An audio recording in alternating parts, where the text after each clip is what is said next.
Thank you. The Crunchyroll reactions, looking at everyone's expression when they win, when they lose, the disappointment and the excitement. But right now, folks, you guys are looking at the knockout stage bracket. Again, just to remind everyone, the left side is all 3 zeros. But now the S tier teams, Team Liquid Philippines going up against ONIC Indonesia. One of them has to bleed. And looking at the right side, SRG going up against RRQ. It was a full match series, but SRG makes it to the semifinals, going up against ONIC.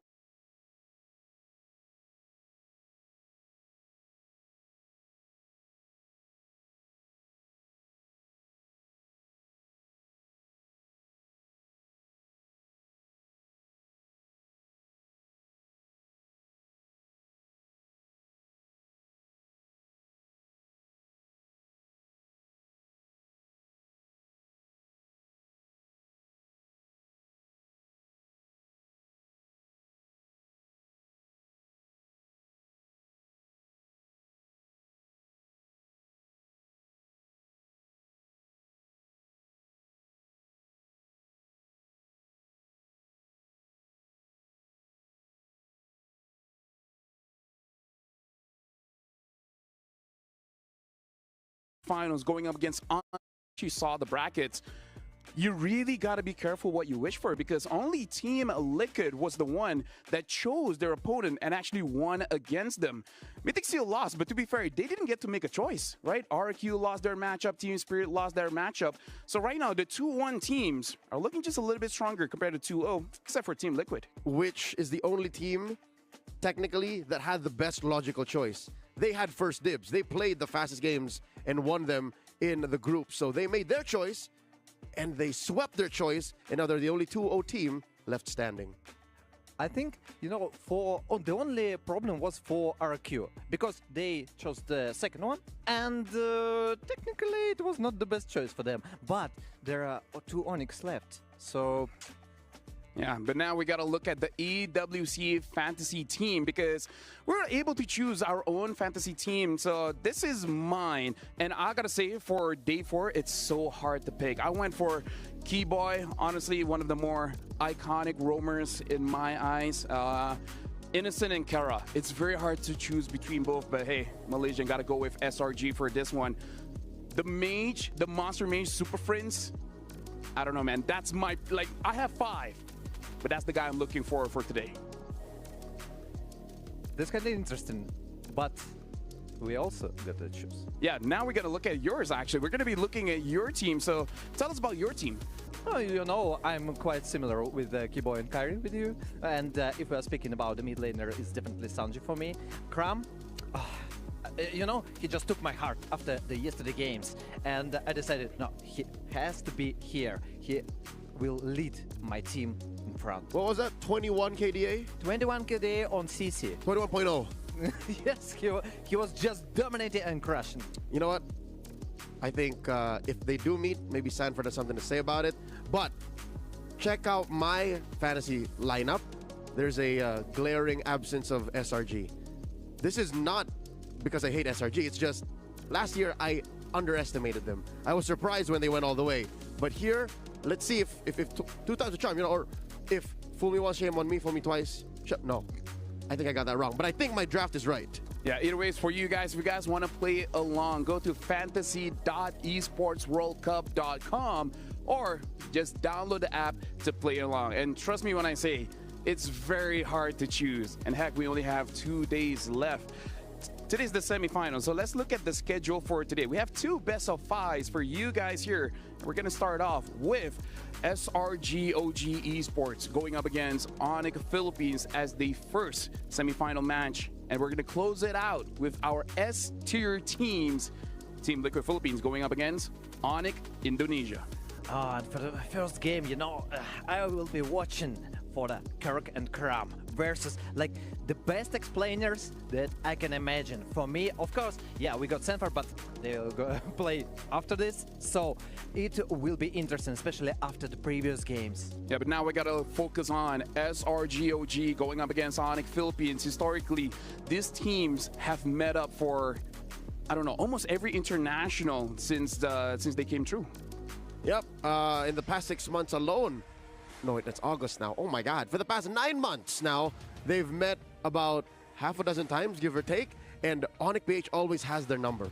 Yeah, now looking at ONIC PH, we got Kurt, King Kong, Kara, Super Prince, as well as Brusco. And again, these are the world champions. Not going to be easy opponents for SRG OG. This is the super fam walking into the arena.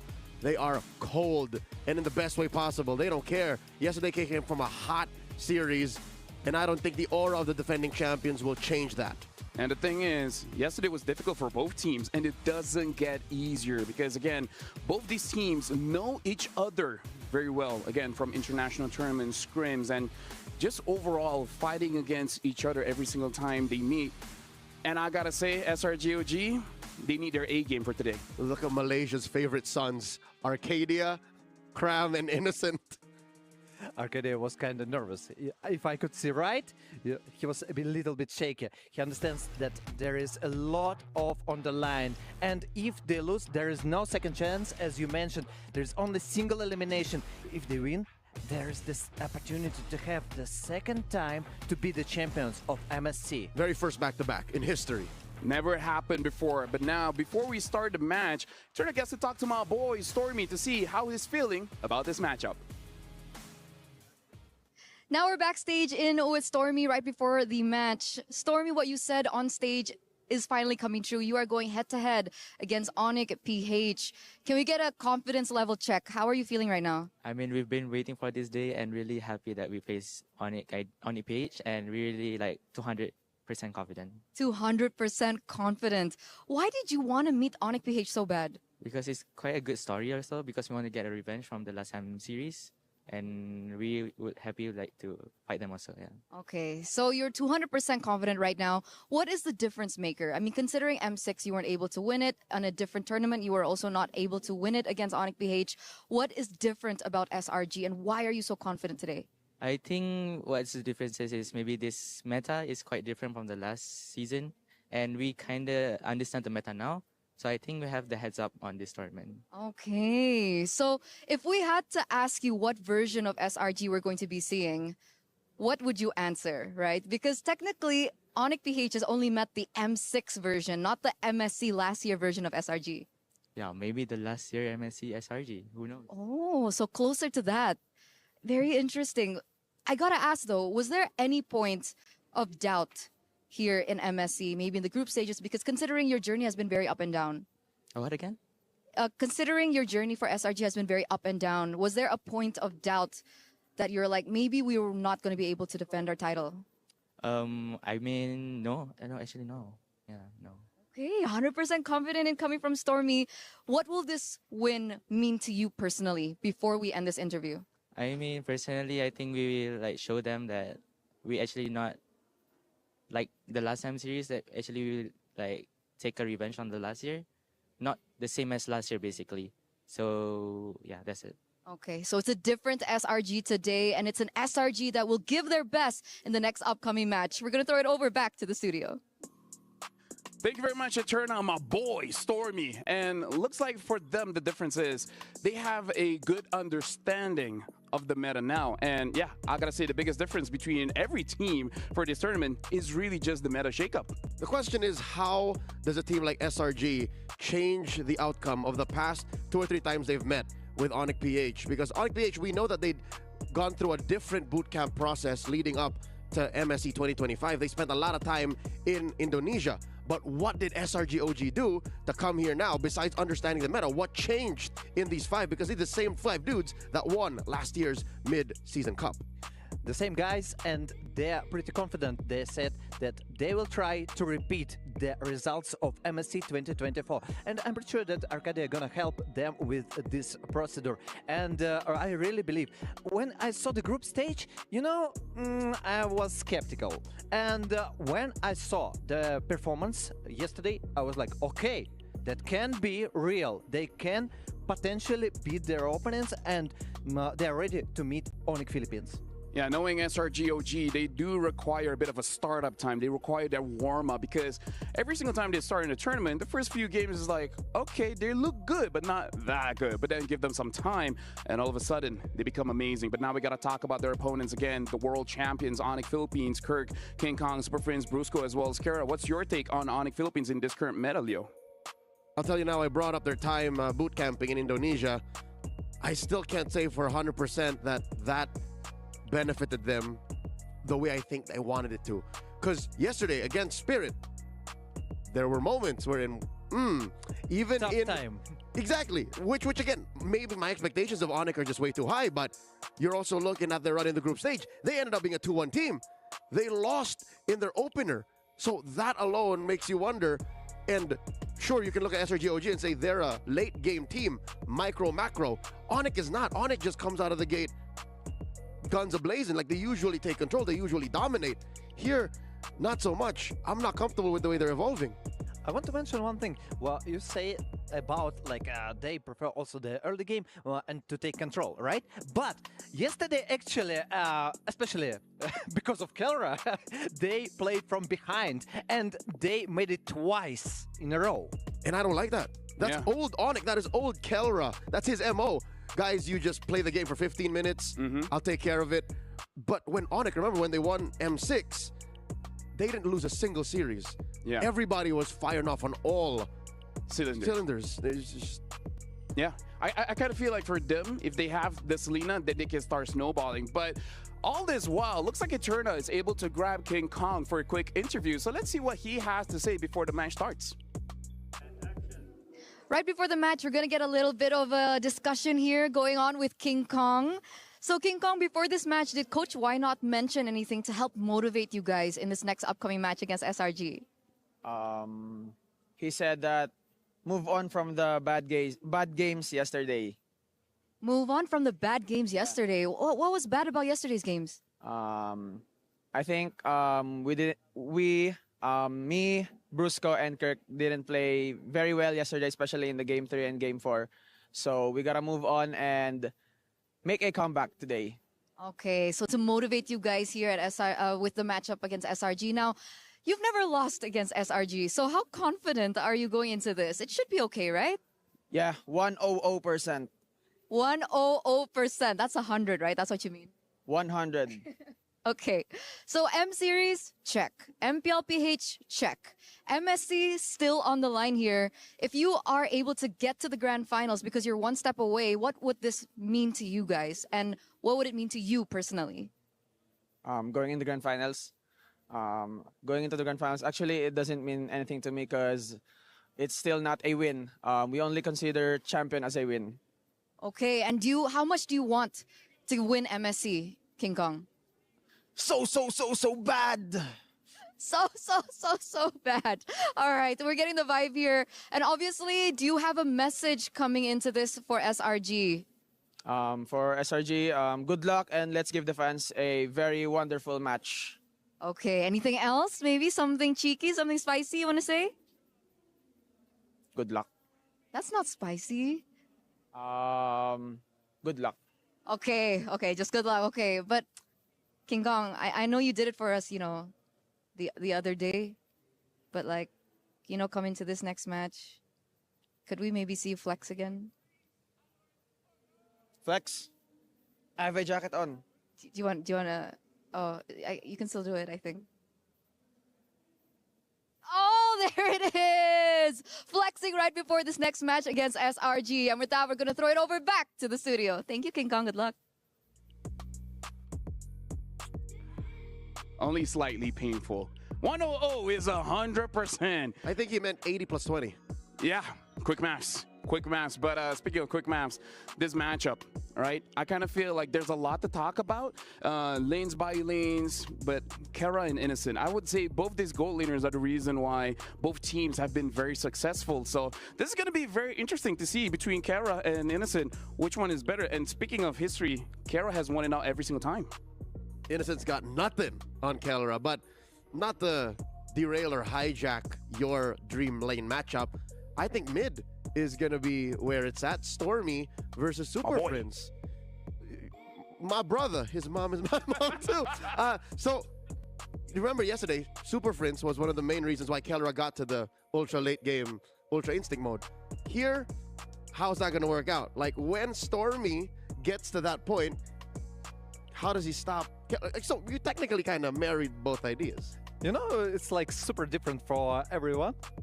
I mean, in our studio, because for me, it's the main versus is Kirk and Kram. So they This is good. Different roles here, but yeah, go ahead. EXP, what's about that? Yeah, actually yesterday I was so surprised about Kram. As we mentioned, they needed to warm up. They need some time. And yesterday, 21 KDA on CC and his Lapu Lapu, his glue, that was something unpredictable and unexpected. He was carrying solo on his shoulders, and he was like, "Hey team, guys, let's move on. We can win. Okay, let's do it." Speaking of Lapu Lapu, I gotta say, yesterday was amazing Lapu Lapu games from every single player. Even Kim Boa, even though he eventually lost, but dude, Lapu Lapu looks so much better in the knockout stage compared to the group stage. And this is scary because for the first time in a while, there are multiple heroes that are must pick, and that skews the draft. CC, sudden breakout here in the knockouts. Lapu Lapu, now we're just talking about it. Yi Sun Shin seems to be a must ban in the first three, Agreed. whether you're red or blue. I'm thinking one more hero. Lancelot. Certain teams just want a Lancelot against ONIC PH. You gotta ban the Selena. So what? That's 5 already. You just leave one. We don't have enough bans. One free ban from, like, what do you even take out? Like Uranus? And you know, by the way, Uranus, he disappeared. He just disappeared. And if we are speaking about the heroes that I would like never to see again, it's Erlot. You know, he got 18% win rate during the group stage. And during the knockout stage, he won 0 times. 0. If I remember right, 5 times teams took him and 0.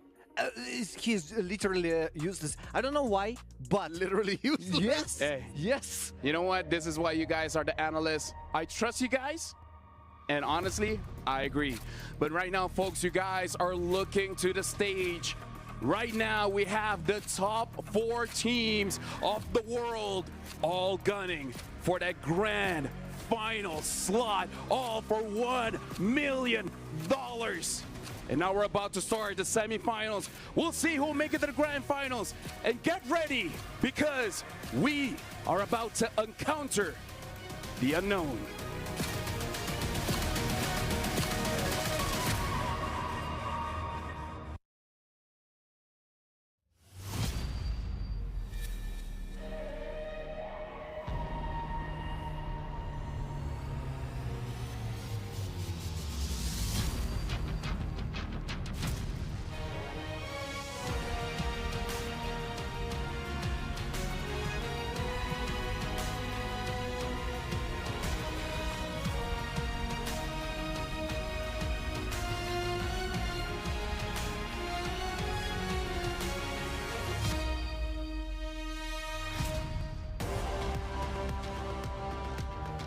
We started with 16 teams from around the world, went to 4, and today we will finally narrow it down to the final 2 tickets to the grand finals.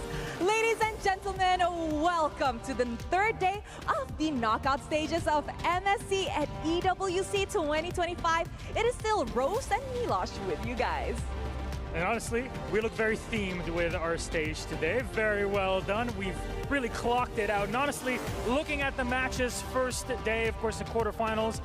Quarterfinals in general are now behind us, right? We had our first 2 quarterfinals on day 1. Kind of made, right? Washout 3-0s yesterday. You asked for absolute Cinema Rose. You absolutely got it. We got 9 out of 10 potential games. And at the end of it, RQ, well, they're out. Spirit, well, they're out. But the challenge continues in the semis from now on. Yes, you know what? Yesterday, almost full series, guys. 9 out of 10, just like what Milosh has said.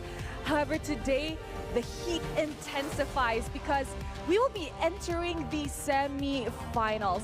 It is still going to be a best of 5, and it's still gonna be a single eliminations. You can't make any mistakes. From the moment you made it to the knockouts to the playoffs here, you cannot make a singular mistake and pretend like you're going to be able to claw it back. Not everybody can handle the pressure, especially now that our beautiful MSC trophy is out on stage for everybody to see. That's an extra layer for our players to keep in mind. You know what, Milosh? That is definitely added pressure. But it's not us that will feel the pressure. It is the last 4 teams. And to begin our first semi-final match of the day. And these 2 teams will compete for the first grand finals ticket. Let us introduce our first team. It is the Giants from Malaysia, the defending champions, Amazon Arena. Give it up for Selangor Red Giants, OG Esports. The reigning MSC champions are a couple of steps away from making history as the first team to win MSC back-to-back.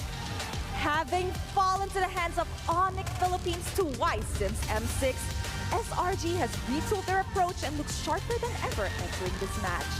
All eyes are on the half-man, half-beast, who holds a 0-5 record up against the gold standards. However, will today be the day Innocent rises on top? Okay, you got MSC champs. That's pretty good, right? Really impressive over there. I'm gonna have to one-up you, Rose. I'm so sorry. Ladies and gentlemen of the Amazon Arena, please welcome your reigning world champions, ONIC PH! After conquering M6, they're only 2 steps away from the trifecta of MPL, M-Series, and MSC trophies. Now, whilst their MSC 25 run has not been the cleanest, ONIC PH always show up when it matters most. The super family sticks together through thick and thin, and together they look to fly hand in hand into the grand final. My God, gentlemen, please, ONIC PH, please, SRG, you may place your keys, take your seats. Rose, I'm really sorry to say this, but I think your heart's gonna be broken no matter what happens today. You know what, Milosh? I know the entire world knows, the entire MLBB ecosystem knows that I honestly have so much love for these two teams right before us in the semifinals match. But I am a firm believer that the best one who comes out on top today will be getting that grand finals ticket. We love a meritocratic queen. That's what we got. Thank you very much, Rose. And we are ready for our games. Our teams are ready. It's ONIC, it's SRG. Let's get our match started. Ladies and gentlemen, welcome back to the second day of the knockout stages. I love the audience today. The energy is there.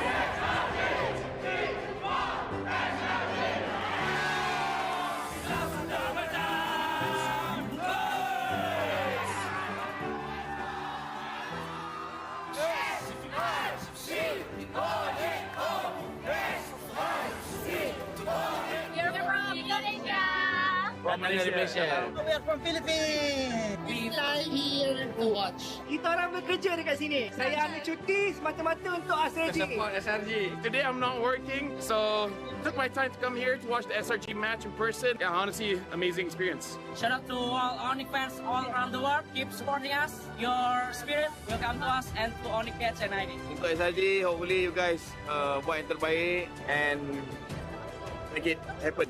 Good game. And keep it until the grand finals. Go, Adi, go, Adi, go! Go, Adi! SRG is a strong team for other team. Jangan pandang rendah ke SRG. Malaysia memang power, kita akan menang lagi sekali. And we're gonna see you in the final. Yeah, we see you, SRG in the final. ONIC PH. ONIC This PH. is for you guys. Let's go, SRG! SRG! Way! SRG! Way! SRG! Way! Go, ONIC! To all Sonic fans there and to all Sonic fans in Philippines that travel to Riyadh, thank you so much for supporting us. Very happy and appreciate it, and also sorry to other fans that couldn't take picture to us. I love you all, guys. We'll do our best always.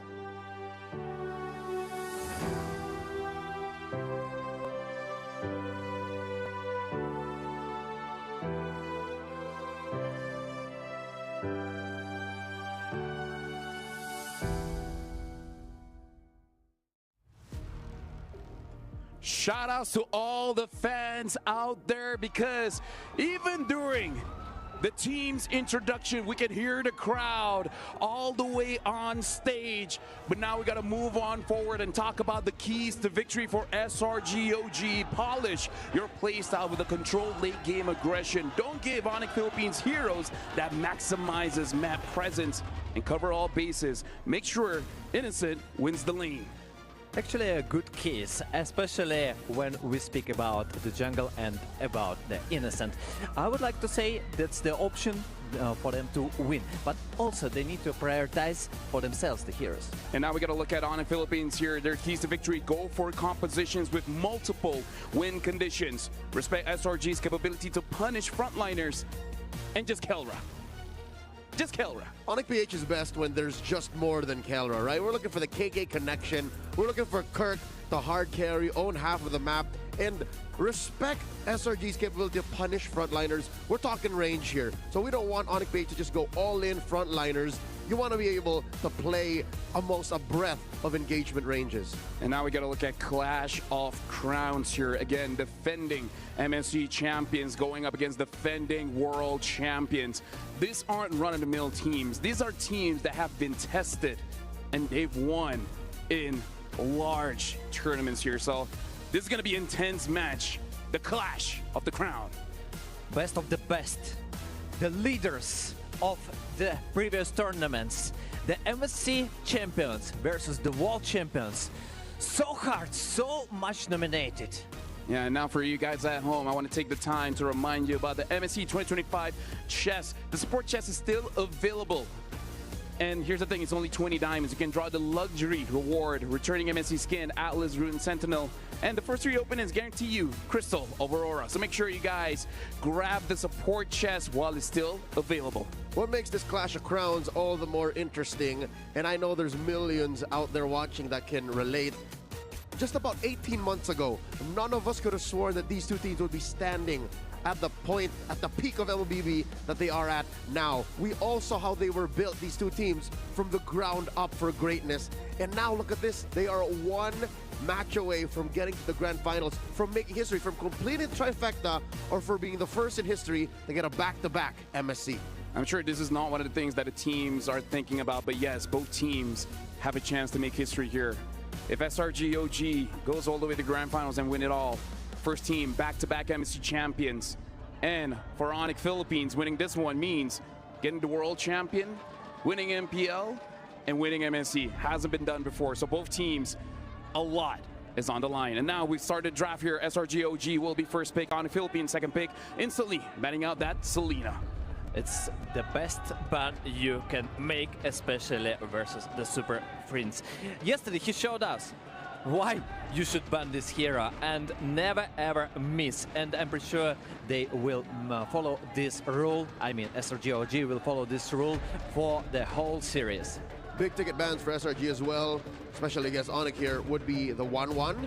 Maybe as a slightly lower order is the Yisun Shin, the Lancelot attacking King Kong, and possibly the Phoveus to open up easier XP lane drafts for Cram.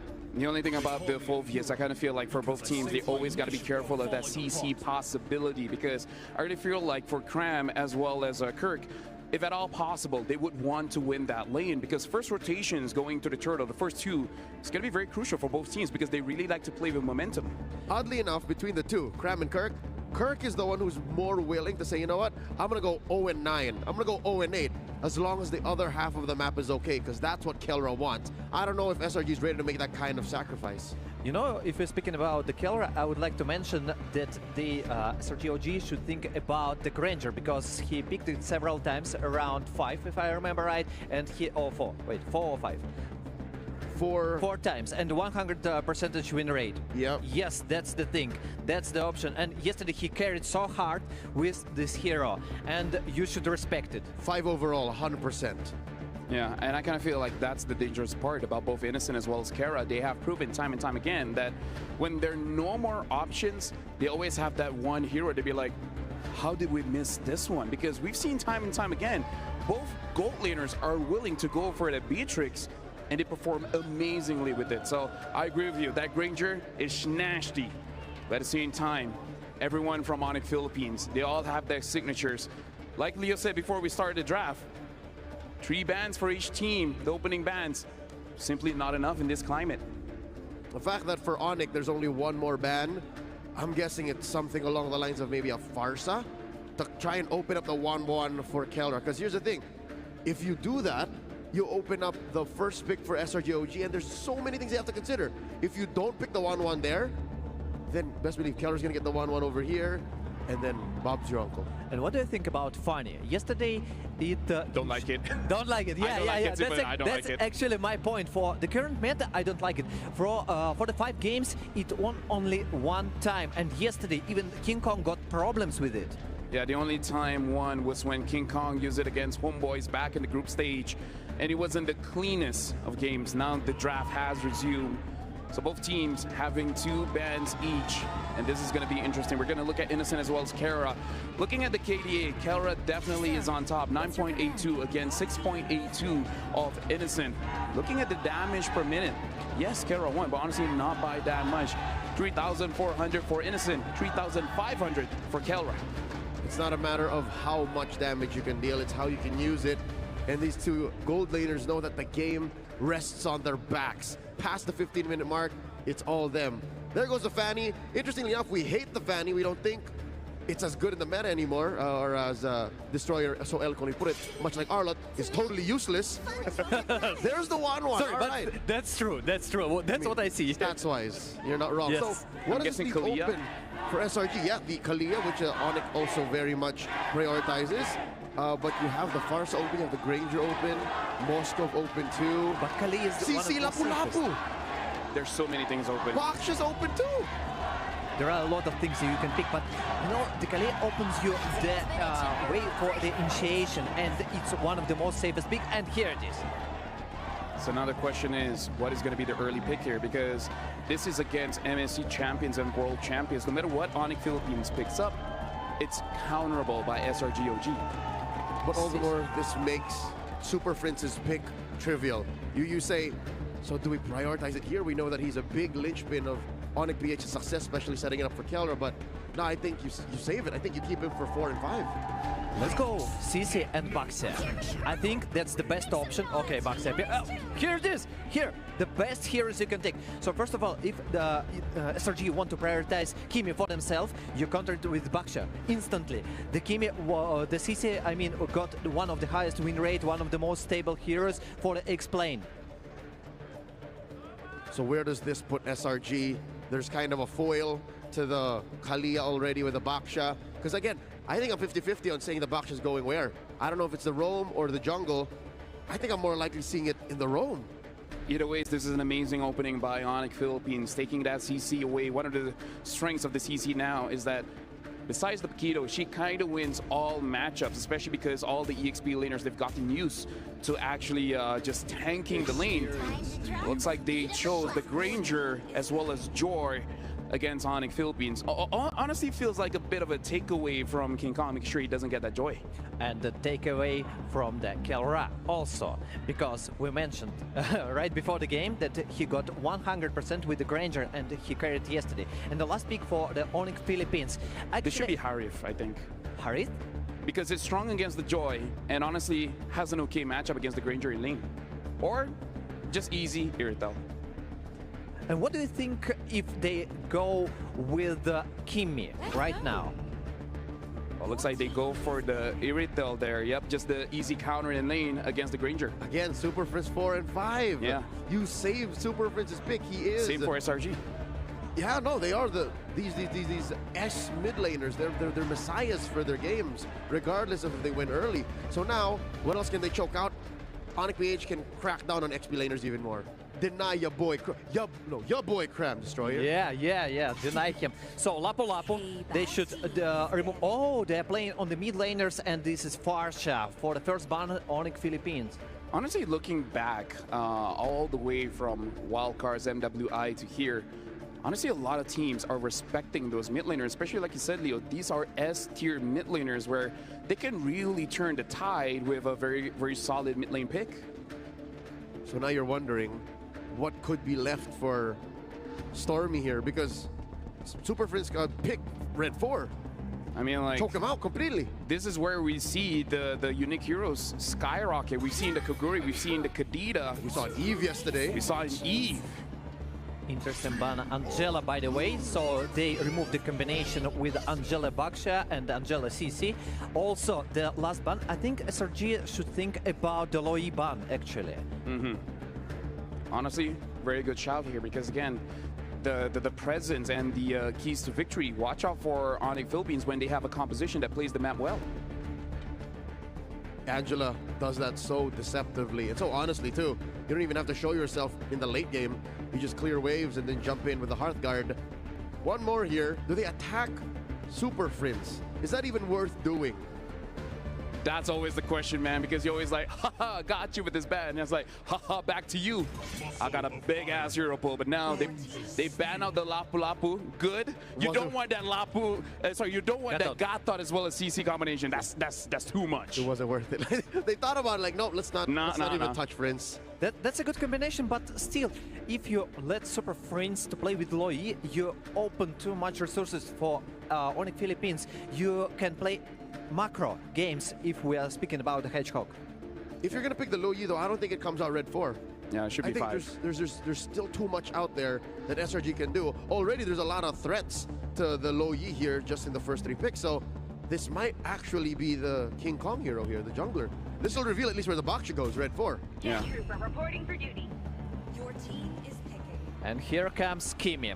So that was my suggestion before the second phase of the drafts, but I expected Loi. Still, there is a good composition with 2 marksmen, with a good front lane, and they still have a flexibility. They still can move Baksha, same to the jungle or for the roam. So an option here is something like the Eve, but I don't think it's a good combination overall of the Kalia. But again, the Kalia could just be used defensively and actually grab anyone that overextends. So SRGOG, the mid as well as the EXP, I wonder what Cram is going to pick up to go up against the CC. The Lapu is still open if you want to win the matchup, Paquito, but we only see one successful Paquito pick. Yeah, by RRQ. Yep. So here's the thing. ONIC PH, already now I'm just looking at this without even their last pick. It's very expensive. It's very expensive. SRG, they pick up the Ruby. I'm thinking this is Cram's Ruby. We've seen Cram play championship Rubies in this very same stadium last year, 12 months ago. Can I just say, it almost looks like SRGOG is just using ONIC PH draft here. With a hint of Cram. Right? The Joy, the Luyi, the Granger, the Kalia. This feels very ONIC Philippines. It's just like, we know you so much, we're going to use your draft. Cram put his foot down. Cram said, no, not me. Not me. It looks like they outsmarted their opponent. And guys, and the Badang, the last pick. So this is pretty interesting. A lot of crowd control from the right side. ONIC Philippines got a lot of damage also according to the Kimi and to the Irritant. So it's a jungle Baksha. This kind of calms my spirits down. It's not as expensive as I thought it would be. I think ONIC can work with something here. Very good range, very good engagement tools. Right now, we're looking at top 4 teams when it comes to the draft. I believe all the coaches have a good understanding of the meta. So either or, thank you very much for our analysts. But now we got to throw it over to our casters to start game 1 of the semifinals. Thank you so much to our panelists. It is indeed the last 4 teams here at MSC 2025 that we are about to witness today. This has been a draft, as mentioned by our panelists, that very much resembles ONIC PH. But ONIC PH, as mentioned by King Kong, are looking to perform much better today compared to yesterday. Welcome to game number 1, and we're heading into the Land of Dawn. Mirko, you've had a lot of thoughts regarding the exchange in the draft, but which among these 2 teams are you leaning into for now? I've always been kind of biased to damage, so I gotta say SRG, and it just starts out like that. Damage has really been the ultimate win condition in this meta. You have more of it, usually you win games, and SRG, yeah, as LaFell said, as you said, this looks like a very ONIC Philippines draft, and hey, they're utilizing it well. They're already punishing Super Friends with a Loi on the hands of Stormy. That's a kill and a Purify that was already forced out of the mid laner, but they're gonna try and trade it in here too. The Flicker should be killed back. Super Friends are able to get the damage done. King Kong takes the kill. Yums will flicker out, and it will just be an early trade of kills for the mid lane. 1 down. Yep, that has been such a quick response from ONIC PH. Typically, you would be taking a bit more time, especially in terms of the jungle rotations, given the current meta, but now that King Kong has his hands on the back shot. It seems like it's something you could be expecting a bit more to come in for ONIC PH. Taking a quick look at the emblems as well, at the very least, Super Prince still went with that pull yourself together, so he will be having his purify again. So, oh my goodness. Hey, they took that first blood personal. Skies now pops in, electrifying beats over to Brusco. Still has enough peel from King Kong too.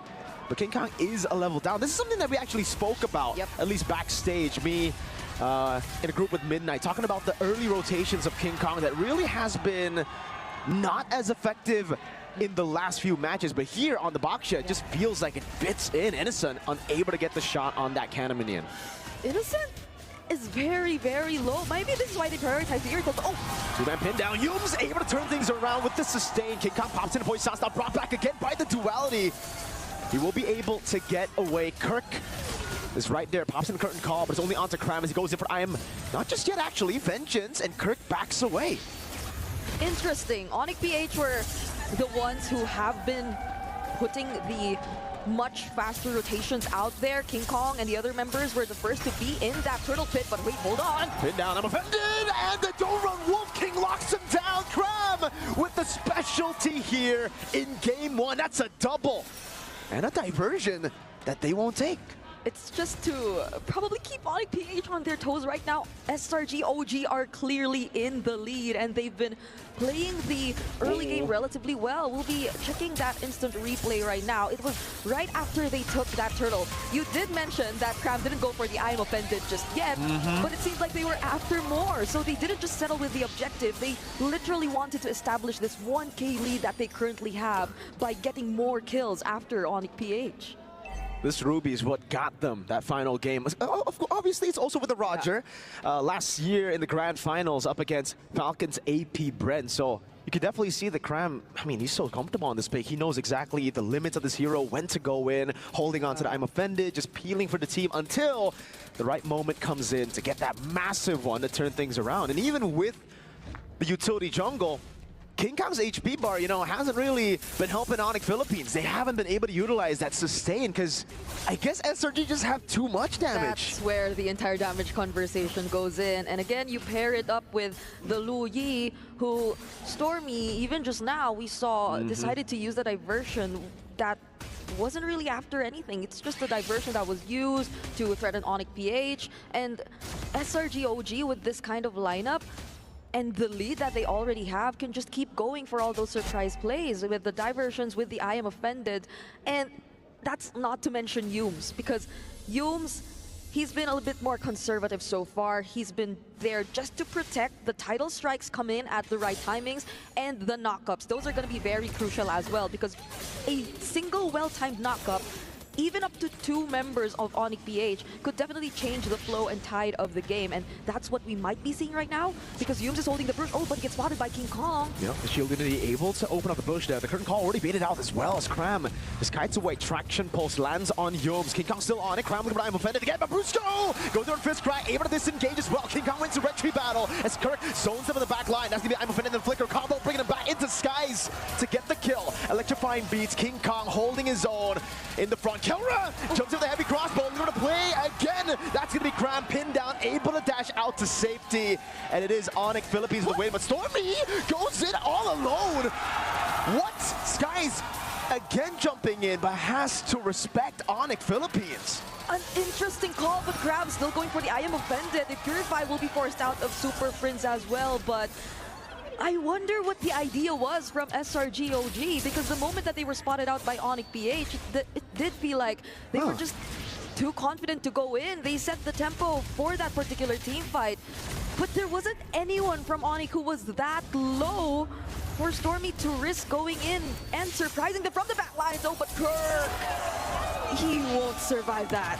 Nope. Tsunami slam under turret. Brusco caught in a bad spot, and Stormy gets back to even score. Every time Stormy dies, he's able to, you know, balance it out with the assists too. 3 deaths, 3 kills, 3 assists. It has just been SRG who've been capitalizing more off of the mistakes of ONIC Philippines. Yep.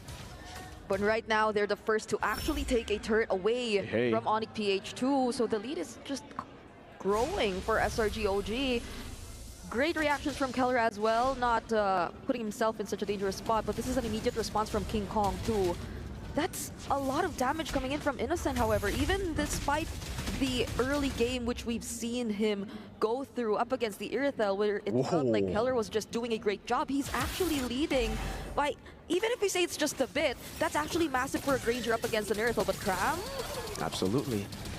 Like you said, this small lead can build up to a massive one. And here's the thing about the Ruby, right? Yes, you can poke him down, but he has ridiculous amounts of sustain, so he'll be back up with another mini wave. That's just how quick he can find his way back into the team fight. If others have to reset, look for certain creeps just to find some of their HP back. Oh, what? King Kong actually goes back.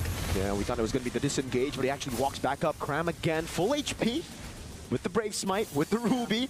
Innocent with poke over to Super Prince. King Kong holding onto the turtle right now. Super Prince gets got to half HP. Oh, he has the traction pulse now, though. He might go for it. Oh, there you go. That's going to be Cram targeted, but Yumes! In the back, Skies winning out the retreat battle. Now Brusco with the fist crack, but it's defensive. They go over to Tsunami Slam, over to King Kong, but he's still going to be tanking up so much as Kirk jumps back in with a vengeance. Able to tank up. King Kong shredded down very low. Innocent gets a double, and it's 2 on the Sky Piercer. And we just mentioned the entire small leads build up into bigger leads and bigger problems now for ONIC PH. The amount of damage that came in from Innocent dealt with both the tankiest frontliners here of ONIC PH. Kirk did a great job. Again, the Vengeance 2 was a huge part in how that team fight was sort of a bit more prolonged for ONIC PH, but Innocent literally didn't care. He went for the ones who were blocking the damage dealers, and so it made things a bit more difficult for Super Prince, for Kelra, just to find the right position to land all those heavy crossbows and all those basic attacks. And just like MSC 2024, SRG are playing their style of MLBB, where it's aggression is, or offense is the best defense. This is how they play front to back for Innocent. It's an unorthodox way to play front to back because usually you just have tanks in front, but they have damage in front.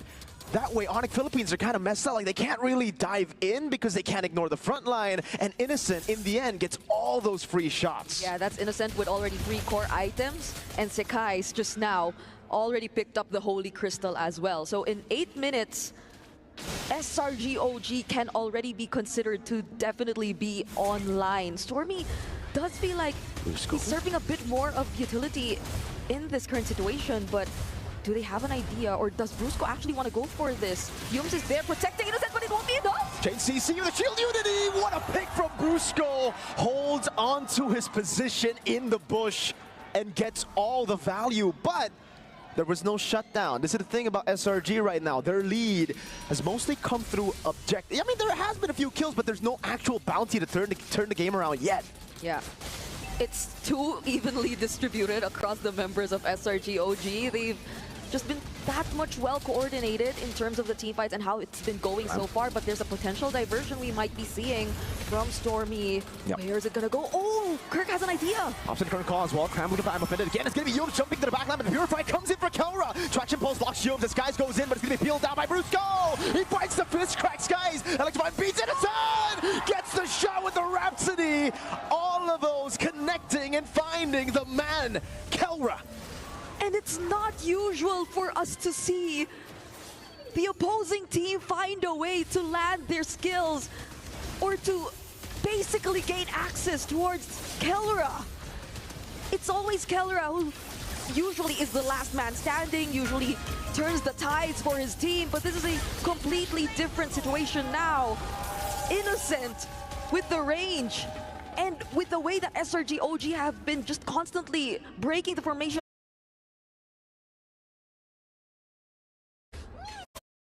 3 basers to their name. They can play the slow game again. It doesn't really favor ONIC Philippines at all here. They have to just make a decisive play up forward, but it's so difficult when SRG have so many ways to sustain, to disengage. They got like a billion dashes on Cram. Innocent's always safe far back in the composition. And Skies always comes in last. Stormy, you don't even know where he is. The moment he pops up, it's behind you. And Kelra, they have to deal with the waves up top. This is gonna be a disadvantage for them, leaving King Kong to contest for the rectory. And it's Innocent who wins it out. King Kong brought back with a Tsunami Slam, still able to walk away with the help of the poison. Sky's gonna be caught, has to win a crown. Will he bite the immortality? He will, just in time. Cram in the back, jumping in again. That's gonna be Purify over. Keller dishes out damage with the heavy crossbow, but Brusco with immortality down. Yin-Yang reaction from Stormy. Innocent gets a double, and he'll find another. That's a Selangor Red Giants. OG Esports tear ONIC Philippines down in Game 1. That flicker from Sikai's, no, from Cram on the Ruby. Clutch in an attempt to save Sikai's, and that wasn't as successful as it seemed, but it was all that mattered. Even after they lost their jungler, they were able to hold down all the members of ONIC Philippines who were trying to run away. And that minion wave down bottom, it just helped him so much too. All his HP just kept going back. And you know what, even Stormy, seeing that opportunity, he was like, yeah, we could just diversion our way to the base and put an end to this right here and there. Well, hey, you saw what SRG were able to do. Riyadh is just home turf, it feels, for Selangor Red Giants. They always somehow find a way to just get buffed up. This is something that the Malaysian fans are definitely celebrating, but it's still game number 1. Now let's head on to our panelists to hear what they have to say and how they're going to break down what happened in this game. Thank you very much, Brigida, as well as Mirko. Looks like the OG ONIC Philippines draft is so good.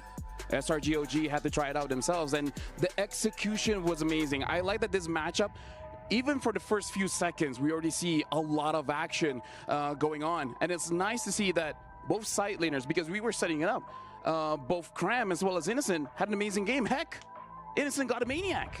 Innocent got a Maniac, and you know, it's hard for me to say who is better here, because Cram created an opportunity for his team. Sikais, he was going to the back line and just destroying the opponents, and Irritel got just vanished. I hate it, but I love it when our K2V reads out into the game. There was nothing that ONIC did to try and follow the 3 things we talked about. Sure, you can maybe use a third one in Kelra and say, yeah, if we got to the ultra late game, Kelra would have gotten it done, but look at this. And you'll also see it more when we go back to the highlights. Range-wise, SRG OG have everything going for them. They have a way to re-engage, they have a way to reposition, and they win just sheer free hits from afar. And when they get diving in, ONIC PH don't have any good options to protect Kelra, nor Super Friends. And that's very un-ONIC of them.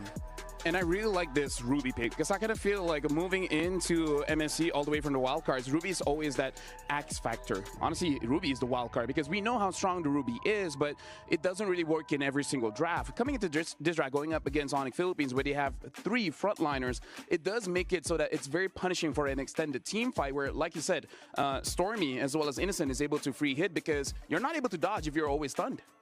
And you know what's interesting? Arcadia always create for his team interesting compositions. Yesterday we saw Xborg. Today we see a Ruby. And I would like to say that Cram made 100% of his job. He did everything perfect. I'm offended. All team just joining and cleaning the fight. And you look at ONIC, it's like everyone has this extra sideline that they don't get to do, or even worse, it's their main job that they don't get to do because of what SRG OG are bringing to the table. It's literally ONIC getting outranged, come into a fight with a sawed-off shotgun, going up against a Kraken. That is what SRG OG looked like. They had so many ways to engage, so many ways to wrap around you, and then they wrapped around you, and then that's all that Game 1 wrote. There wasn't very much ONIC did, honestly. I kind of feel like that's the perfect way to sum up this analysis, that the range needs to be solved. And we're going to give time for both teams to really rethink the draft going to game number 2, because we're going for a short break. But after this, we're going to be resuming the semifinals for game number 2, SRG OG going up against ONIC Philippines.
When the world of business is constantly changing, you need to stay ahead. So what about AI to generate new possibilities? Machine learning to predict what customers will like. Or expand your business by forecasting delivery routes with real-time data. With the power of the cloud, imagine how AWS can transform your business.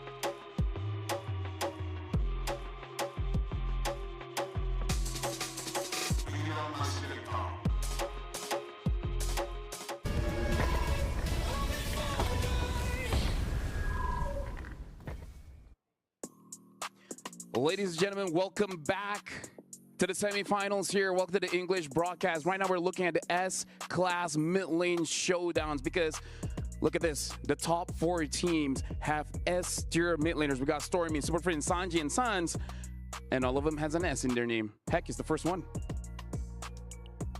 I think, you know, there is something in it. S in the nickname, S-tier, and all the mid laners. You feel it? Yeah, here's the thing. The semifinals belong to the Supreme Mages, and it really does feel like in this current patch, the mid lane is very difficult to play around, but the fact that they're all still able to create huge impact plays really says a lot about their teams, especially SRG OG going up against ONIC Philippines, the match that we're looking at right now for both coaches, understanding the versatility of their Supreme Mages, that they allow them to go to the later stage of the draft to potentially pick up something that could counteract what the opponents can do. And if I'm allowed to speak a little bit of truth, in game 1 of this very series, the mid laner for ONIC PH felt like he was just Prince. He wasn't very super. There wasn't much that Kimmy was bringing to the table that made SRG OG think twice about their engagements. They just run roughshod through the map, and the Kimmy was just throwing blind traction pulses. And you know that the reason not of the Prince, this is actually about Kimmy. We already discussed it a lot of times that you need a good trio to let Kimmy a good start. But on the opposite side, you got Loi E. They instantly first blood, and then they were just stomping and making more and more power to the mid laner. And Kimmy was playing from the back. And that's what's so miserable about that draft in game 1 for ONIC Philippines. The one hero that had range for them was the one hero that was the most vulnerable. The one hero that could maybe reach the Granger quickly and safely was the one that was struggling all throughout. And this is why I kind of feel like for this matchup, heck, all 4 teams, Assassin junglers, Orgos, EXP laners that can dive to the backline has high value because we're looking at amazing carries here. It doesn't matter coming from the mid, from the gold lane. And in game number 1, that joy was able to create so much chaos. Sure, you killed Kara, but by killing Kelra, all the damage is from Super Prince, the Kimmy. So without that, hey, it's going to be very difficult. But now we got a quote here coming in from Brusco. He said, I don't think we're in our top form yet. There are still lapses in our communication because we sometimes get a little complacent and those small mistakes tend to snowball. Hopefully we can show our best performance tomorrow, which is today, especially since SRG has improved since M6. You know what, let coach play a little bit of hardball. Communications were a very small part of what happened in game 1. I think the draft alone was what they needed to fix. So if game 2, ONIC PH can show that, hey, this wasn't working for us at all, we can get a better draft and maybe show that your communications are better. Don't get complacent, then we have a series. Before we get into the draft, I would like to remind everyone the MSC 2025 pass is still available. While it's still available, make sure you guys grab it quick. There's 20% off for the entire period. Purchase now to get the new Nolan Archon of Knowledge skin. And make sure you guys complete the task to get all the coins. But now we're going to jump back into the draft. What are your thoughts here, Destroyer? I got a lot of thoughts about it. First of all, when we saw the first phase of the draft and I expected Kimi on the right side for the ONIC Philippines, I see, okay, they skip it. Then I noticed that they just don't want to pick Loi, and I was, why? Tell me any reason. Why do you skip? And after that, on the last phase, they take Kimi. And that was my second question. Why do you do it now? You could you could cook something before the second draft phase. This is the beauty of a best of 5. No matter how many mistakes you make for the first or second game, there's time for you to recuperate. There's time for you to get back. There's time for you to get stronger. And yes, I believe this is something that we discussed during the draft in the previous game where Super Friends could have waited to Red 5 to make a choice. But like you said, they chose early as 4. And because of that, SRGOG has a rough idea how to deal with that composition. What are your thoughts, Leo? SRGOG, they know, they understand the assignment. Like, they read into Game 1 draft so well. And now in red, this is a good gut check. This is a good way to see what they learned about ONIC PH in Game 1 after that 4-game series against Team Spirit. And against RRQ, they went back and forth. Red, blue, red, blue, red, blue. Yep. I want to see how ONIC PH adjusts. It's really on them now. Yep, welcome back, folks. This is the second draft of the series. ONIC Philippines will be first pick, SRGOG second pick. Right now, ONIC Philippines are already looking at 2 mid laners, betting out the Jushin as well as the Kimi. SRGOG betting out that Yisun Shin as well as the 1-1.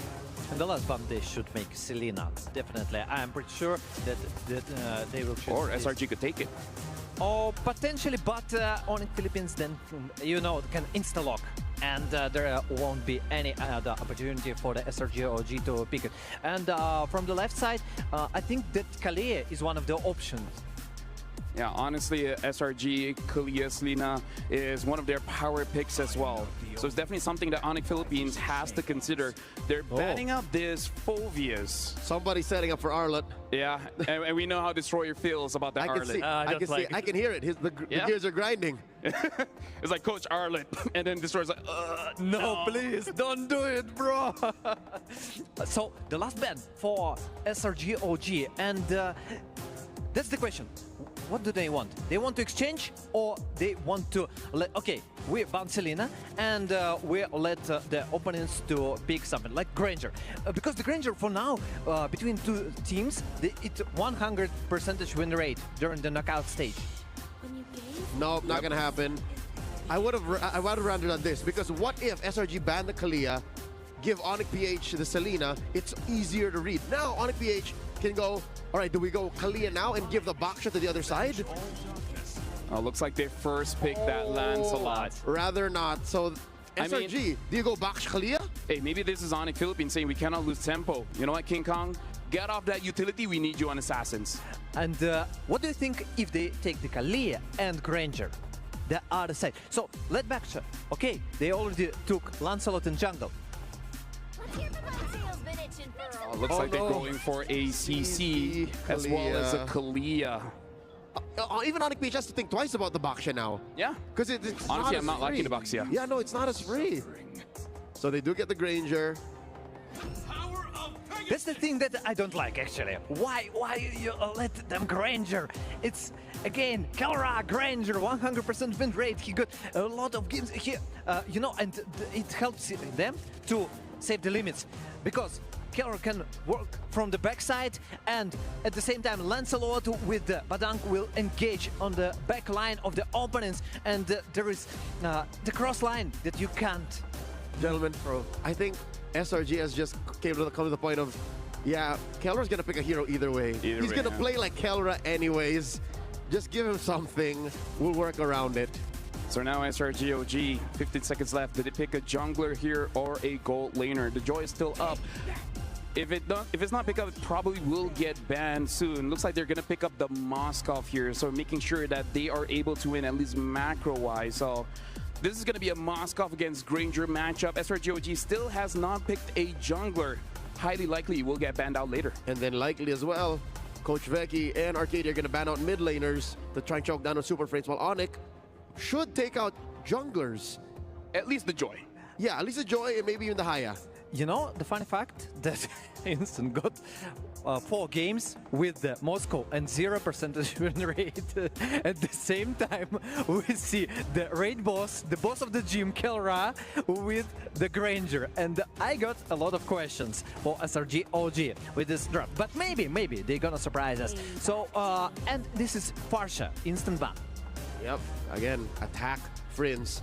I don't blame ONIC PH for not picking Friends in the first phase, but they gotta have something up their sleeve because SRG are gonna pick the Stormy hero in Red 4. Like, that's gotta be it. Yep. So now ONIC Philippines, we are thinking that they're going for a jungle ban, but what if they just like, you know what, let's see how big of a hero pool both our mid laners have. Imagine if they go loco and just ban mid laners as well. 4 mid laner bans and then even give the Red 4 ban to SRG. Just to see, yo, Stormy, Super Friends, like how deep can you go? Yep. Pop quiz. Pop quiz. We'll see the Nana coming in from Stormy. This is the Predator ban, and I miss Sicilian. If we are speaking about the mid laner bans, ONIC Philippines potentially can remove Loi. That's the option, because there is too much opportunity for macro games for SRG. You got Moscow for split pushing, you got Loi for instant removing from one side to another side, and I think they should think about it. Heroes like Chip are coming to consideration now if ONIC really is so desperate for map control and macro rotations. One more ban for SRG here, close it up. Maybe you're right, maybe it is a Lui, or if they do open it up, Stormy might pull doubles.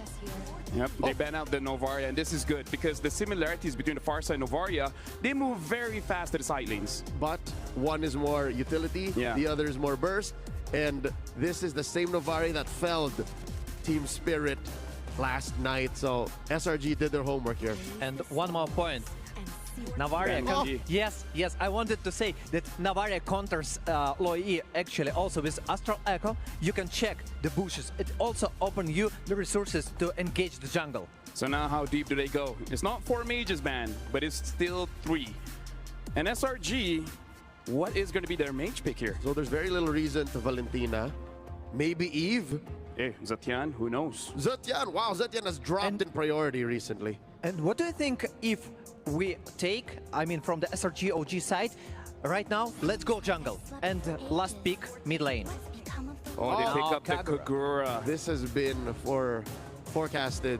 A way to open up the map, able to cleanse yourself in case anything bad happens. And alluded to multiple times on broadcast and off. Interesting pick here by Stormy. What does Friends pick? What's left for the Monster Mage? Valentina.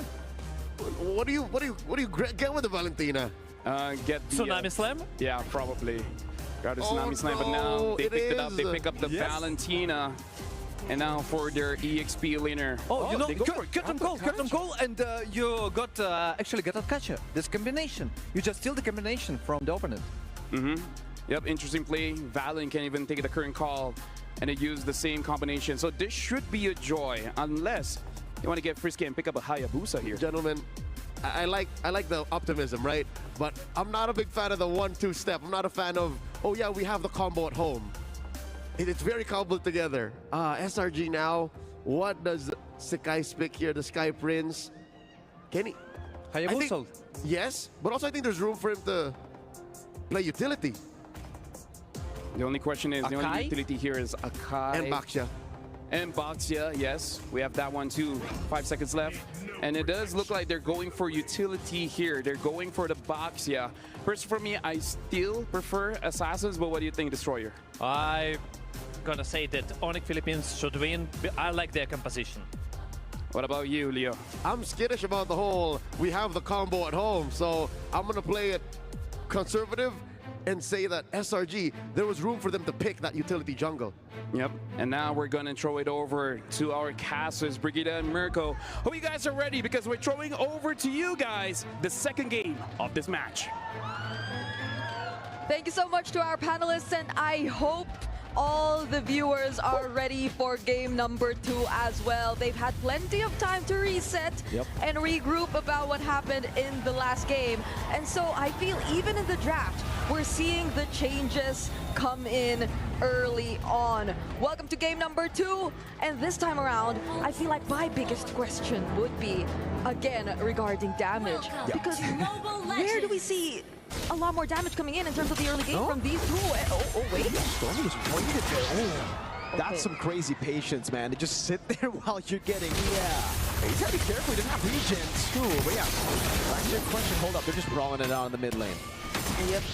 It seems like they're trying to show us who does have the better damage in terms of the mid 2v2s so far. But I feel like the exchange is just going well for both sides. Like, they have decent amount of regen, ways to just get the shields coming in, especially from Stormy and Super Friends as well, Brusco. So there probably won't be that much kills coming in just yet, not unless the junglers go in for the fast rotations, and that's going to be primarily through King Kong first. But SRG are going to respect that well enough and going to keep themselves safe. Moving on to the side lanes as well, I think we've seen these matchups come in multiple times. I guess the most surprising one would be that the Badang does come in a bit more often in the XP lane again. I think even Kid Bomba yesterday did use it in the XP lane, even though we thought that it was a pick that is more prioritized in the roam position right now. I'd say it's a pretty good matchup against a CC. Again, you want to counter CC, you do it with crowd control, the other form of CC. And it has been working out, I'd say, in the group stage especially. Not too much in the knockout stage. Yeah, Bomba wasn't able to get a win on the Badang against the CC when he was up against Kirk. But let's take a look at the emblems here. Tenacity, firmness, a whole lot of tankiness for Brusco. It's actually the Bargain Hunter and Inspire for Prince. So trying to get online ASAP. It really looks like ONIC are now with King Kong and an Assassin leaning towards that snowball. Skies, Shield Unity able to go onto Super Prince now to get the full CC over to him, forcing to Purify out, but he has a dash and the Purify.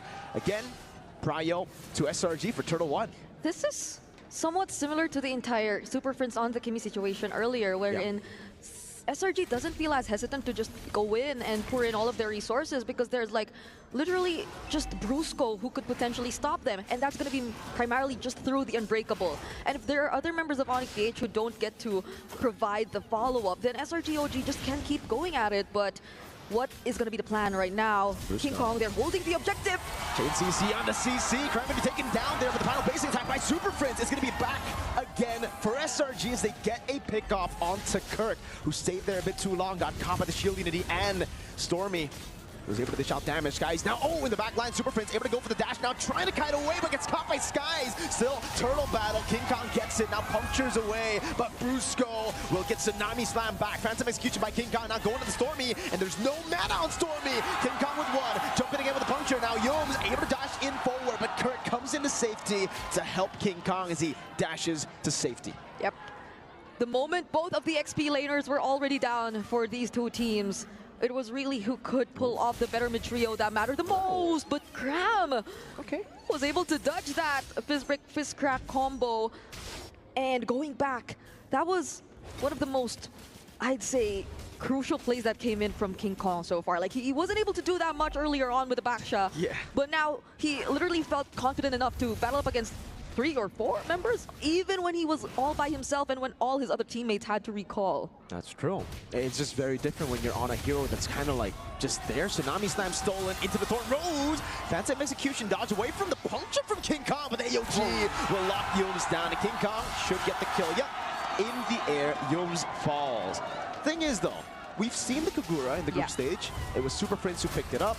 I didn't really like it, but here, with the Baksha and with the Kalea too, it's honestly pretty solid. Purify used up, SOD landing in it and going for the final shot. Skies gets the killing spree.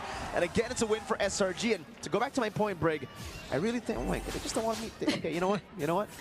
All right, there's another kill over. Yin Yang overturn. Prince able to sustain. Now Stormy looking for the final umbrella push over. Gets it down. Stormy with the help of Yomes just brawling across the map. And you know what? That's your point. That's my point. You chain CC into the Yin Yang overturn. Oh my God. King Kong wants to go. Phantom execution. Oh! Stormy broke King Kong's ankles. And this is why we no longer need to explain, because everything just works so well. The Kagura doesn't need to be the one starting things up, or doesn't need to be risking the yin-yang overturns and then potentially just allowing the other members of ONIC PH to escape, because the tanky heroes, the setup here for SRG OG just make things a lot more easier. Oh, but hold on, Cram! JCC again. Cram has no way to move. Yin Yang overturn, now locking them down. With the Tsunami Slam too! But the AOG comes in and King Kong still able to survive, but Skies finally gets the Poissons to shut him down. Very unfortunate. King Kong and the rest of ONIC PH. Ooh! Super Prince still trades another kill onto Stormy, who I feel like has been such a huge problem for ONIC PH all this time, but at least even then, it doesn't necessarily guarantee that SRG OG are the ones who are still able to take this objective. It might, or ONIC PH might just buy enough time for King Kong to make it and still secure this objective for them nonetheless. He's gonna skip taking the purple buff as well, so it does seem like the turtle is indeed the priority right now for ONIC PH. Oh, but the knockup! Well, luckily has a fist crack. King Kong still on it with a puncture now. Stormy dives into Kirk. It'll be a kill over as Yum's able to flicker out to safety. Again, Brusco caught on the umbrella. King Kong with the puncture again. They get the turtle, but they lose Kirk in the process. And I think this is one of the questions raised by our panel too. Super Prince right now, he's holding the Tortoise Poissons, and it can be useful to some extent, but for the Valentina, you're looking for those more explosive kinds of ultimates to steal away from the team, and I feel like even Stormy, there was a time when he was on the Valentina, stole the I Am Offended multiple times and just did multiple setups for his team, but oh no, King Kong all alone! Phantom execution, dodges away from the Tsunami Slam. Brusco comes in now doing his own slam over the Yums. It'll be a kill over to Brusco's Prince, walks up with the Poissons, and he stole with the Purify. Innocent lands the SOD, takes it, pins Brusco to the wall. Damage coming down slowly but surely. Brusco taken out by the umbrella of Stormy. Stormy just held on to that yin-yang overturn, and it was well worth it for SRG OG as they take the turret and yet another kill. Keller's just focusing on trades for now, taking down tier 1 down bottom. Oh, King Kong still wants to go for Cram again.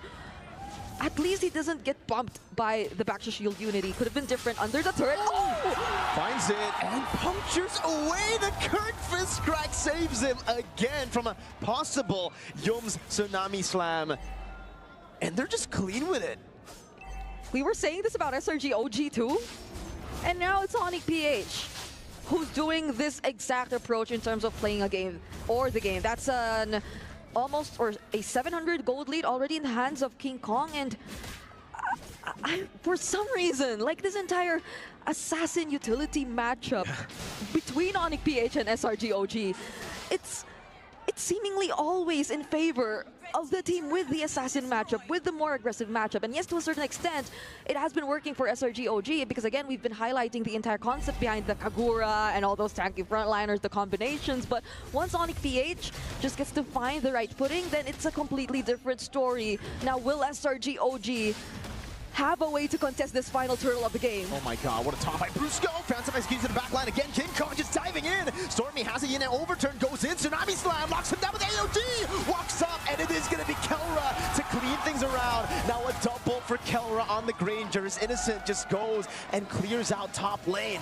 Stormy, he kept that yin-yang overturn right beside him. So regardless of whatever King Kong tried to do, he would find a way to keep himself safe. Oh, but they're now going after Sakai. Oh, the damage from Kelra! Oh, he's gonna go for more SOD. What? Super Fritz takes the SOD to send it for Kelra! And he gets a double. Fritz gets the kill on Innocent. When have you seen that? A Valentina to take an SOD, and now he purifies out of the Tsunami Slam. Okay, yes, take it back. Like, Super Prince has a very interesting take on the entire Valentina IMU situation.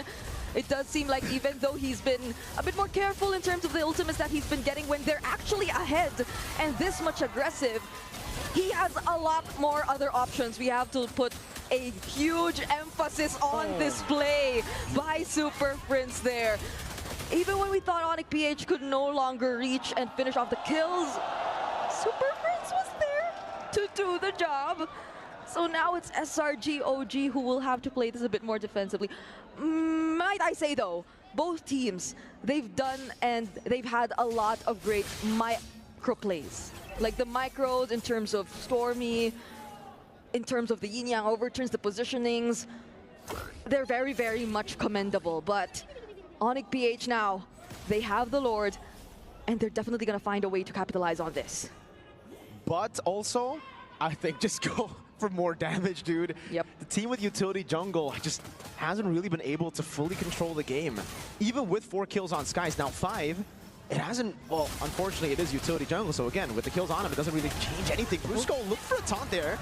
Yom's gonna go for the Tsunami Slam onto Brusco. Oh my god, Current gets a massive fist crack in the back of the AOG. Will come through, Yom's gonna be taken low as King Kong jumps in, and Stormy is forced to just play it safe. SOD clears out the minion wave. But there is another in the mid lane and the bottom lane for ONIC Philippines to go and capitalize on. Cram no vengeance. Kelra with the damage again. Yin Yang overturn popped down, but Kelra throwing out those bullets over to Skies, who's tanking it up really well. And they have another wave to play with. That was such a play from Kirk. Even when we thought that SRG OG could have potentially punished Brusco, because he did attempt to go for the Unbreakable, right? He went, he walked under that turret, tried to go for the Unbreakable, didn't land or didn't connect onto anyone, and so SRG found an opening. That was a clear response through the Tsunami Slam coming in from Youms, but since Kirk was able to land that flicker fist break fist crack onto the other members, then SRG OG just couldn't complete the job, and now there's another set of waves coming in, and it's a completely different situation when King Kong doesn't get caught in by any form of crowd control by SRG OG and just freely lands those punctures. Okay, so in the end, it is still just a non-stop siege. Kelra walks up again, has a Purify, gets out of Tsunami Slam, almost a perfect Yang overturn to counter it as well. Good pin down, oh my lord, Kelra just walking through, gets pierced down, but he's still able to cut away, even from the last shot there, spacing perfectly. It's a kill over again as Brusco gets the AOG out of there. Cram falls to King Kong. And after all that, you'd expect more bodies. King with a dive on Skies, it's a double for King Kong. The sidesteps from Kelra, the timings from King Kong, the KK connection, they're just making it happen. And oh, Innocent so low! SOD again by Super Friends. Youms chunked down, one last shot to find the kill. Friends gets it. It's a killing streak for him as King Kong dives in with the puncture. 3 base turrets down, and Kelra has dealt with the waves. Friends again, they're going to be caught by the sun. Super Friends still able to go for it. It terrifies. Innocent walks up and gets the kill, but gets traded back by Kelra. King Kong in the back gets a kill before ultimately ending the game to get us to an equalizer, 1-1. That was another Spear of Misery IMU done right there by Super Prince, creating so much space here for ONIC PH. And we just mentioned this entire thing about the KK connection. Kelra and King Kong now being online, finally online. The sidesteps and just making it very difficult overall for SRG OG to land all their skills, despite the presence or despite the multiple ways that they could actually make use of their AoE. There were the tidal strikes that could come in from Youms, there were the yin-yang overturns, and we couldn't even see Cram land a curtain call that was efficient enough to punish ONIC PH and those members who decided or just wanted to keep going in, because even though you wanted to use the curtain call onto these targets, they just have... King Kong has iframes, Brusco can just find a way to AOG himself out of it, and he doesn't necessarily have to be beside Kirk all the time, because we've seen it multiple times. They tend to go for individual plays as well, so there were just so many things that came or fell into place for that game. Let's hear what our panelists have to say as they break down game number 2. Thank you very much, Mirko and Brigida. And I don't know, maybe it's the inner Malaysian in me and the inner Indonesian in Mirko, but I don't like utility junglers, man. Like, Vaxia is strong, sure, but give me those assassins. I kind of feel like these are such impressive junglers in King Kong and Skies that even though the Vaxia got like 5 kills and 2 assists, it doesn't really translate into a lot of pressure on the map. It's hard to have this conversation without bringing in the prime example of a player that doesn't care about junglers that are either assassin or utility, Carl Teasy. He excels on both. So that's why when SRG here picked that last pick Vaxia, even I saw coming, but why, right? Why? This is a total polar opposite of what happened in Game 1. And this just brings up a new win condition for ONIC. There's something that we did not put in those original keys to victory, and that is enable King Kong. King Kong needed this Lancelot. Definitely, and that's why you should ban versus ONIC Philippines the Lancelot. But I also want to mention again, like the 5th time for today, guys, Granger again, the Granger, and here we go. So Innocent, still 0% win rate for Moscow. They need time, but ONIC Philippines won't give you the time.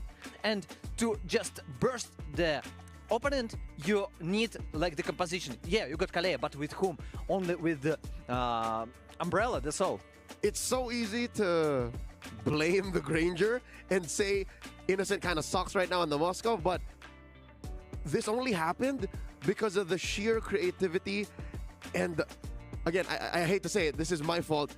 I forgot that Super Prince is a maestro on the Valentina. Yeah. In 2024, the M6 World Championships, in the Grand Finals nonetheless, he played a Valentina and stole away, guess what? An energy eruption. Is that weird third skill on the Fredrin and taunted 3 dudes from Team Liquid ID. Now, if all folks didn't see it, go ahead, scrub back after this bit. He SOD'd. He SOD'd. He stole the Moscow's ult. I've never seen that. So, Leo Destroyer, I kind of feel like we need to add one more key to victory for both teams, and that's actually getting the first pick. Because right now, being on second pick, you only have one ban, right? You got to ban the Yi Sun-shin, and then you got to ban out the 1-1. Right? For SRG OG, they got to think about banning out the Selena. So it's almost like you have no bans when you're on second pick. It's as if the decisions were made for you already. Exactly. Because I agree with Destroy, like ban out Lancelot, etc. But you can only do that if you're first pick. Yes, you're absolutely right. That's the thinking that I didn't thought about. It's that's difficult. a good point. It's a good point, actually. It's difficult for ONIC because ONIC likes being in red. They're one of the few teams that actually help push the 52% going into the knockout win rate for red side. So if that's the case... But this game, they was on the first pick. And Lancelot insta-lock. After that, the SRG OG led them Granger. And here is the composition already. Also, the Valentina was a perfect pick. I don't. Yeah, you just remembered that it was okay for the mid lane priority. But still, I think that the composition overall for the ONIC Philippines was much better here. Yeah, I kind of feel like let's look back at some patterns here in terms of losing the matchup, because both teams that chose their EXP laner early looks like they get punished just a little bit. And this is early meaning a CC. Exactly. Now here's the thing. I think even if you change up the CC and pick something else, it might even yield the same results, because this is one of the, I would say, rules of drafting for a few years now. A lane that could get punished will get punished if it picked up early. And one of those lanes right now is the EXP. So not only do we have the first ban set, we also have the order of drafts already set. You're saying ban 1, 2, 3 in blue to allow for something to be open and keep your XP laner and mid laner for the second phase. Like that seems to be law here. That is the mandate in the Battle of Gods and Giants. No, of course you've got a lot of options, but as we can see, it doesn't work at all. So the priority should be for gold lane, mid lane, and for the roam. Oh, okay, jungle, never forget about jungle. But not XP lane, mid lane, okay, you can postpone it just a bit later. If it's not Selena, one of the rules. I feel like this is the thing when we're jumping into our top 4 semifinals, because every team here are essentially friends. They know each other so well to the point where I kind of feel like for both of them, it's almost expected, the kind of draft that they'll be having. So this is a different layer for the coaches, is that how do you deceive your opponents? Because here's the thing, even if you have a pocket pick, most likely your opponents know about it. And this Kagura was no secret. It was no secret, yeah. Among scrims, I think some teams have already employed the Kagura. So the victory doesn't come from cheese. You can't win via cheese. I think that's the understanding here. So you just have to win via good fundamental drafting. You know, if we speak about the pocket picks, it's something like Aurora showed us. The Atlas, just... Who could predict it? Way out of left field. Yeah. So Gushin. And Beleric maybe, like we discussed a lot, Team Spirit potentially could show us, but they didn't. Still, like something like that, something super unpredictable, like that can be a pocket pick. Kagura, no. Yeah, but now we're going to look at the reactions from the crowd because that was an amazing game. Because right now, from a best of 5, we basically defaulted into now becoming a best of 3. And I love that we're here in Riyadh, and there's so many people cheering for both SRG, OG, ONIC Philippines. Again, a big shout out to the fans here because you guys give the energy for the players on stage to give their very best. And yeah, I kind of feel like when we're talking about the best teams in the world, we have to talk about what happens even before the match even starts. That's how intense this game is. Even in the draft, you make one mistake, it changes everything. It's a game of margins. And whoever makes the most punishable mistake, best believe your opponent will jump on that and drill you into the ground for that. Because that's what we saw in Game 1. Game 1, ONIC PH looked like nothing. Game 2, SRG OG committed the same mistake. And if anything, they lasted just maybe 2 minutes less, 3 minutes less. It was a much faster game. Oh, you know what it reminds me? Yesterday games of ONIC Philippines, actually. The first game, they lost like easily. The second game, they exchanged, okay, we're gonna win you. The Team Spirit, I'm speaking about the match ONIC Philippines versus Team Spirit. And right now happening the same. So the crucial moment now for SRG OG, if they can win or not. So it's kind of like win condition. ONIC Philippines lose game 1 and then proceeds to win everything else later on. Again, like you said, this is a battle of margins. And I feel like for both teams, this is weighing very heavily here because let's just set the stakes here. Winning this one, going to the grand finals is not just an opportunity to become champions, but winning this basically seals you for at least $500,000 US. So there's a lot on the line here. Minimum. If you're second place, that's the minimum you're gonna get.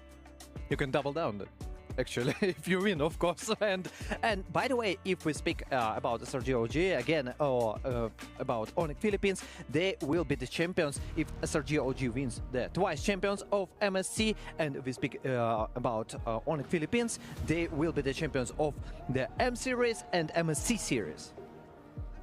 Either way, it looks like for all of you guys here watching at home or in the stadium, we're gonna be here for a very long day because yesterday we got 9 out of 10 games. Today we might see 10 out of 10 games. We're about to jump into the draft very, very soon. And I gotta say, for the players performing on stage, a lot is on their shoulders. And I only ask for one thing. Assassins, man. I actually can argue for Fredrin. I kind of feel like Fredrin works very, very well. But other than that, Fredrin is the outlier. Because, dude, his kid is amazing. Buff, nerf the guy no matter what you do. He always has a role in the meta. Just takes control of those turtle pits, lord pits. Can even have odd bursts of damage from out of nowhere. So yeah, I agree. Which makes you, again, question. Game 1, Hayabusa was open. Game 2, Hayabusa was open too. So there's definitely some conversations that we're not privy to. There's some things in the draft that we don't see that the coaches and the players can, that led us to this point. You know the interesting thing that Baksha appeared right after the Kimi started to dominate mid lane. And it's like the counter pick, everybody start pushing this to the meta, and right now what I see, the Baksha, you know, the teams know how to counter it. The Kimi, you need some time. So maybe let's just skip it and prioritize something like an Assassins. Yeah, no, I think fundamentally these teams have so much to talk about. I'd like to elaborate in just a bit. Yeah, and for you guys at home, the All-Star is still here all the way to the 5th of August. Join the limited time Dino patch in MLBB and secure yourself a free Popolin Koopa Proto Hunter skin. Leo, you were saying? Damage profile. In addition to range and these roles being high priorities in the early phases and in the bans. Game 1, ONIC had no burst. Game 2, guess who didn't have burst, fam? At least reliable burst. SRGOG. Kagura sure has some level of burst, especially if he gets a power spike in the early game, but that's a skill shot. And ONIC were super mobile. And look at this, we're already starting to draft here. SRG OG is going to be first pick, allowing them more free bans, betting out the Selena, Fanny, as well as the Lancelot. ONIC Philippines, this is the bad thing about second pick. You don't have a lot of flexibility in the bans. You got to ban out that 1-1 as well as the Yi Sun Shin. And now the final ban is actually going to be that Hayabusa. We were talking about it. And game 3, we're not going to be seeing it. Fredrin and Joy are now suddenly high demand commodities. It's almost like we're back 6 months ago. And I was just about to fall in love with this meta. I was loving it. We were going well, like we were having conversations every night. And you know, if we speak about the bans, yeah, and Hayabusa disappears from this game. But I got a question: why not Kalea? I mean, like the first pick for SRG OG, they definitely gonna pick it right now. And we didn't see Hayabusa for 2 games in a row. What changed? Honestly, I kind of feel like they're asking SRG OG that question. If you don't pick up the Kalia, we will definitely pick it up. And you were talking about the Granger.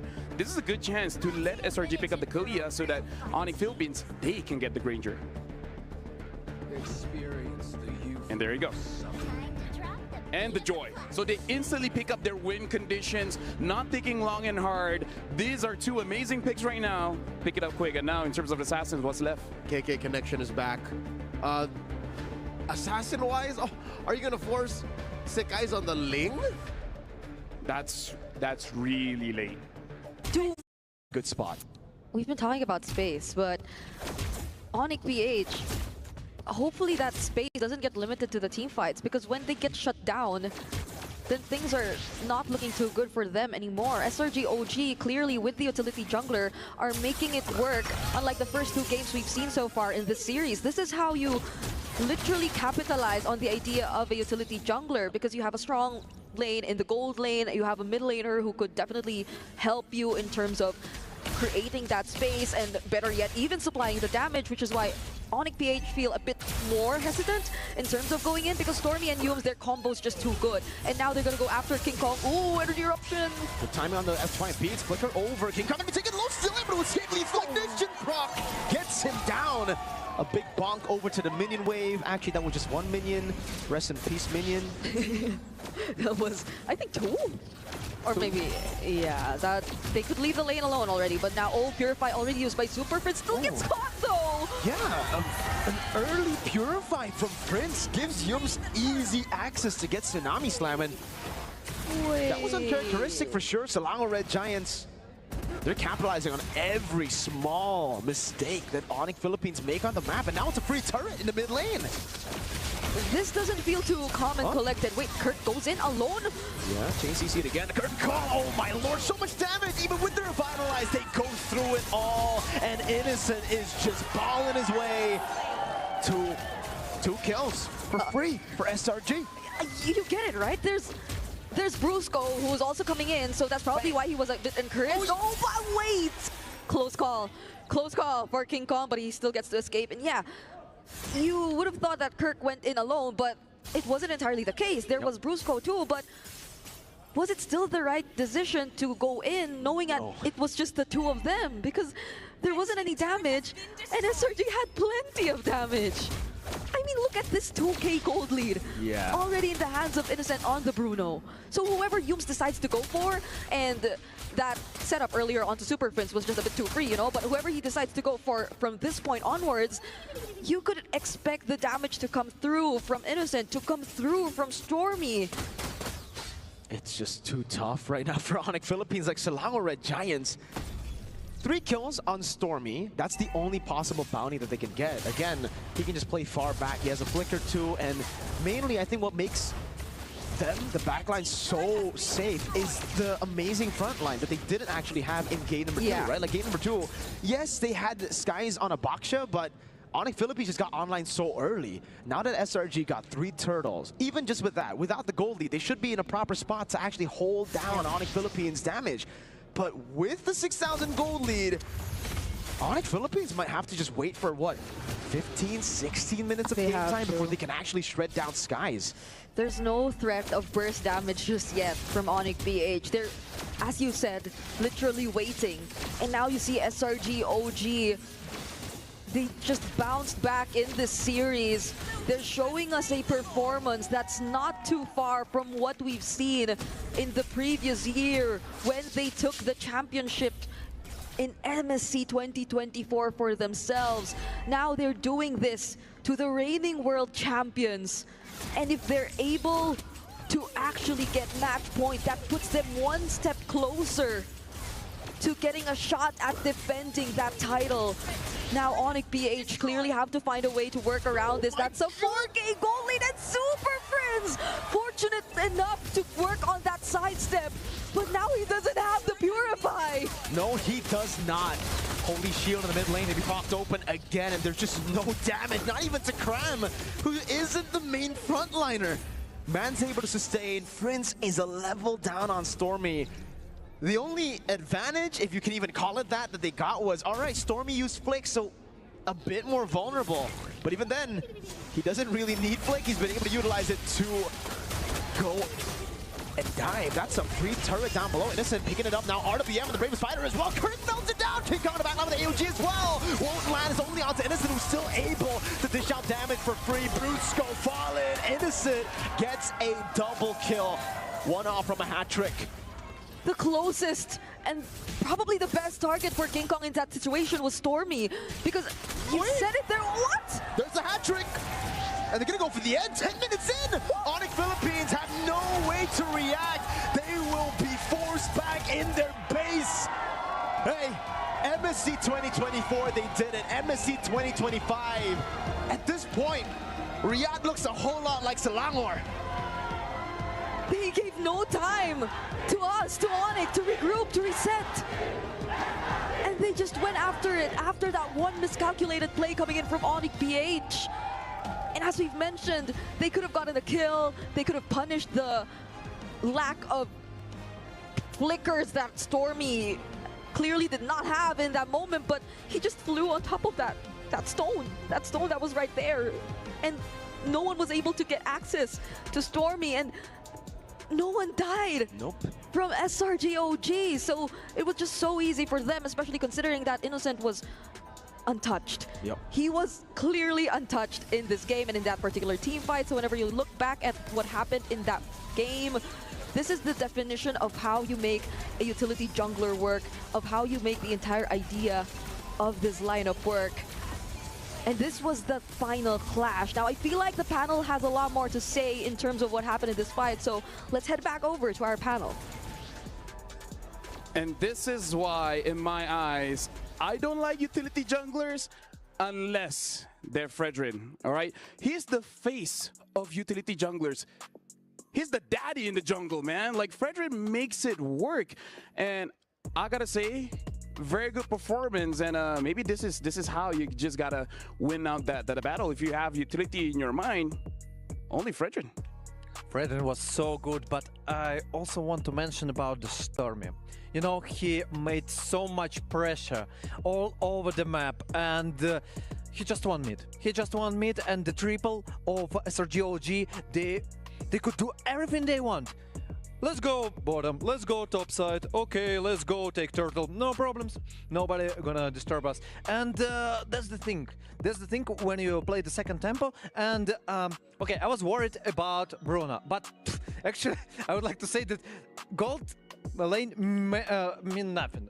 I mean, they did nothing in that game, not like I'm trying to underestimate their efforts, but overall, if we speak about the game, the trio won. The trio won the game. It's not that it didn't do nothing. Gold was just there to make that advantage that SRG got very early on all the more unsurmountable for ONIC PH. I hate how I talked about these fundamentals, these principles, these must-dos for both teams, and then at the end of the draft for Game 3 say, yeah, I like ONIC PH now, when they were clearly lacking in burst. Yes, there is burst when the Joy does find soft targets, or the Granger if he's able to set up shot after shot after shot on targets that sit still, but SRG did not allow for that. SRG had the better initiation tools even. You mentioned the mid-trio, the Kalia, the Fred, and the Farsa. Those three things can just run around after the second turtle and call shots. This is SRG just fundamentally understanding the assignment, while ONIC kind of strayed away again, like game 1 and 2 never happened. So right now, like, again, we just got to go back to the law of the draft, at least for this series. Number one, first pick seems to look pretty good. And number two, early picking your EXP laner does make it so that you know how to deal with it. But the other thing is controlling tempo. Who puts their foot on the gas first and refuses to press the brakes looks like has an advantage in this series. More nuke damage. You know, the more I see the mid laners that need time, if we're speaking about yes, constant damage, but still, it's not like in the early game. Oh my god, what a numbers. Dude, Cram having the highest damage in that one. I thought it would be either the Bruno or the Farsight. I was like, nah, man, my CC does a lot of damage. I actually predicted that Innocent should be, but Cram, again, he showing us how to play CC. Remember, we already mentioned today about 21 KDA when he played versus RQ on CC, and again, he is doing the same. This is half Cram's effort. Again, amazing athlete, team captain for SRG, but also the hero itself. CC is just so capable of dishing out this much damage. And again, this is a byproduct of the lineup that ONIC PH drafted. They're a lineup that likes to fight for a while under their kill box, under the real world manipulation. If that is what ONIC PH wanted to do, SRG all they wanted to say was, okay, I guess that means you get to sit under my yo-yos a little longer. And we end up with a 10.5-minute game. Here you go, folks. MLBB logic. Bring yo-yos to a sword fight. You'll win for some reason. But right now, we're going to give time for both teams to really think about their draft coming into game number 4 because, again, it looks like the draft is everything. We're going for a short break. After this, we will resume the semifinals.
Welcome back, ladies and gentlemen. Right now, SRGOG is at match point against ONIC Philippines. ONIC Philippines has to win this one to push us all the way to Game 5. Welcome back to the English broadcast. My name is Rafael Lancer. With me is Destroyer as well as Leo.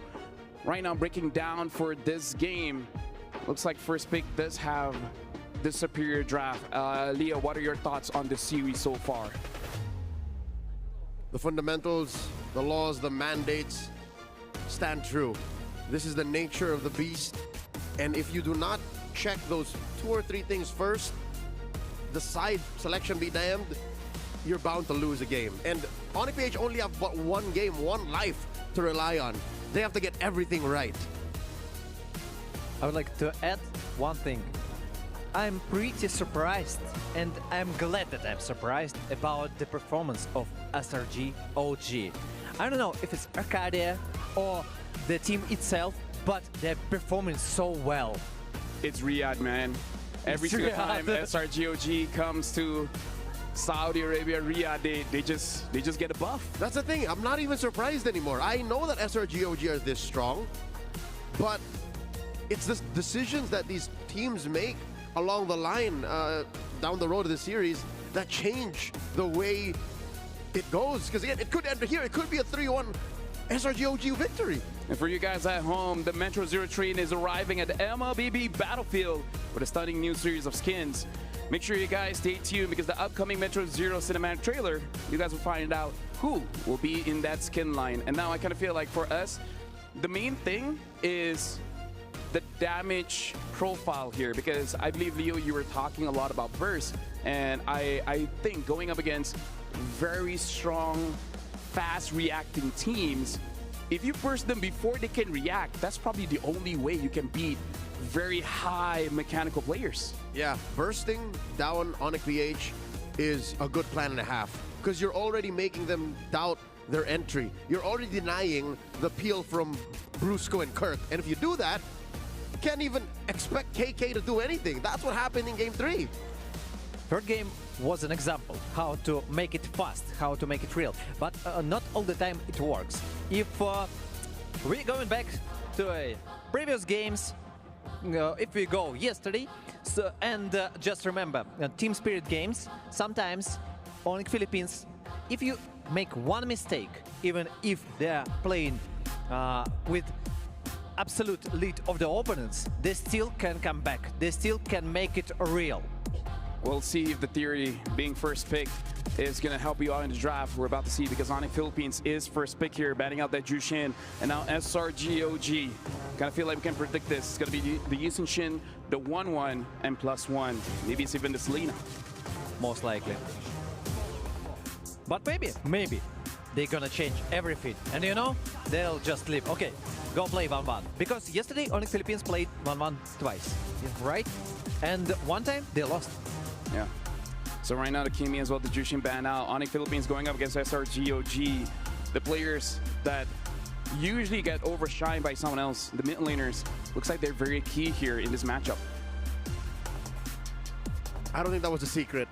I think we all knew that the S mages had something to do with their team's success, had everything to do with their team's success. So if you shut them down, if you put them in a weird position, then all the more their team struggles. That's what's happening to ONIC Philippines right now. The Eve was a good pick, but not the best pick, not what they needed at the time, because the Farsa on the other end was taking names, making heads roll. And there's the Kalia, still left open, the Lancelot. Yep. That is what ONIC PH did to win Game 2, to get us the deadlock. But SRGOG, they got one more. What else needs to be taken out here? You know, Selena. Like the same scenario. I already saw it. And actually, it's just repeated. That's the question. What's better, Selena or Lancelot? I feel like they'll ban the Selena, ONIC Philippines will pick up the Lancelot, and then SRGOG, they'll pick up the Godpot and Granger. That's a good option. That's a good option. Just change not the beginning of the draft, but the draft for yourself. So don't let to play Kelra with Granger. And Lancelot. Oh, interesting. They'll open up the Lancelot, allow ONIC to pick the Selena, then SRG just picks a mid laner with Purify. Or maybe just go back to game number 1 and early pick the Fredrin and then force ONIC Philippines to go Baxia or Joy. I mean, like, again, we'll see, because with the Lancelot ban, a lot of options are open. Even SRG could pick up the Selena for themselves. So I gotta say, game number 4, it could go either way. I got a question. If ONIC Philippines gonna take Selena for them, why do you need to change something? And let's go Farsha plus Fredrin again. Just to repeat. If it works, why not? They go for an early CC pick here, so I mean, like, to be fair, it hides a lot. You just know the EXP, but this is like one of the laws we're talking about. Don't pick your EXP early. They said no to the best pick that they've been looking forward to. I think they're, I don't know, if you're down 2-1, I don't know if gut checking your opponent and saying, do you have a Selena right now, is the best thing to do. So right now we're looking at, without the Kalia, what is going to be the priority here for SRGOG? There's a lot of priorities. Fredrin and Joy stand out as amazing junglers at this point. Baxia, X-tier hero, sure, but not really looking good for the knockout stage. Granger, the Selena, and right now looks like they have made the decision. They're going for the Gatot as well as the Selena. That's the gut check, the Farsa. Yep. Because I think that's one of the few things left for ONIC Philippines. Or Luyi. On early Luyi? I'm not saying early, because I really feel like they should late pick Super Friends. Yeah, but pick 4 and 5, but you know. It's not going to come through. There's no way it comes through if it doesn't get picked in 2-3. If you don't pick it right now, it's going to get banned. Yes, yes, absolutely. So there is the position when SRG, first of all, they prevent ONIC Philippines to take the composition like CC plus Gatatkacha. They remove Selena from Super Friends, and right now they are in a pretty good spot when they can pick everything they want. So ONIC Philippines, there are got options. Granger, one of the good picks. Pick up Moskov. And Moscow. Okay, interesting here. Picking up the Moskov as well as the Fredrin. The Joy doesn't look too hot now against the Moskov, against the CC, against the Fredrin. So the real option here is the Baxia. Already want to get frisky with it and pick up an X-Borg, because I kind of feel like X-Borg still works well against ONIC Philippines. Yep, you're fine against the CC. You're great against the Fredrin. But it's going to be on Sakai's. Can you make peace with that? I mean, he did it yesterday and he made it work. So, again, there's options. He won with the utility today already. Yep.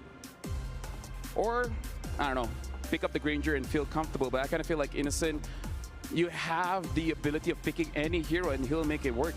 So Granger is the best pick, I think. So, but yeah, the Granger. Granger appears here. So it's just safe pick. Let's call it like this, because you understand, if you don't pick it right now, it will be banned. Yeah, so I kind of feel like Luyi should be banned out by SRGOG, and ONIC Philippines, they should ban out the X-Borg. And then after that, see what else is comfortable. So ban X-Borg, ban maybe Baxia. I don't know, because Baxia is already countered here by the CC. So you allow the Haya Joy? Oh yeah, maybe ban out the Haya, yeah. Maybe ban out X-Borg Haya. X-Borg Haya or X-Borg Baxia. I think from the right side, if we speak about the bans, yeah, we need to concentrate on the mid lane. And Loy, yeah. You mentioned it, actually. Yep. Do you also ban the Novaria? I would. Yep. Arcadia would. Oh, they ban out the Ruby. The pick that countered the CC in game number 1, which, honestly, looking at this composition, could counter them as well. But the next one should be an X-Borg, because it's not. It's going over for SRGOG. And they have no picks yet to shut it down. Is this the Farsa here for SRG or the Novaria? Novaria. No, I don't see Novaria. Farsa looks okay. I would like to say even good. And then they pick the Hayabusa. The only problem is actually Gatatkacha. Sorry? I said, like, for the left side, Farsa is okay, but the only problem is Gatatkacha. So, or maybe if you get the marker of the Selena. Oh, a glue. Looks like they're asking ONIC Philippines, do you want to ban the glue or do you want to ban the X-Borg? They're telegraphing the glue. Yep. I mean, if it is a glue, you change the way you play completely. But it is one of Cram's signature, even in MPL, MY. Picking that up, he just has a smile on his face, you know? So, not gonna confirm be the pick, but it's definitely one of the options on the table. Man, Ikram has grown so much in the past year. Stepping up to be team captain, having such a lethal hero pool. ONIC PH are taking their time with this.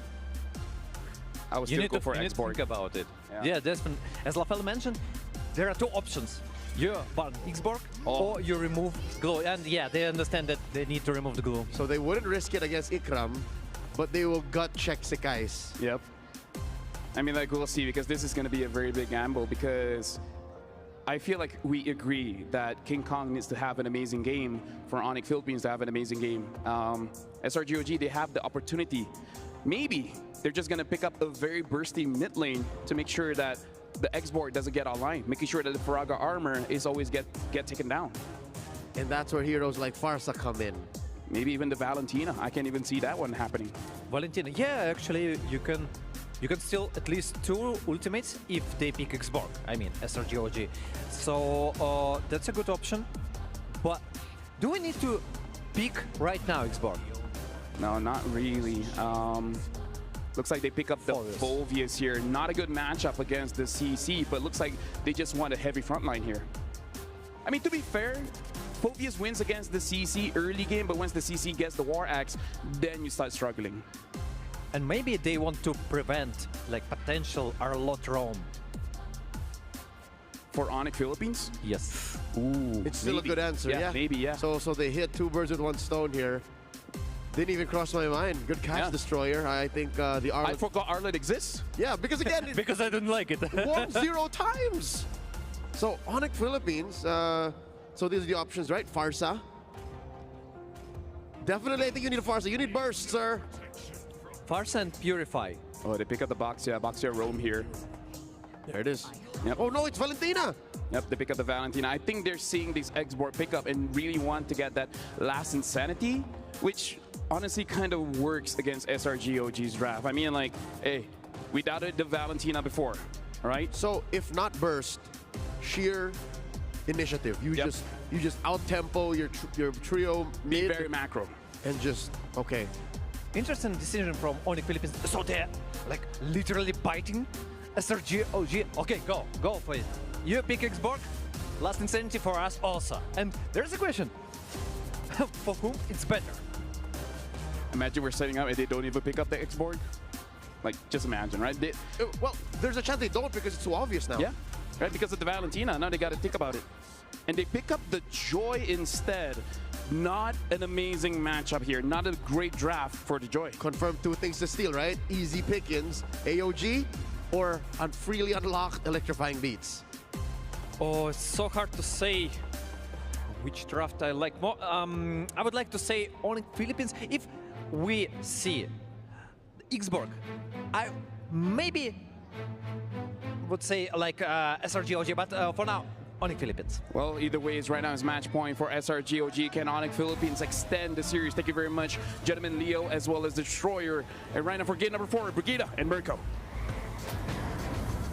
Thank you so much, and we are at match point for SRGOG, 1 win away before they get a chance to head into the grand finals once more. We'll see how it goes as they decide to lock in the Joy for their last pick, even up against this kind of lineup. But the question lies too in, could ONIC PH pull off a successful Fredrin utility draft as well in this kind of situation? Do you feel like it could still be a comfortable game for King Kong despite the presence of the Selena, despite the presence of the Gato Kacha and all that? That's a great question, Brig, and it really comes down to the players to answer it, because at this point, the thought of glory, once again reliving the glory from the past of MSC 2024 lingers over SRG, as ONIC Philippines are the one placed in a tough spot. Yes, the blue side has had a 100% win rate, so by statistics, ONIC Philippines have gotten themselves a pretty good chance, but it's SRG in Riyadh. That's like home turf. They just look like they're so much in shape right now, even in terms of the way they're able to outpace ONIC PH overall, even though we've known ONIC PH to be one of the teams who have been always that consistent team when it comes to the patterns, when it comes to the rotations, and they, yes, forced out a flicker out of Innocent, but that's all that matters right now, literally keeping him safe and in the game up against Keller, who's been managing the lane pretty well. But looking at the emblems real quick. Okay, that's Stormy does seem like he does want to keep the pace going for Sekai's, and they just want to be the ones first to rotate out, and that's what they plan to do as they get control over the river for a majority of the part of this game. And that's something that does sound very achievable for them, considering that they're on the Gatot Selena. Oh, but wait. Yeah, Kelra, he looks mad. Yeah, after what SRG did to them last game, after the Bruno strong side pick. Yep. Definitely is mad, is able to win out the lane. No flicker as well on Innocent, so that's going to be a big problem later on. Stormy with the flicker out already. Doesn't land the Abyssal Arrow, and King Kong's able to get the damage done. Turtle, definitely prio for ONIC. Yep. They're paying so much attention to Phobius, which I feel is another question we have to look at later on. How are they going to make use of this hero? But here comes the fight. Cram with Dark Wave to the back line with a flicker as well. Now pops into vengeance. It's King Kong with a win in the retreat battle. First blood to ONIC Philippines. And it's a big bonk to Cram. Kirk gets the kill. 2-0 to start the game. An invade. And the Turtle, they've gotten everything. And Stormy, not even given the chance to recall. That's probably the first answer we're getting in this game. There might be some bit of struggle for Cram. He did flicker in, decided to go for the Dark Wave, surprise ONIC PH, but they were ready. Even Kelra made it to the fight, interestingly, even without the SOD landing. So it was literally ONIC PH just deciding to brute force their way through that fight, and I feel like that in essence is what they could be capable of, considering the kind of lineup they have. This is a Fredrin and the Baksha. So you have enough tankiness to deal with everything and ability in terms of the Valentina too. Oh, but Kelra! What a read by Yums. Just holding that bush, and it's another kill in the bottom lane to SRG. That's what you get when you don't go for Purify up against a comp with the Selena, right? Like, once you get Chain CC, there's absolutely no way you get out of the Abyssal Arrow. Brusco's doing a pretty good job at stopping the wave from crashing into the turret, but it will end up hitting. I think it should still be Kelra making it in time. No. Oh, now he has to go and use that SOD. Yeah. All right, so he gets it, does a little bit of damage to Innocent, but he loses a lot of gold, and Innocent is now in the lead. That's not to mention that he's already 101. He has a kill, he has an assist, and he did get a decent amount of energy shields down bottom. So if SRG get to allow Innocent to snowball again, then that's like one out of the many things that they get to take off their list in terms of how they're able to activate their entire lineup in this game. And so far, so much pressure has been placed on the gold lane. They're literally making things so much more difficult for Kelra to dominate the way he usually dominates his lane. And now he has to rely on the SOD in order for him to catch up and get a bit of assists here and there. But SRG OG are the ones holding the turtle right now. What is going to be the plan? Oh, there goes the AOG. Oh, but King Kong is still able to get the Retribution down. Now as Brusco pops into point sounds, and Kirk does a lot of damage with the current call. SOD lands in the back line as well. Super Prince steals it like to my beat. That's going to be Kelra in the midst of it all. What? Jumps in, flickers back, spear, and Misery pinning Cram down to get a kill. And again, it's ONIC Philippines who take the lead away from SRG and died from Prince. This could be a solo assassination. One more basic attack. Oh, Sky's able to escape the outplay as Kirk falls, trying to zone SRG away. Kelra, can he get this turret? That is going to be the turret falling, but Innocent is walking up with Rhapsody. Prince looking for the play as well. Good spear of Misery. Kelra dodging away and will be able to pick up the kill on Innocent, although it will be traded back through Skull. Shield, Unity, over to Stormy, who's able to dash, but Super Prince has stolen away the ult of the Selena. Dodges, no, gets hit by it. Stormy gets out. Even when ONIC PH were forced to split up, or I feel like they weren't even forced to split up. They decided themselves that they were going to split up and go after certain members of SRG OG all by themselves, and it's interesting to see that it still worked in the end for them. Super Prince did such a great job managing the members in the backlines, managing Sekai's even all by himself on this Joy. Fortunately, just lacked a single more basic attack to take him down. But even other than that, in the previous fight which happened in the Turtle Pit, ONIC PH, with the amount of crowd control sustained that they have, were effective enough to isolate away a single member. And so even during that moment wherein we felt that Kelra might have just used the SOD in a not so good spot, was actually able to still survive, reposition, and also help in taking down that one isolated member that ONIC PH had. So they just have to keep this pace, they have to keep this sequence going so they're able to make use and maximize their lineup more, because like ONIC PH essentially, maybe that's one of the strengths of their lineup. Like they don't necessarily rely on each other too much, and they can do plenty of things even by themselves, even when no one's really paying attention to where the other members are. Again, yeah, so individual plays. Kirk has gotten hit by 2 of those missile arrows.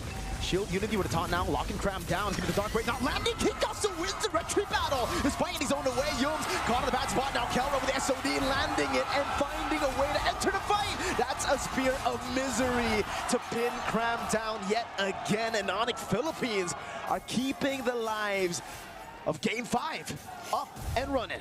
Yep, they're still staying in this game. They do not want to hand over the win just like that. They've done it twice. They've won against SRG OG twice, even way back in M6, and they do not want to get or allow that revenge to come in anytime soon. So we did mention the entire idea about individual plays and ONIC PH being good at that. But even when, or especially when, you let them play like this together and set up the tempo for themselves, it's also going to work well. Oh, Sekai's so close. Rich from an angle, King Kong into the corner to turn it there. Why the Abyssal Arrow is over, but he's still able to survive somehow. Yums, though, won't be able to. Prince steals away. Selena all dashes towards the arrow and doesn't get hit. I mean, that's one of his signature heroes, so in a way, he still gets to use it. I think that was a surprise in the draft 2 earlier, like he didn't, or they didn't necessarily prioritize the Selena. They saw the Selena, and Prince was like, Coach, I want to play Selena. In any way I can. In any way, and why not? It's like, sure, here's the Valentina, you can now play Selena. I mean, even now, he got the Granger. This was something he did way back too. He got the Granger ult with the Valentina and used the Death Sonata. He got the Moskov ult in the previous game on the Valentina and just to surprise everyone. So he's just capable of doing all these surprises on the Valentina, but oh wait, King Kong! Uh-oh, a taunt over to the back, now the Retribution as well, dodging it for the Dark Wave, getting another taunt of the Shield Unity, locks him down, and Kelra finds a killing spree. Holy Shield propped in up top. Prince again steals away the Death Sonata. 1-2, are we gonna get a third shot? There you go. Yes, the answer is yes. Super Prince just doesn't fail to surprise and entertain us whenever he gets his hands on the Valentina. And so he has, what, how many options now? Because he hasn't even been getting the AOG.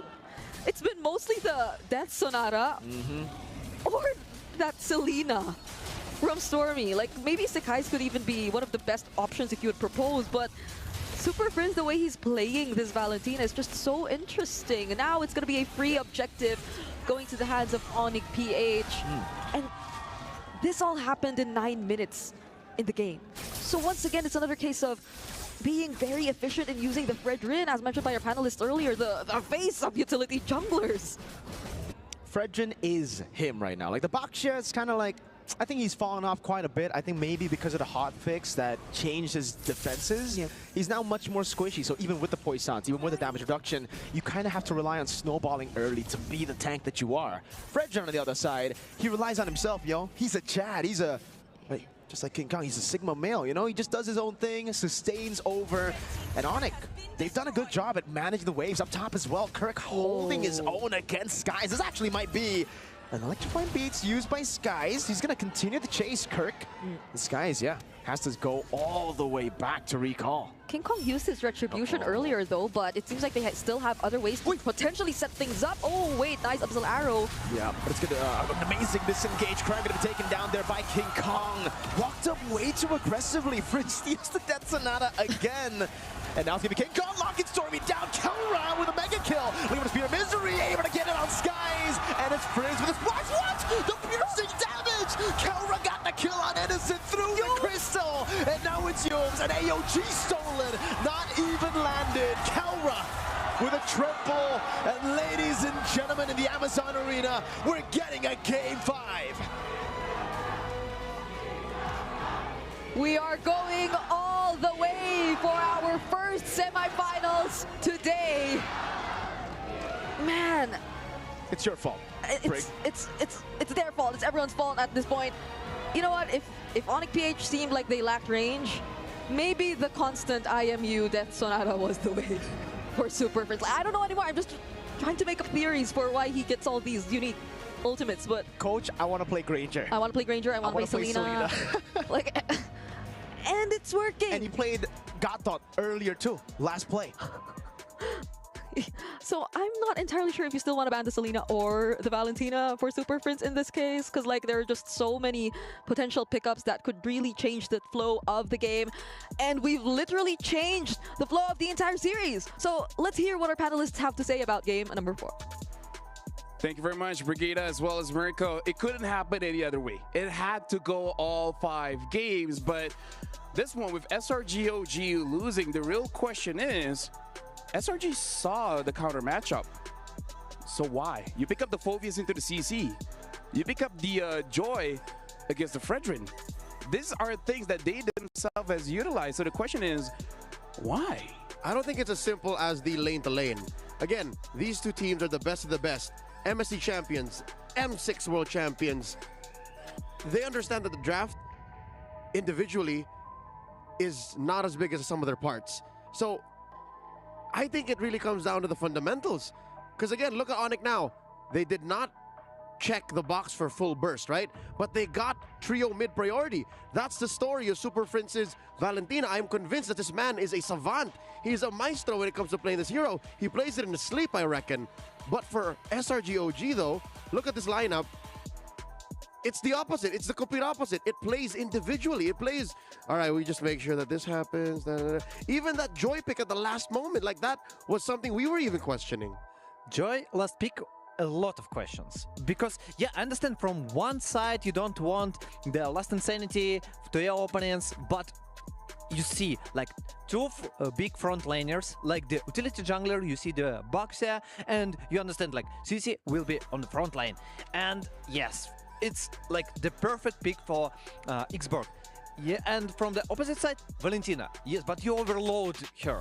Anyway, you got Selena, you got Gatot Kacha, even Death Sonata with Granger. So a lot of opportunity to steal, but it's more priority for you, and you don't use it. The Valentina here doing over 5,000 damage per minute. Super Friends really doing a lot with this Valentina. So I kind of feel like whatever he picks up as of now can no longer be questioned because he's the monster mage. His use of the Valentina defies all preconceptions about the hero. About how, oh, there's got to be 1 or 2 big ticket ults. Oh, you have to still apply, you know, the principles of drafting. Like there has to be some level of burst elsewhere. This is a lane bully, so your side lanes have to be... No. You don't understand. This is Super Princess Valentina. It's built diff, and that's one of the things now we have to consider. Maybe even SRG OG, this might have put the fear of God into them, because now you only not see blue side win a lot. Not only must you ban the Yusun Shin, the Lancelot, the Selena, like these things are still true. You just have to add that you have to respect Super Princess Valentina. You can't make that kind of bans. I mean, yes, you have to respect, but you can't ban it. You need to make the priority for the other heroes, maybe potentially the options when Valentina can't steal the buttons from you, but also if you make this priority, you like shooting in your leg, because you're making yourself less resources that you can use. This is how high stakes competition gives you questions, and you got to give the answer, because we started with the best of 5. Now, essentially, this is a 500,000 USD best of 1. Every pick, every ban, there's money in stake for that one. So, honestly, if I was SRG OG, I would consider that Valentina ban, because you don't want to go into a situation where when you lose, and then afterwards you're like, we should have banned it. You're right. Now going into the next draft, one must consider what are the mid lane priorities for SRG now. Number 1, ban the Selena. Number 2, put a Farsa or something onto Stormy. Come the turnaround, because we now know that ONIC PH like to put Super Friends in 4 and 5, regardless of blue or red. Ban the Lo Yi, because that's something that you gotta respect too. And then also just ban the Valentina, because usually what do we see alongside that Lo Yi ban, right? We last saw a Novaria ban. And it a fair miss. But yeah, you saw that match, right? You saw that match with the game with Team Spirit. It took ONIC almost 20 minutes to try and get that matchup, that team comp online. So it's very risky to play the Novaria. I don't think it's as good as it is. You know, you mentioned it like one Lo Yi, one Selena, and then I just one Yushun Shin. So you don't have that amount of bans. That's the problem. You need to understand what's the priority for you, and that's the thing that I asked to make SRG OG the previous time. When you see the first pick, okay, I just asked do the same. If it worked, go again Farsha and go again Kalia. It's okay. It's a priority pick for you. So maybe that's the reason why they lost. The Kalia finally got banned out. So without the Kalia, now they're like, okay, we gotta go back. Fred and Farsha, yeah. Yeah. Either way, yeah, this is going to be the final time they draft against each other, and we all expected this. Saying this is going to go all 5 games was not a hot take.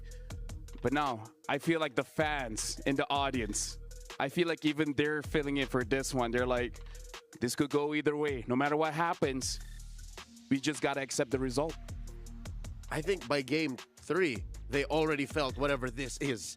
Whatever that hot feeling down in the bottom of your stomach was. They've been feeling it since game 3, even game 2. Because I'll tell you now, folks, being in that very same arena as a fan yesterday, as I watched ONIC Philippines versus Team Spirit, it is unmatched. It is there's nothing quite like it. So when they put people on camera, when you see those reactions, you see but the tip of it. And you know, now I understand when you said it's more hard to stay at the venue. Oh, it's hard. Yeah. It's hard. Yes. Exhausting, draining. Right now I understand, because it's like a roller coaster. My team won, lost. It's like a match point for everyone. These folks right here, look at that. I mean, like, for me, my blood pressure gets high. My throat is out of it. I have no more voice after all that screaming. Heck, one time I wanted to puke. That's how intense the emotions was. You need to live off the momentum. Right now, right here. It's the last time when you're cheering for your team. I speak with the audience, definitely. By the way, just saying, this is just the first semifinal match. We got another one after this. So for all the ONIC folks, there's one more ONIC you're going to be watching right after this. This is insane. Like, this feels like such a long series, and it's just the first one. But luckily, unlike the RRQ SRG match yesterday, these go quick. Like, if you lose, oh yeah, it's like a chess match. Like, all right, I made a mistake right here. Let's just wipe it. Let's do it again. Game 2. All right, let's do it again. Game 3. Let's do it again. Game 4. Might this be the outlier? Might Game 5 be the one that went as long as the Team Spirit matches go to 18, 19, 20, 30, touch 30 the tip minutes. of 30? Could it be this? I hope so. Because, you know, the last game should be the most emotional. You need to express the feelings. You need to feel it. Like, all the emotions that was charging, and just blowing up. Destroyer sounds like these are demands. We're expecting too much of the game. I think we just need to make sure that the teams draft well enough so it's not a stomp. Yeah, it's really like the team's just edging the folks here. But yeah, going into the draft, I kind of feel like this is one of those points where, as a fan, for me, I'm not going to be questioning it. It's like, you know yourselves very well, you know the opponents very well. You went 4 games against them, so whatever happens, happens, which is a good and a bad feeling, because at one point you're trusting the team, but at the same time you kind of feel powerless. No matter what happens, hearts break. No matter what happens, hearts break. We're just like about a minute away from the draft starting here. I don't know. I have nothing to ask at this point. SRG's gonna go blue, right? It's gotta be. They should. SRG OG gonna go blue. ONIC gonna go red. And I'd like for at least this universal truth to remain a truth going into Game 5. ONIC is comfortable in red. What's been going on? Like, they've been making funky choices in the series so far. So hopefully they come back to their senses, time travel, restore settings, to how they were in the peak of MPL Philippines Season 14, Season 15, and do good in red. I just want to wait and to see the draft, you know? I'm so excited. I feel like it's the moment of truth because the two champions, they're facing each other and it's 2-2, the decisive map. That's all on the line. Well, folks, I gotta say, for the people who were anticipating this match, I feel like they got their money's worth because it shows the best out of both teams. We've seen the best of SRG OG, we've seen the best of ONIC Phil. For the lively his heroes. The precision has to be there, and like you said, absolute perfection is needed by all 10 players of this game. Porcelain. You know, not absolute perfection. Yeah, I want to see absolute cinema, like you call it, guys. Not you, okay, like it's called by Kid Bomba. And now SRG is going over for blue side first pick here. ONIC Philippines betting out the 1-1. SRG OG still respecting Super Friends on that Selena, instantly batting it out. Will they ban out the Lancelot here, making sure that King Kong doesn't get his hands on that hero? 1-1. From the right side, I expect also Yushun Shin. From the left side, Selena, instant ban. And I think they want to prioritize Kalea for themselves again. Zushin also. Expect Zushin to get banned out real quick. There's a lot here. The Lancelot, the Jushin, even the Fanny gets banned out by SRG OG. It looks like they're going to ban out the Lancelot. So the first two bans are relatively the same. And the Yusun Shin is still a permanent ban here coming in from second pick. So the last two bans here is going to be crucial. This is going to be the $500,000 US ban. Or divided, just 100,000. Yeah. Ban. It's either 500K or 150K. So there is the difference, and funny, the last ban. I still don't like it, but okay. It's the priority from the Coach Arcadia and SRG OG, and the last ban is Kalea, actually. So yeah, again, that's what they did in game number 4, and it proved successful. So what does that leave SRG with now? Jushin. What's the opener? Jushin. Or take away the CC again. Phovius? Less on the Phovius. I feel like Jushin is there. If they want to pick a Fred, maybe. But again, could be countered. I feel like the safest one is Jushin. Or CC. Or CC. That's the option, but maybe just lock in Granger. No, it's CC. If I hear it right. Yes, it's CC. So the other side can go... They could go Fred if they want. Granger, Fredrin. Yeah. Farsa. Farsa Fredrin. Farsa Fredrin. So we see like the compositions should be built around Fredrin, right? Or maybe you got any other options? I mean, like considering the junglers that are open now, Fred, Joy, as well as the Hayabusa. Unless either junglers has a Hayabusa in their pocket for Game 5, we're going to be seeing early Fredrin. Yeah. They do. I'm pretty sure Sekais and King Kong aren't shy to play the Hayabusa. It's just, these are better right now. There's a Zushin showing face for what seems to be forever. And the Fred. We were talking about mid-trio prio. Fred and Jushin. It doesn't get more prio than that. Like, you can fight at any moment. This is a dangerous opening coming in from ONIC Philippines. You fight at level 2. You fight at level 2, exactly. Constant damage, a lot of sustain, and yes, it's a good pick. It's a really good pick. But from SRG OG, right now, what should they pick? I think about Farsha. Okay, if you don't pick Farsha right now. Or Luyi. Or Luyi. Yes, it's a good pick also. Yep. Picking up the Farsa and the Akai here. So for the final game, looks like a possibility. Not confirmed. Possibility, utility going up against utility here. Haven't seen a lot of Akai for Skies. Gotta see how it performs in this game. Also, again, could be a coin flip into the roam. Yep. Yums could step on a clutch and suddenly, depends on how ONIC's draft goes so far here. We've already changed a few of the priorities. Again, for the first time in a while, Super Friends gets his pick in the first phase. Yep. So do you go Granger now? They should. But actually, should they? Because they got first ban and then they will pick right after the second phase. So I think the priority should be for the X-Plane, and it's Badang. Super duper prio. Like, you just punish so hard. And very flex, because I believe in the previous matchup, it was the Badang going up against the CC, which Badang won. Yep, so Kirk does have a Badang in him. So we don't know. That's what's scary here for SRG. So what can happen is ONIC can hold this out. They can take this to the grave, meaning pick 5. They'll never know where the Badang goes up until the end. I like Badang being from the side that ONIC Philippines put SRG OG in the position when they should think like, okay, is Badang X-Plane or is it Badang going Rome? And there is the variety of the bans. But from the other perspective, you know, they got Akai, SRG OG, I mean, and potentially you can help the opponents to lock down.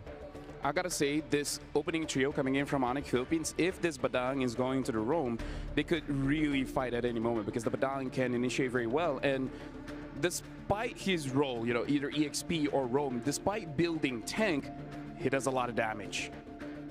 Especially since SRG's picks, a good majority of them, if we're already seeing the jungle here, are going to be softies. Yeah.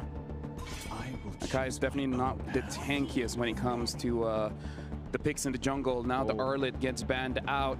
ONIC Philippines is pretty convinced that this Akai is going over to the jungle, banning out the Gatot. I wonder what else will they ban out, because so far, I'd say Yums only used the Kalia and the Gatot. I also think about the Cho ban. What do you think about it? One of his signatures, we haven't seen it in a while. Yes. Yep. And I don't know who you kick at this point. No good kicks right now. You don't want to kick the Badang, you don't want to kick the Frederick, and I don't think you can kick the Jushin. Especially since we know she's going to be rocking the Purify most likely. There's a Matilda ban. 2 roamers taken out. Yep. For ONIC Philippines in the last phase of the draft. They're digging deep, like they're really just choking out Yums here. And the last decision, SRG OG. So, I think Granger, they should ban it. Because then, after that, they can exchange of the gold. Like, okay, you take the Moscow, we take Bruno, we take I'm something smelling Harith. Harith? Because it's okay against the Farsaf. Farsaf at the SRG, you open up the Zaman Force and then she's scared out of it, you know? Yep. But, you know, they ban out the Ruby, making sure that kind of forcing this Badang to go EXP if they want to match up against the CC. They want to understand the clear initiation. Like, Badang, okay, but if ONIC Philippines got, for example, Ruby or Arlot plus Badang, you know, there is double opportunity for different kind of initiation. I'm impressed that neither team actually banned anything in the gold lane. They're really just opening it up for half-man, half-beast of the gold standard. Here's the Granger. We saw it coming, like it was definitely even one of those first pickables in red. Now what does Innocent get here? Go Bruno again. Is that the option? Just went out super early and then translates to a win? Yeah, no, you want something that has a early power spike or something that doesn't care. So even the... I just got one thing. Don't pick Moscow, please. It's just the question. Stats will tell you yes. Yeah. But also I was going to say Harith. Harith's fine. Harith is fine. It's kind of good. I wouldn't Claude here. Okay. There's the old pick for Yums. Yep. Where have you been? One of the signatures, but again, not a lot of options. Like, he really has to show the mastery here to make it work. ONIC are locking and loading their Purifies. It's going to matter. And the last pick? Bruno. Yep, it is that Bruno. They actually want to win early game. Yep. They want to push their opponents super hard. And the Chu is a good decision. Yep, that is a mid-game initiative for SRG's rotating kill squad. ONIC, they got one more. The jig is up. We know where this Badang is going, and it's in Rome. The Phoveus reveals itself. We saw in the previous matchup, not good against the CC, but Destroyer, final thoughts. Just because of the Cho last pick and the good composition that I see from SRG OG, I want to make a prediction that they gonna win. But I also like the ONIC Philippines draft. I'm all in for ONIC, man. They're the reason why they picked that Phoveus last. All right, thank you very much, gentlemen. We're going to the final game of this semifinal series. Brigida and Mirko, good luck for this one. Thank you so much. We definitely needed that. This has been such An interesting take in the draft. Smart moves, mind games everywhere as they draft for the most crucial game that'll either make them stay or will be the cost of their end, of their journey's end here in MSCF EWC 2025. Welcome to the final game in this series between SRG OG and ONIC PH. Will SRG finally get their revenge? Or will ONIC prove once again why they're the reigning champions of the world? What are your thoughts on the final draft, Mirko? Oh, that's a tough question. You really put me on the spot. The Fredrin's great. I liked it. I thought there was going to be a setup for the Arlet Red 3, but they instead picked up the Badang, and then we got to see why. Yep. They really shut Yums down, forced him to play on the Cho, a hero that we haven't seen him on for a while. Yes, we kind of know him for Cho. He's played Cho before as well. MSC 2024 was crazy run, SPS 2. But this tournament, I don't remember seeing any crazy plays for Yums on Cho. So I think that could be, you know, again, an angle that ONIC Philippines took with the Badang pick instead of the Arlet. Then they proceeded to ban Mathilda and got that again, taking away his picks. Everything that else worked for SRG. So it really is about putting Yums into his uncomfortable spot, and also Skies. Yeah. A guy. Because even the panelists mentioned it. If ever the Cho does come out, who do you even want to go for? Exactly. In ONIC PH's lineup, you'd have to be very picky about who you decide to use the Way of the Dragon on. And even if you do get to land a kick, you definitely have to have Stormy by your side, because that's where majority of the damage is going to come from. Innocent will have to take a bit more time before he gets to deliver in terms of damage. And that's another thing.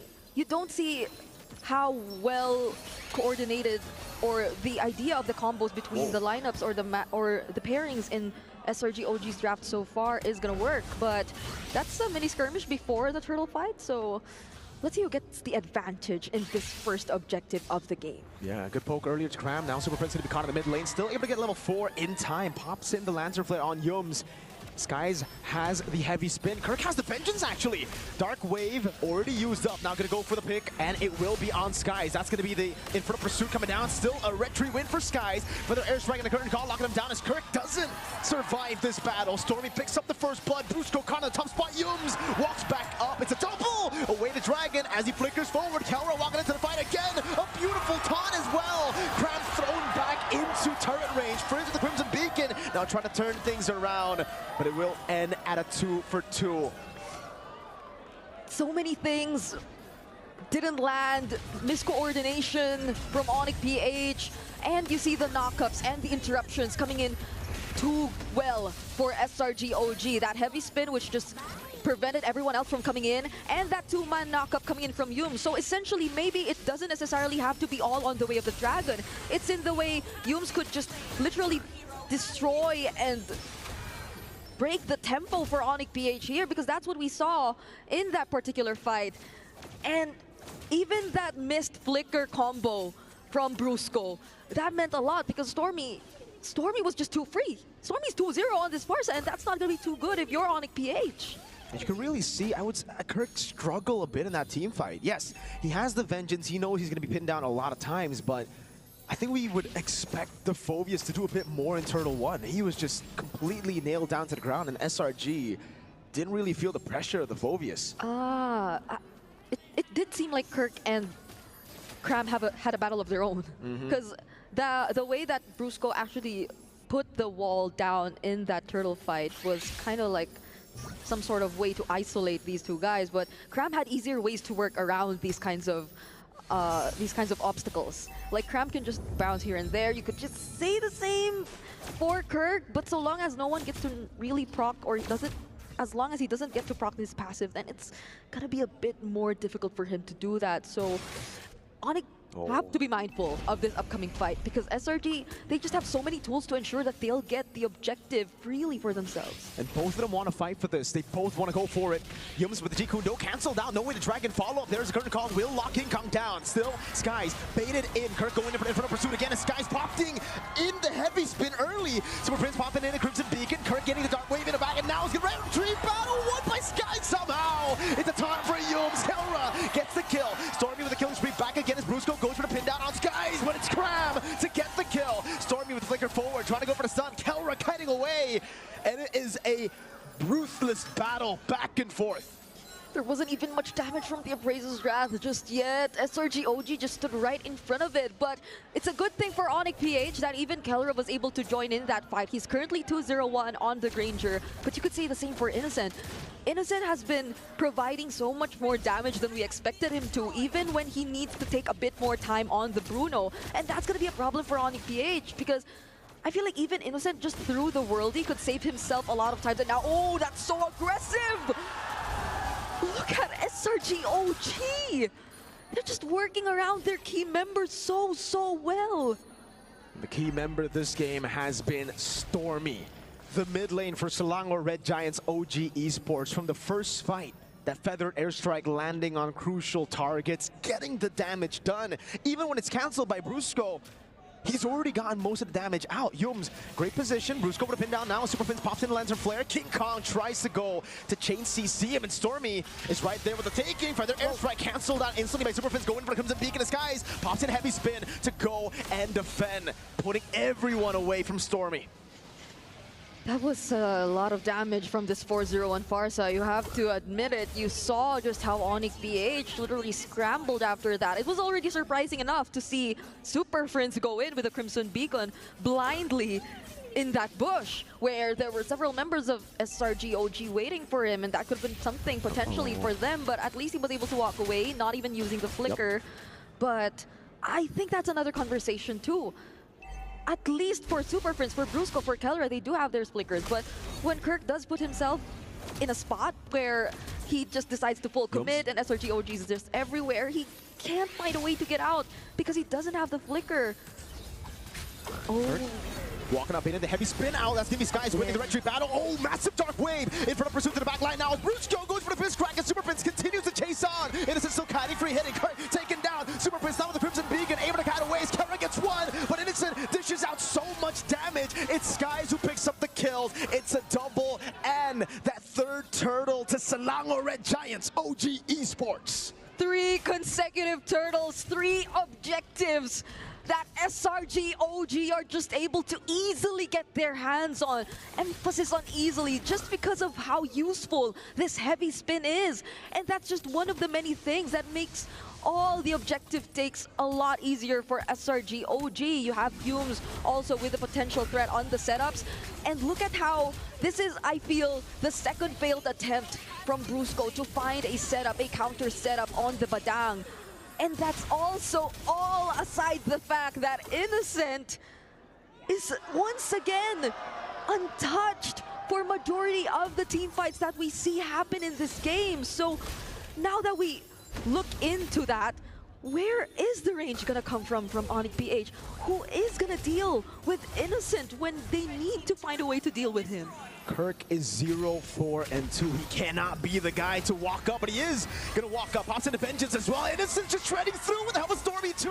Kirk, no movement, going to be taken down by Cram. And now it's ONIC Philippines on the back foot. Brusco, can he make the play? He actually walks up and gets kicked back all the way to the back over to Stormy. Sky's on a killing spree, and ONIC Philippines in shambles.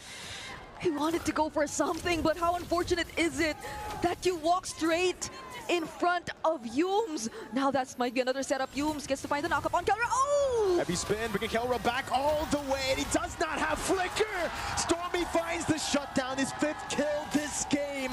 That might send Selangor Red Giants over to a big win. Kirk forced to back away. That was a retreat by King Kong. That means this Lord is free. SRG can get it, and they can snowball their way to the base of ONIC Philippines. We can't see the value of the Vengeance just yet. Kirk is having such a hard time performing in the EXP lane on this Phobius. Even with the presence of a Cho, even despite the presence of Bruno, even despite all that, it just feels that ONIC PH can't find the right way to make their lineup work together. So many conditions have to be met. And this is seemingly the complete opposite of what we saw from them in the previous game, where they were just able to make so many things happen all at once. Now it's SRG OG with a 5k gold lead. Kellera at least is very close in terms of gold, actually even a bit ahead against Innocent. But that's only Kelra. That's only if you look at Kelra. Only Kelra. The rest of them are all far behind. And I think most of the lead is on Cram. You can see the CC matchup against Phobius again. We already got to see it in the previous game. For Kirk, it was on the CC winning it out. And now ONIC Philippines fall to the strat that got them the win. Again, the CC against Phobius. It's a different approach, to be fair, right? It's a Phobius with vengeance. But that makes it a bit weird. You're an all-in hero now. You walk up, and if you don't get a kill, you're dead. Kelra in the back, forced to flicker out. The Lord charges in to the base, and it'll be Skies brought back by the Lantern Flare. Kirk now at half HP. Kelra walking back again. It's good conceal already. ONIC Philippines holding the base. The base turrets are all intact. But now the question is, for how long can they hold?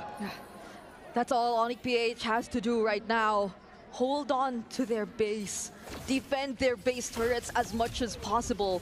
Because SRG OG, they're just so close to once again returning to the grand final stage. If they make it happen in this upcoming siege, another feathered airstrike already committed by Stormy. That's already a lot of damage onto Prince and Kirk. Skies walks up a bit too aggressively and will get poked down. They have to play it slow.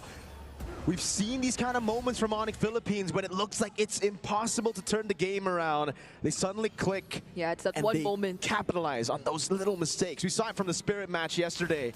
And Selangor Red Giants OG Esports, they have studied it. They know how to play discipline. This isn't their first rodeo. Going back again, resetting. We get a look at the damage dealt ranking that is just led by Stormy on this Farsa. Such a monster. 2 times he's been able to zone Kelra, take him out of the fight before ONIC Philippines can even do anything about it. Yeah, and we had this entire conversation about Fredrin being the face of utility junglers, but you know what? The way SRG OG are pulling this off, the Akai jungler consistently securing the objective, securing the turtles, and Stormy just feeling like that guy who just enables everyone, or maybe is even the guy everyone tries to play around in the early stages of the game. It just allowed SRG OG to arrive at this point in the game, and they can focus their attention to other members now, definitely on Innocent a bit more, because Innocent 2 is looking to be online. I don't think he's had to use the Purify at all yet in this game. Oh, Skies goes for the pin down. With a heavy spin already over to King Kong, he's still going to be able to take some shots, but Stormy gets the last one in. Lord not taken yet. Cram still has vengeance. It's a few shots over to him, but with no King Kong. That means ONIC Philippines will have to give this one away. And SRG, again, are getting closer and closer to making it back to where they were just a year ago. King Kong, that was the first time he died in this game, but that was such bad timing. If you're ONIC PH, SRG OG, as you've mentioned, they've been wanting to get revenge on ONIC PH. After so long, they get to win against this team every single time they meet. Prince. Oh, but another heavy spin! Again, Skies walked up with a heavy spin. There's no Lord. They baited out some big resources, ONIC Philippines. And it might be a case of SRG being too quick with it. Those are some really crucial resources to go for the siege. They could have gotten more than one base turret, but now they have to be happy with just one. Yep. ONIC PH have a lot of time to work on this Lord, on this objective. Oh, but there was an attempt. Feathered airstrike. Yums could have also looked for a setup, but at least got revealed just in time as they used the conceal. So as you've mentioned, ONIC PH clearly still holding on. We're 14 minutes into this game. There's a lot of catching up to do when you look at the other matchups, when you look at the other heroes and players here for ONIC PH, but everything looks good.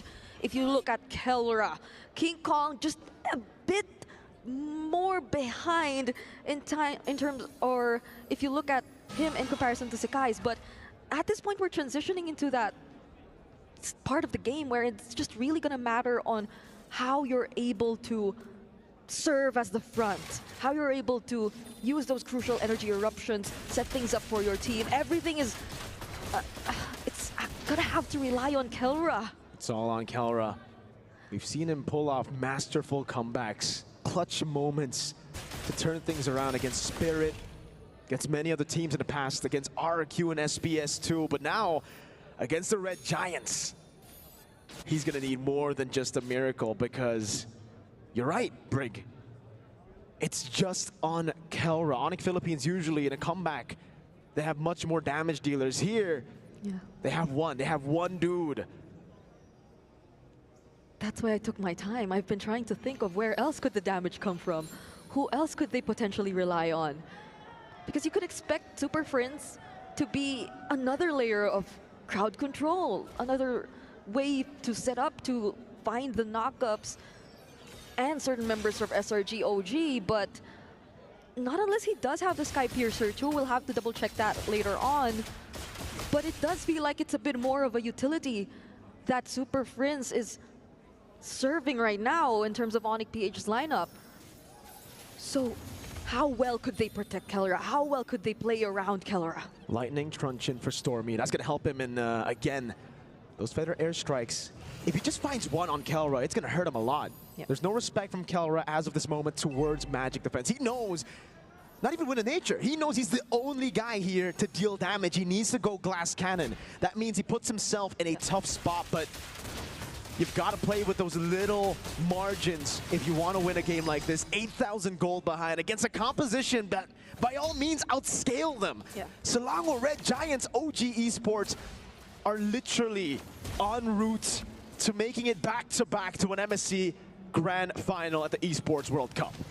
You have to manage the waves. ONIC PH, they have so much to think about at this point in time.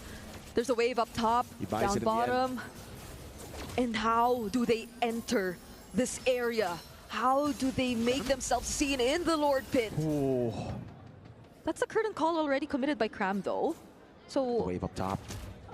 That's the thing. No conceal, too. They've already baited it out now. SRG should be able to go and force this out. Super Friends caught in a tough spot. Yum's already able to Kundo, and now Kelra makes his way back. Let's see if they can save this game. It's giving the heavy spin stolen away. Sky's in the back line still. King Kong going to be kicked by Yums with the way of the dragon. That gives him all the space necessary. Kelra in the back doing damage. Innocent very low. Kelra still going for it again. Immortality down. Kelra against Yums. Another immortality down. And now it is just Kelra left to defend against 5 members of the Selangor Red Giants OG Esports crew.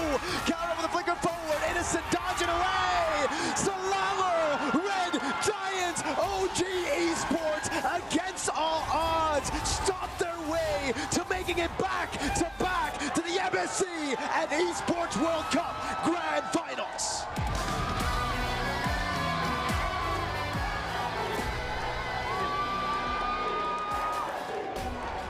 SRG OG, they get their revenge against ONIC Philippines. And now they return to the grand final stage with that shot of being the first ever back-to-back MSC champions in all our history in MSC. What a moment for them, what a performance even. All the adjustments that came in at just the perfect time. Last year, they turned from mortals to giants. This year, we get a chance to see the giants become immortal. And it comes through beating one of the scariest teams we've ever seen in MLBB. ONIC Philippines, who've just been reigning, dominating throughout the year, finally look vulnerable in the hands of Selangor Red Giants OG Esports. They have indeed improved. People have indeed adjusted. Things are way different than they were back in M6. Back when ONIC PH were with their winning ways. And my, oh my, did they bring us all the way. This was a Game 5 that they delivered to us for the semifinals, and I feel like we were all in for a treat, but unfortunately ONIC PH, despite everyone with their expectations, will now have to bow out of this tournament. And SRG OG will be the only remaining team from the left side of our knockouts bracket. We're just awaiting whoever they will be going up against between the winners of our upcoming match. But this is what whoever will be winning from that side will have to prepare for. Now, I know we're all looking forward to hear what our winners have to say. So let's throw it over to the stage with our hosts to hear the winners' interview. And there you guys have it, ladies and gentlemen. This is officially your first grand finalist for MSC 2025. It is none other than Selangor Red Giants OG Esports. And beside me right now, we have Sakais. First of all, Adit, that was an incredible 5-game full series. How are you feeling right now? I'm feeling so happy and feel like so amazed with our performance because here's the thing. The people keep saying that I'm like not like last MSC, like I'm dropping, my performance is not good, but here's the proof. I'm the grand finalist. There you go. This is his proof. This is his statement match. He is in the grand finals. And that is your statement to all the haters out there. Now, so guys, we know that based on the track record, SRG OG has never won a match against ONIC Philippines. And this dates back all the way to M6. Right now, today, you guys actually eliminated the reigning world champions. What are your thoughts on this and how did this even happen today? I think we just really hungry to get revenge against them because we lost against them 2 times in international and we really won this win and we got the best revenge ever. Best revenge ever indeed from the side of SRG OG. Now, Ade, I usually realize that you're wearing glasses back at home in MPL MY and in tournaments. But over the past few days at MSC, I realized you're not even wearing glasses. What's that all about? Actually, I still wearing, but outside of I'm playing, because when I'm training, I didn't use the sunglasses because I feel I cannot used to it, and it just I think I feel better play without sunglasses. Yeah. Okay, now Ade, tomorrow you guys will face either Kyrie or Carl TZ. Now, in the MLBB ecosystem, everybody has been saying that these two are the king of the jungle. And I'm pretty sure the audience here all agree. But now that you're in the grand finals, 2 times back-to-back in technically just 1 year, do you think you're in the leaderboard now for the king of the jungle? Like I said, I don't want to admit, but let's people say it. If they think so, yeah, it is. Let the people say it. What do you think it will take for you to be considered the king of the jungle? If champion, maybe, yeah. If champion, maybe. Okay, final question. Between ONIC Indonesia and Team Liquid Philippines, who do you think you will be meeting in the grand finals tomorrow? It's kind of hard to guess because both of them is really good. And my opinion, I think Liquid PH will make it because they have the GOAT there. And I really want to face them once again and try to get my second revenge. Ooh, in potentially another revenge matchup tomorrow at the grand finals. Will Sakais be able to meet the GOAT, Carl TZ? There's only one way to find out. However, before we find out the second grand finalist, it is time to throw it back to the panel to break down what happened in this insane series. Throwing it back to you guys.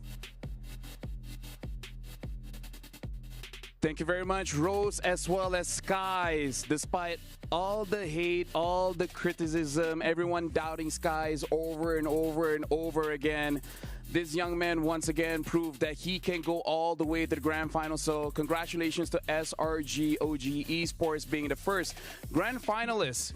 And with that win, they just eliminated 2 possibilities. The first is the all Philippine grand finals and also all ONIC grand finals. And they said, hey, there's a chance that Liquid could make it through. But after this matchup, I don't even know how to predict this one, Leo. SRG OG undid Kid Bomba's timeline shenanigans. You know, the main thing that I want to mention, still, first of all, ONIC not eliminated, they will go to for the third place match. There can still be an ONIC in the third. Yeah, it could be ONIC third. Yeah, Is that what you're saying? Is that what you're saying? Yes, that's exactly what I was forced to say. But so, actually, I want to mention how confident SRG and what a good performance they showed us, and they want another revenge. You heard, guys, right? I mean, like, I kind of feel like for SRG, there's a lot of ways for them to really get on their top condition. Number one being Riyadh, so that's numero uno. Something about it, man. Something about Riyadh just makes Selangor Giants feel very good. The other one, it has to have emotions in that one. I kind of feel like if they're going up against someone that they don't have any history with, they're like, you know? Yep, doesn't unlock the best in them. And I think all the doubts, all the haters, all the animosity, it fuels them. It motivates them. Is that not what you want in not just your favorite team, your favorite players, but in an esport? You want some adversity. You want stories to be told wherein the protagonists, whether you look at it one way or the other, overcome what challenges them. I think Riyadh challenges them, you know, because you mentioned like every time in Riyadh there's something around here in Saudi Arabia, and the most interesting thing that even their home, like when they perform during M6 in Kuala Lumpur, it doesn't support them that much like the audience here.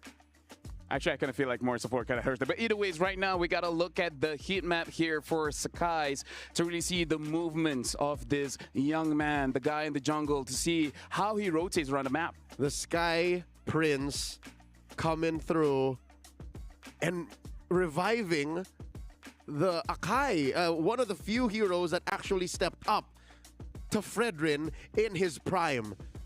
The way he played it reminds us exactly why in the late 2022, that season, going into 2023, it's this duo in the utility jungle matchup that ran the show. He did, yes, get a lot of kills on Brusco and a couple of kills on Kelra and Kirk, but really what he was doing was something you cannot see here in these numbers, in these stats, is he was single-handedly forcing ONIC to respond.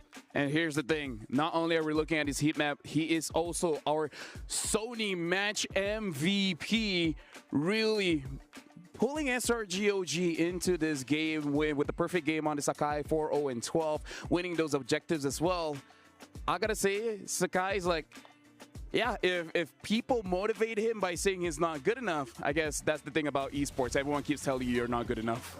A lot of efforts. And yeah, you know, also, we see the highlights and the moments when the Sakai's played Joy. That was also amazing. That was such a good performance. And the last game, I totally agree with you, Leo. He just revived Akai. He's, you know, Akai and Sakai's, it's the kind of equal words right now.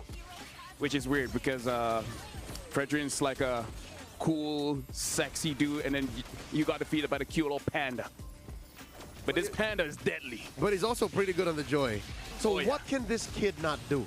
I'll tell you now, what he can't do is be in the bottom of the top earners in all of MLBB esports. Because of this win alone, plus consider his MVP earnings from last year's MSC, I think, Destroyer, you did the math. Yeah, yeah. SRGOG is up there now. They are like over everyone. And actually, second time, there's a question. You win MSC 2024. If they win MSC 2024, just imagine about that amount of money, about that prize pool.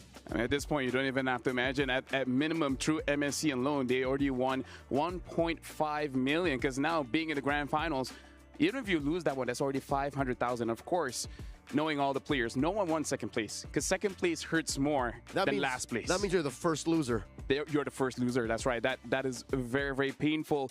But again, just to remind everyone, just like the story said, ONIC Philippines, they are not eliminated just yet. They're going to be playing for third and fourth place for tomorrow. So I believe, even though this is the bad thing. Yes, you lost, but you don't have time to relax. You have to watch TLPH against ONIC ID. You got to study that one because you still have to fight tomorrow. And isn't that bittersweet? Number one, you're forced to work and still maintain a modicum of professionalism and esports competence because you're still playing tomorrow.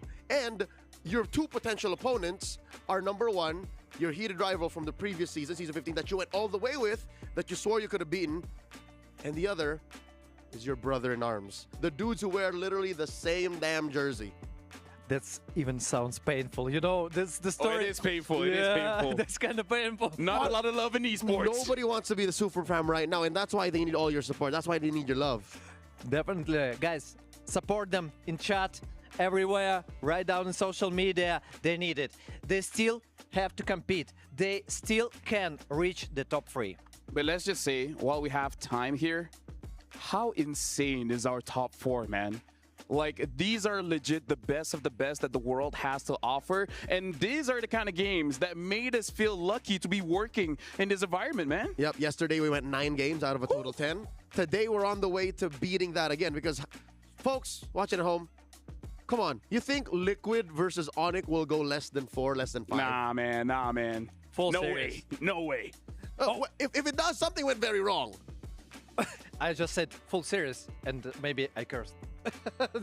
Maybe that's the reason. But potentially it should be 10 games. I mean, 10 maps for today. And I'm pretty excited to see it. Speaking of which, let's actually move on over to that kind of topic here. Team Liquid Philippines going up against ONIC Indonesia. Both teams are S tier, but only one team can go to grand finals, meaning SRG OG. So now, Team Liquid as well as ONIC ID. Let's not put predictions. Let's just talk about the strength here. So, Leo, tell us the strength of Team Liquid Philippines that we could look out for in the next matchup. Team Liquid Philippines are top of class across every lane. You look at mid, jungle, that trio, deadly. They team fight whenever. Talk about initiative, you talk about tempo, they got it regardless of the kind of draft that they end up with. Side laners, you got the Apex Predator, Sanford, and then you have the Filipino sniper, Oheb. Oheb is the hungriest he's ever been. In his whole career, this is the hungriest he's ever been. His first time in Riyadh, you can't count that out. What about you, Destroyer? If we speak about ONIC, right? First, and the most important, coach here. First of all, let's begin with this. And if we speak about the composition, I like really much about the cooperation with Keyboy and Kyrie. And I think the most priority thing that we should look for is the versus Kyrie and the Carltese. Here, the thing that it's the battle of the jungler. Now that you brought that up, let's just take back into consideration the last series. Lancelot, Yisun Shin, forget about it. For some reason, it's so easy to kind of force joy into certain situations. Hayabusa, they need to see Shadow fam.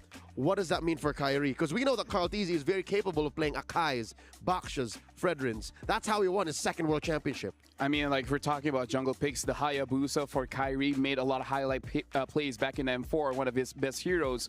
And he has that Amon. We don't know if there's any other secret picks. I mean, like, here's the thing. People can criticize by saying, why you pick up Amon? That's not a good hero. But here's the thing. That's Kyrie. Oh, no. That's Kyrie. And he played Hayabusa, by the way. Not long ago, yesterday. Yeah. It's just the way that the draft is going. That's why Hayabusa is kind of a question mark now. But no, gentlemen, I think it was during the group stage, I think that I tuned in. Was it not you or Gideon who talked about it? Wherein the reason why Amon is a hot pick right now is because of the double, triple marksman. Yep. You just put a beat on someone, pop, you press the button. There's no way you're dodging this. You're dying. In a way, that was their answer towards the Yisun Shin. Lose early game, but then once you get items, you one-shot everyone. And now, folks, while you guys are still here, we're actually going to be going over to an interview with ONIC Philippines in regards to how they feel after the matchup against SRG OG. Here we are now backstage with Kelra after that loss against SRG. Now, Kelra, that was your first loss in history against SRG. How was the Super Family taking it? We need to improve our, I think, chemistry and also our decision making because SRG is better than to us in terms of decision making and also his chemistry because they already 3 seasons, I think, build a lineup. So they were just stronger in terms of chemistry and decision making. But how are you guys doing? Like emotionally, are you okay? I mean, you seem to be all smiles, but what's going on behind the scenes? Actually, I'm not sad. I'm just thinking about some of my mistakes, and also I look moving forward and for our match tomorrow. Okay, looking for your match tomorrow, the third place match, right? Yes, we need to focus on that. Okay. So this is also the first time that you lost to Innocent. Is there something that you want to say to Innocent, maybe? To Innocent, you're very strong and keep improving, keep strong, and good luck to your match. Very wholesome coming in from Calera. Is there a certain hurdle that maybe ONIC PH is going through? Maybe coming to the group stages as well. We saw very ups and downs journey for ONIC PH. Is this recurring up until this point that hasn't been fixed? For me, I think we fix our we fix our mistake in group stage, and I think because we lost because SRG is better than us today. Okay, just for today. So what difference was there from SRG back when you met them at M6? Because technically you swept them, to SRG now. What was the difference maker? What changed from SRG? In M6, it's a big difference because in M6, ONIC is very dominating and our playstyle is very different to other teams. That's why we dominate the M6 and win straight, undefeated in M6. Okay, so it's just a different meta maybe that was happening? Meta and also assassin meta that time. All right, so that's the main difference, ladies and gentlemen. Maybe finally a message to the Sonics, Calera. You may talk in Tagalog. Tagalog?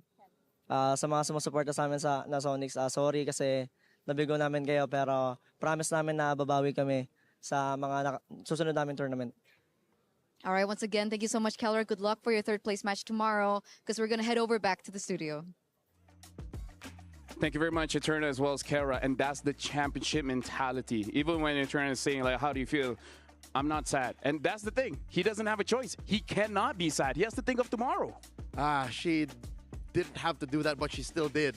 An interview with the losing team. Eterna, you're a champion too. But also, the teams that are going to be competing tomorrow, ONIC PH plus whoever loses the next series, are also in for... Like, who was it harder? The team that lost now or the team that's going to lose later? Either ways, your mentality is going to get tested. You guys are looking at a knockout stage bracket. It has been confirmed. SRG OG will be the first finalist here, and ONIC Philippines will be knocked down to third place match. After this, Team Liquid Philippines going up against ONIC Indonesia. Now, I know both of you have a lot to say, but right now we're going for a short break, because after this, it's going to be an intense match. Team Liquid Philippines going up against ONIC Indonesia, who will go to the finals.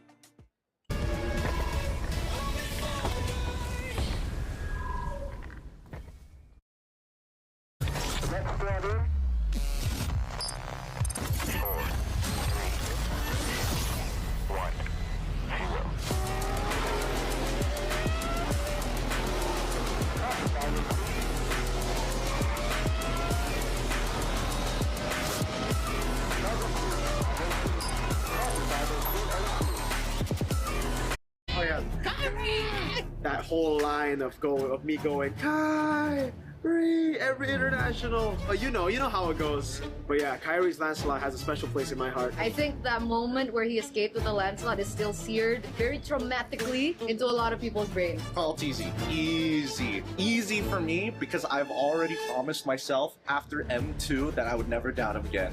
That makes sense. Which again, I have to admit, he showed the level of mechanics that a player can achieve during M2, and then Kyrie took it and kind of ran with it even further. Yeah. Only one had a skin made out because of how they played the Lancelot. You know who that is. Now, if you are only talking about this MSC, Carl TZ. Carl TZ. I have to go Carl. I go.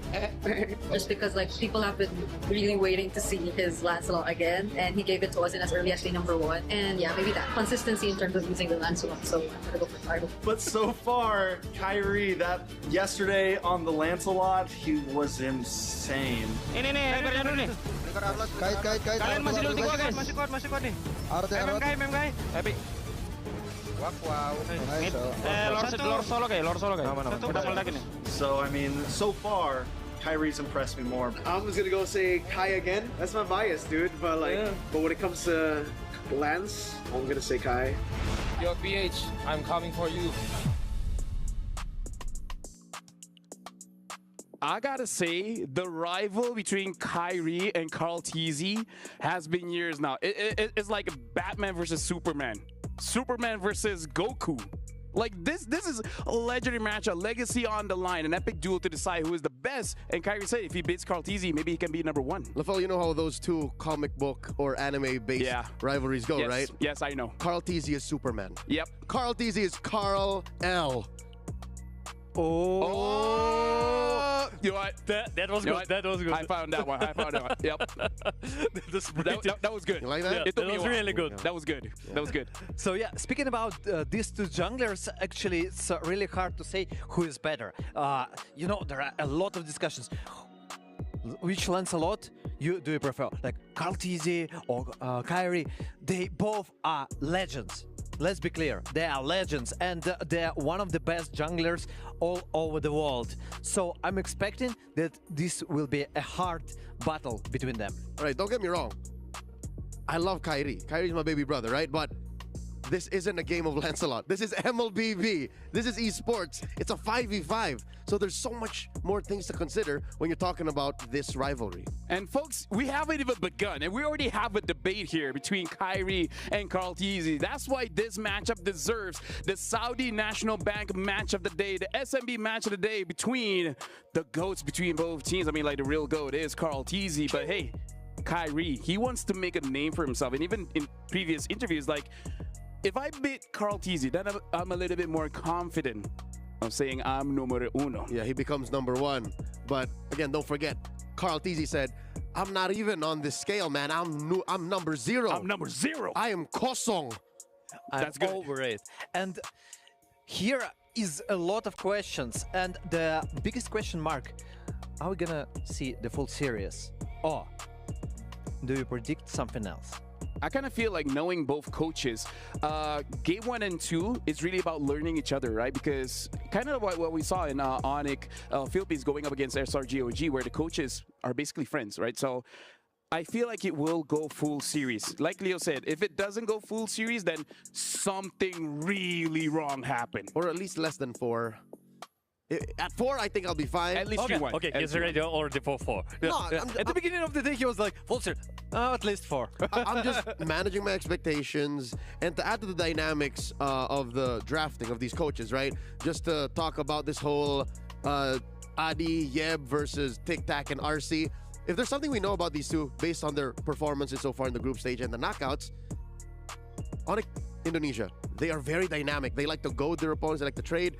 Liquid have a solid plan. Did you see the way they attacked Aurora in the opening rounds of the knockouts? Yeah, I kind of feel like we have to see what the players themselves feel. It's a good thing Eterna was able to catch Carl Tizzy, so let's see what he has to think about this matchup. Right now, we're with the myth, the legend, the man, Carl Tizzy, the young GOAT here, right before their match up against ONIC ID. Now, back at MSC 2023, you, under the banner of Echo, were swept by ONIC. But you were able to claim your revenge in the group stages, but it was very close. So what do you think that you guys need to be able to claim this victory again over ONIC ID? I think we just need to be disciplined and we don't need to force any unnecessary team fights and just play better than them.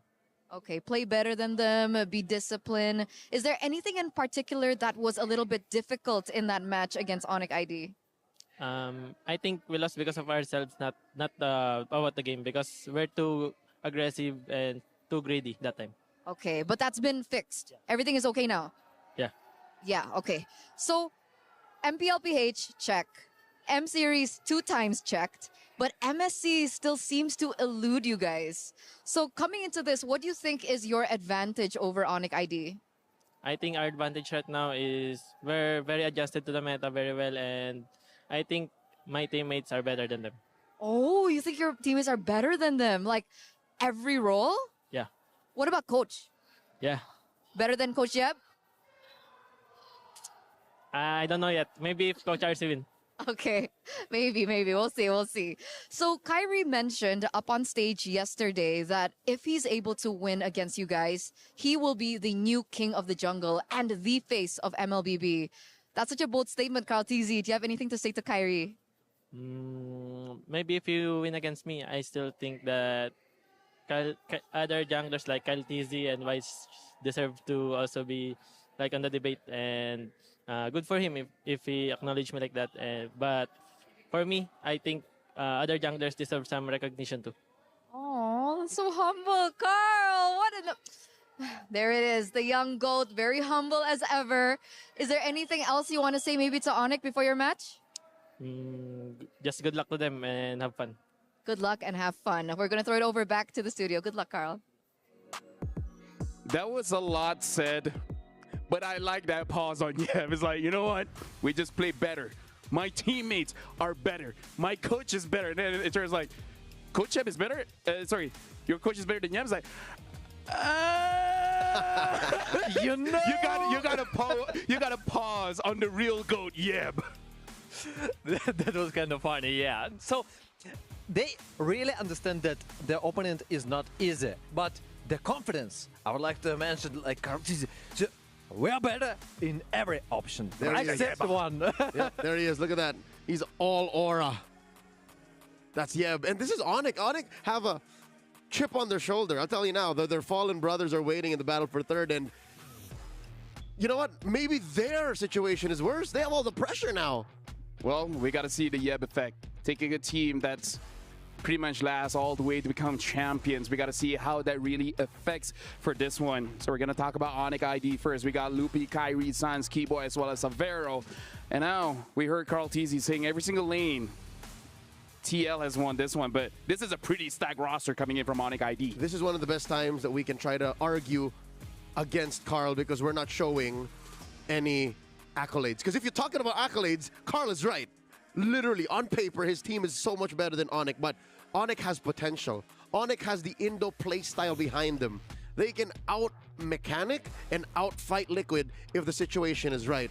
And that starts in the draft. That starts with, again, Raja Yeba. That starts with Coach Adi. That's one thing. Also, I want to mention, Carl TZ said, we adjusted to the current meta. And, you know, he marked that down. So, seems like he expects the more casual, the more orthodox picks from ONIC ID than from themselves. Something to note as well, that's exactly what Stormy said in his own interview, saying like, we understand the meta and we saw how that resulted in the match. So, hey, maybe that's a sign of Carl TZ saying the same thing as Stormy. Something to note, walking into this best of 5, the semifinals, an elimination match, I don't think, well, I haven't gotten any updates, but Liquid are not at 100%. This young man right here, the Filipino sniper, Oheb, Kiel Soriano, has been under the weather. He's been sick for the past 48 hours, and despite that, they still did well against their matchup against Aurora, but now against Colossus, a behemoth such as ONIC ID, the Sky Kings, I'm hoping that Kiel is at 100%. And this is the thing. This is what you sign up for. This is the unfortunate reality of being an athlete. No matter what happens, you just got to win. But now, it looks like it turned out it's able to catch Keyboy. So, Keyboy, what do you think about going up against Team Liquid Philippines?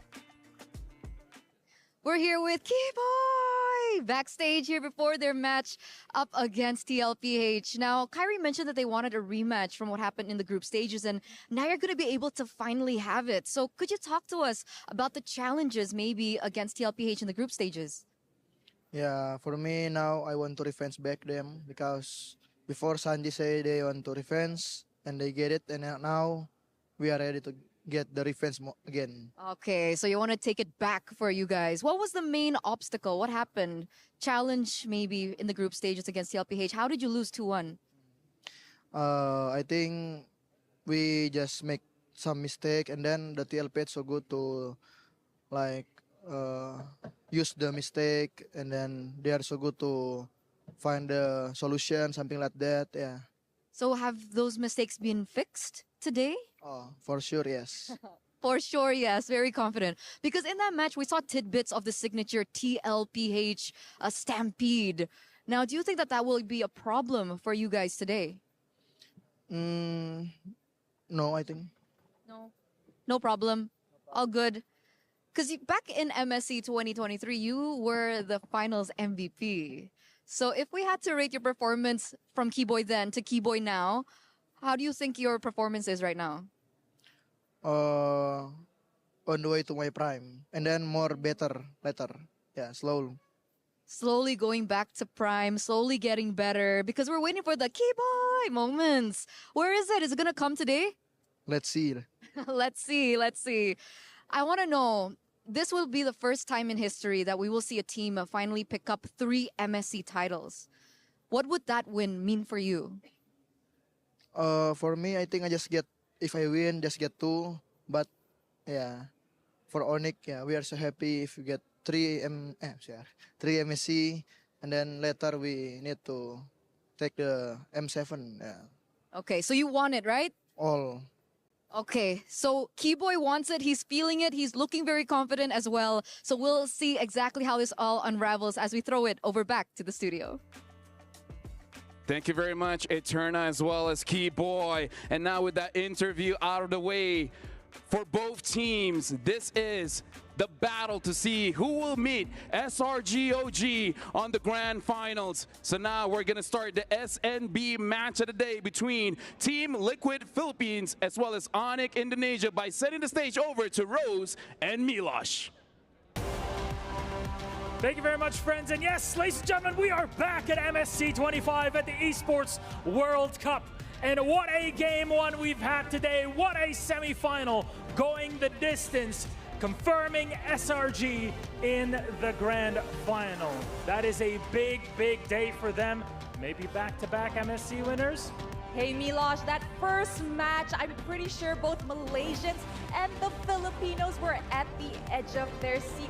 It was such a back-to-back full best-of-5 series, and I'm pretty sure that is the perfect way to start our semifinals for today. Absolutely was. Even backstage, we're all on the edge. Some people were screaming out loud the whole time because they couldn't believe how close that match was. And if anything, it just means that the stakes are ever higher because you get eliminated here. It's the Esports World Cup. It's MSC, and your key that represents your hopes, your dreams, and your team's ability to participate at MSC 25 get crushed right on stage. And now we've gotten one team in that grand final, and we still have one more to figure out. It's a big story, right? Kyrie, Cultizy, what happens? Who's the best in the jungle? What happens through that in our second semi-rose? It has always been a continuous debate. Who is the king of the jungle? Is it Kyrie from ONIC Indonesia? Is it Cultizy from Team Liquid? And of course, there's only one way to settle this once and for all, and it is gonna be in our semifinals match. I'm hearing a little bit of chants, a little bit of cheers. So before we introduce our teams to you for second and final semifinal, I just have to ask you, are you ready? I think they can do better. Are you ready? There we go. I'm hearing a lot of cheers from both the Sonics and the Cavalries. You know what? It is going to be amazing. So Milosh, who is the first team up on stage? Oh, you know it is. Let's bring them up. It's the one, the only, the Cavalry, Team Liquid! They galloped into MSC 25 as one of the favorites and trotted over their group stage opponents and Aurora Gaming 2 days ago. The MPL champions have gathered many accolades over the years, but Cultizy is still missing the one, the only, the MSC trophy to fill his cabinet. That glass ceiling of MSC Top 4 is just begging to be broken. That's Team Liquid.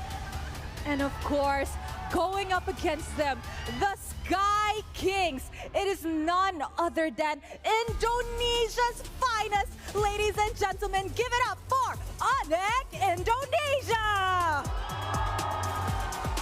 ONIC Indonesia is hunting for their third MSC title after winning it all in 2019 and 2023.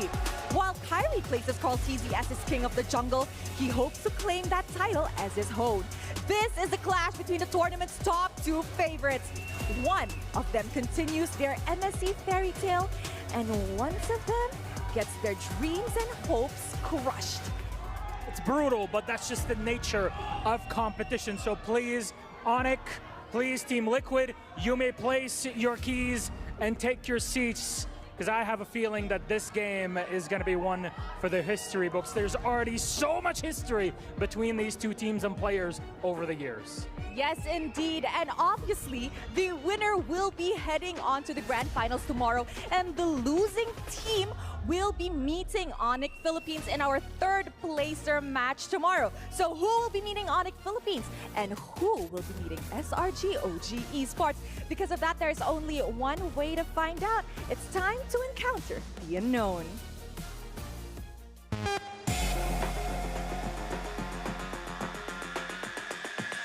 I'm feeling really good because we played like clean games, and I really do hope that we can also improve in our next games. 47 flickers out of SRG still gonna get taken down by the GOAT. Carlteasy with a double.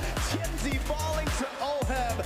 When we fought Mythical Seal, yeah, our mood was just like usual. Whenever we face against any team, we just focus on ourselves and yeah, just do our best in the game. Now Ken with the glowing blood follow through. Kai with the shadow kill. It's a double for Kai. Oh my god! Kyrie Hayabusa!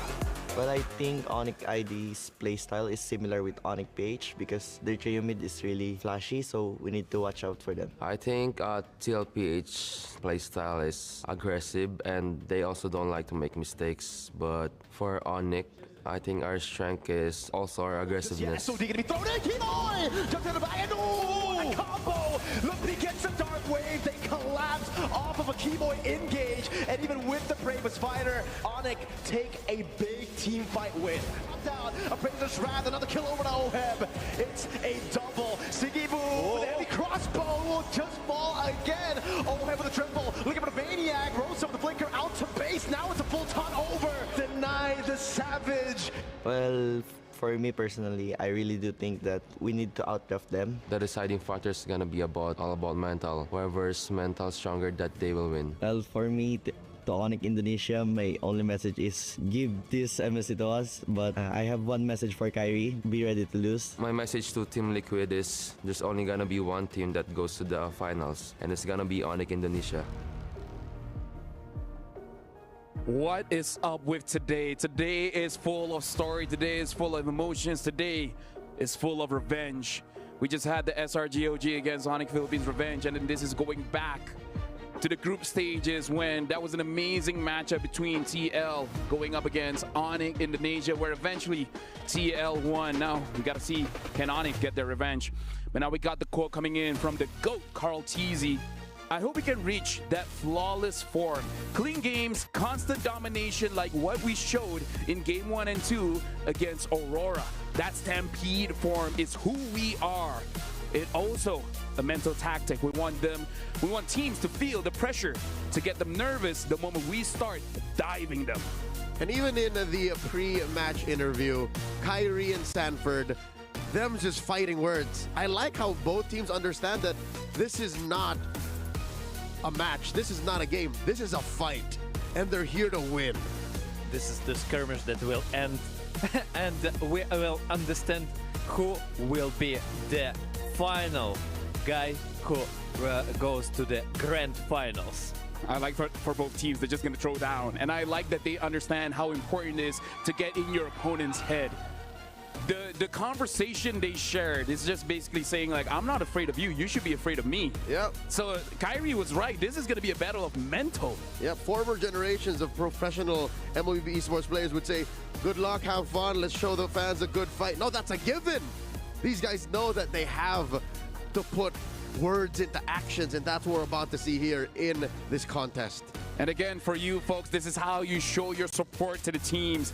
Grab the support chest. It's only 20 diamonds, but it gives you a chance to draw the luxury reward of returning MSC skin, Atlas, Rune, Sentinel. Again, Show your team's support by purchasing the support chest. But now, going into this matchup, Destroyer, this is going to be an amazing matchup. What is your thoughts before we go in?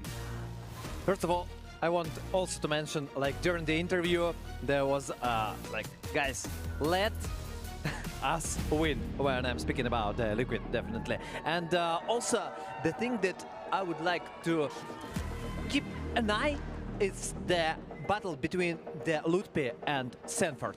But now, this is interesting here because we're jumping straight into the draft. Team Liquid will have a blue side first pick. ONIC will be on red side second pick. This is a bit of a change because, yes, Fanny gets banned, but also the Yi Sun Shin. Now, Yi Sun Shin usually is red side banned because they want it for the first pick. So now becomes the question, what is TL gonna prioritize with this Yi Sun Shin ban? Now they even ban the Phoveus. Yeah, no, even in blue side against Aurora, I could have sworn it was just an attack TNZ kind of maneuver, but no, they've always also banned Fanny and Yi Sun Shin, regardless of the side, red or blue. So now, with this Phoveus ban, they're setting up for opening CC. Kalia is also left open, though that's not one of their main favorites to pick. Farsa is also open. Lancelot though gets banned by ONIC, so there goes that. Can I just say this is one of the reasons why people should still watch MWI, because people were saying like, what are they doing? Why are they first picking CC? But lo and behold, semifinals, CC is becoming hot pick. And now the first pick is, I mean, here's the thing. I mean, yes, but no, please. Leo, give us a brief history on Sanford on this Arlet, in case this is Sanford on the Arlet. No, it likely is because he comes from a long lineage of explosive Filipino XP laners. I'm talking about two-time world champion Flap Teasy, the Filipino cannon. He is of the same thread. He is cut from the same cloth, and this is likely going to be that. I'm just curious. They set it up. They banned the Phoveus. We should have seen this coming. Destroyer. Sanford doesn't care about how you feel. He doesn't care about the stats. I know that Sanford. I know that he's super good, that he's super confident. I know how, like, the amount of power he got in his hands when he's playing Arlot, but I don't like Arlot. I mean, during MSC, you know. You also understand my feelings, please. Liquid lock in for the first phase. Putting that Zushin on Sanji and getting a Gatot Kacha on JPC. I told y'all it was gonna go on Sanford. Now ONIC, they put the of course CC as we all know, it's a broken hero in XP right now, and the Fredrin in the jungle. There goes the whole assassin Kyrie situation. I don't know how Mirko's gonna shout Kai on this. It's literally a utility jungler. I think they should prioritize Sans right now. No, I think actually Hayabusa should. Okay, never mind. It's Kimi. It's Kimi. I know Magila. Yep. So here comes the trio from the one and the second side. We also already understand the XP lane and we see the mid lane priority. Well, even in the conversation that both teams have, even Sanford agrees that for ONIC Indonesia, the bright light coming in from ONIC is coming from that mid trio, and they're already setting up something very strong here because Kimi and Fredrin, this is just Fredrin giving Kimi so much free space to do whatever she wants. Yep. And, in a way, yes, it denies the Fredrin and the Arlet combo, but at the same time, hey, that's a good opening draft coming in from ONIC Indonesia. You can just slap anything in Rome there to support this Kimi-Fred duo. So now what else is open? Gold laner. We still don't have any gold laners. What's left for the young Savero and of course the Filipino sniper. Sniper. Beatrix. Beatrix open. You can also still Iritel. Ranger didn't get banned, so Ranger's actually still out all the wild. laners. Most of them. Yeah, most of them. Except for 1-1. Yeah, only one is banned, so I don't think the priority will be for the gold lane. Maybe Granger, just because it's a safe pick, you can use it everywhere and adapt for every draft. I think they should maybe expect the bans or at least try to focus on the Rome. I do want to see if what happens right now translates to what happened previously, because if we're going back about understanding the meta, where Stormy said they understood the meta, and it looks like the meta is that scale up so fast, the opposing gold laner doesn't have time to get their power speed, right? So maybe we're just going to see that trend start here as well. Like, move the game so fast that neither gold laners can be that impactful. So, Sans should pray since... No, wait, no. It's already Kimmy. Yeah. So, is that enough? I was hoping they were going to go Farsa if that's the case, if that's the direction we're going. I mean, like, Kimmy as well as Jushin are very good at setting the tempo. It's just about execution at this point. They're both DOT. Yeah. Because again, if you just want the straightest line from A to B the shortest way possible, it's just Farsa. We've seen Stormy do it 2 games in the best of 5. But maybe it's mind games and Kimmy potentially is a flex pick. Yeah. I mean, still, you can go gold lane. Yes, most likely we see Kimmy mid lane. But maybe here it can be an option and potentially they can pick Farsa for them. But is Farsa that good versus like Arlott and Gatatkacha? Plus the potential Hayabusa. Carl TZ could still pick the Hayabusa since they're attacking his utility jungle picks here. No Baksha, no Akai. I like how ONIC is just really throwing back to about 30 minutes ago when they banned the Akai against their Fredrin. Honestly, at this point, it feels like a best of 10 because it does feel like we're just going back from the previous matchup. It doesn't even feel like a new series, just add on. This is season 2. It's the same energy. Same energy, man. And now the Kai gets banned out. And, you know, like you said, the thing about the GOAT is that it almost doesn't matter what he picks up. Fighter, assassin, tank, heck, maybe with the mage, he can make it work. Maybe Aemon. Leo was cheering for Aemon for so long. Oh no, Aemon only works against, again, the double triple marksman. Yeah. Not happening in this match. Yeah, but maybe, potentially. So, it's Moscow ban and Team Liquid, last ban. I predict Granger. So just gonna crack down on possible good picks. So that'll be either Irithel or Granger then, between these two, or the Pocket Beatrix for kill 1. Honestly, I'm looking at the finals MVP for 2023 MSC Keyboy. Because even in turn, it's like, when are we going to get that Keyboy moment, right? But you need a certain kind of hero to really do that. As of right now, Tick. What? The Chor Tick. Chor Tick. Those are the things that make him do that. Those are Keyboy moments right there. And honestly, the Badang could have done that as well. So honestly, good ban. Banning out the Kalia as well as the Badang. Really making sure that Keyboy's hero pool is shrunken down a bit. So it's either just Chor Tick now. I think that still Granger, by the way, Granger is still available for ONIC. Yes. I think Team Liquid can, what can they answer? Beatrix plus... It's Granger, yes, it's Granger. And what do you think about Aemon for, I mean, if the Team Liquid... Oh, yeah, you're right, because there's at least 2 junglers, right? Yes. Does it mean 2 marksmen? Yeah. I don't know. I don't know about Aemon, man. I don't like it. I'm not a fan. Something to consider, though. ONIC can just last pick Matilda. That's clean. Yep. Honestly, making it so that Fredrin is nigh indestructible. Honestly, very good pick. If it's not Matilda, honestly, there's still a lot of good ones here. And looks like they're going to pick up the Hayabusa as well as the Harif here. So it does feel very tempo-y coming in from TLPH. A lot of damage, a lot of crowd control from Team Liquid Filipino and ONIC. So, is it Matilda? Or what can... Cho is weird. I feel like Cho is so weird. No, Cho, no, I don't think that's the option. And then that's the Cho.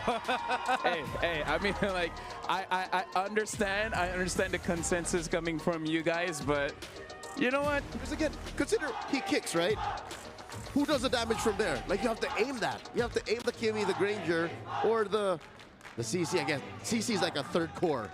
I mean, at this point, you got to trust the coach. You got to trust the player. Thank you very much to both our gentlemen.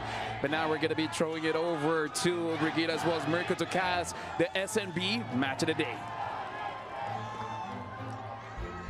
Match of the day heading your way, and it is going to be between Team Liquid Philippines and ONIC Indonesia. The classic Philippines versus Indonesia matchup. But in the end, only one will remain to go up against the defending champions SRG. We're heading into the Land of Dawn. This is game number 1. And Right off the bat, we're seeing a Hayabusa come in from Carl TZ, going up against the Fredrin, the face of utility junglers, but now in the hands of Kyrie. Hey, if you showed me this draft and you asked me which one is ONIC, which one is TL, I would have definitely said Kyrie's on Haya, Carl's on the Fredrin, but hey, that's how it's going to start here. Welcome to the Land of Dawn, ladies and gentlemen, for the first game of this series, a best of 5. We're expecting guns blazing from the start, but with the drafts, it may not be guns blazing from the start. It might just be, all right, we'll farm, wait for Turtle, and Team Liquid will be like, all right, I will also do the same and trade instead of contesting for Turtle. I agree. I feel like there is definitely going to be pressure coming in from both sides. They'll try to keep it going for the majority of the game, but I don't think it will be easy for either of these two to convert them into kills immediately because of the damage. And I feel like damage has been another conversation we always talk about, but in the bottom lane, there's a bit of action too. But yeah, I don't think the Zushin could be enough to burst anyone down just yet, even when JP gets the taunt.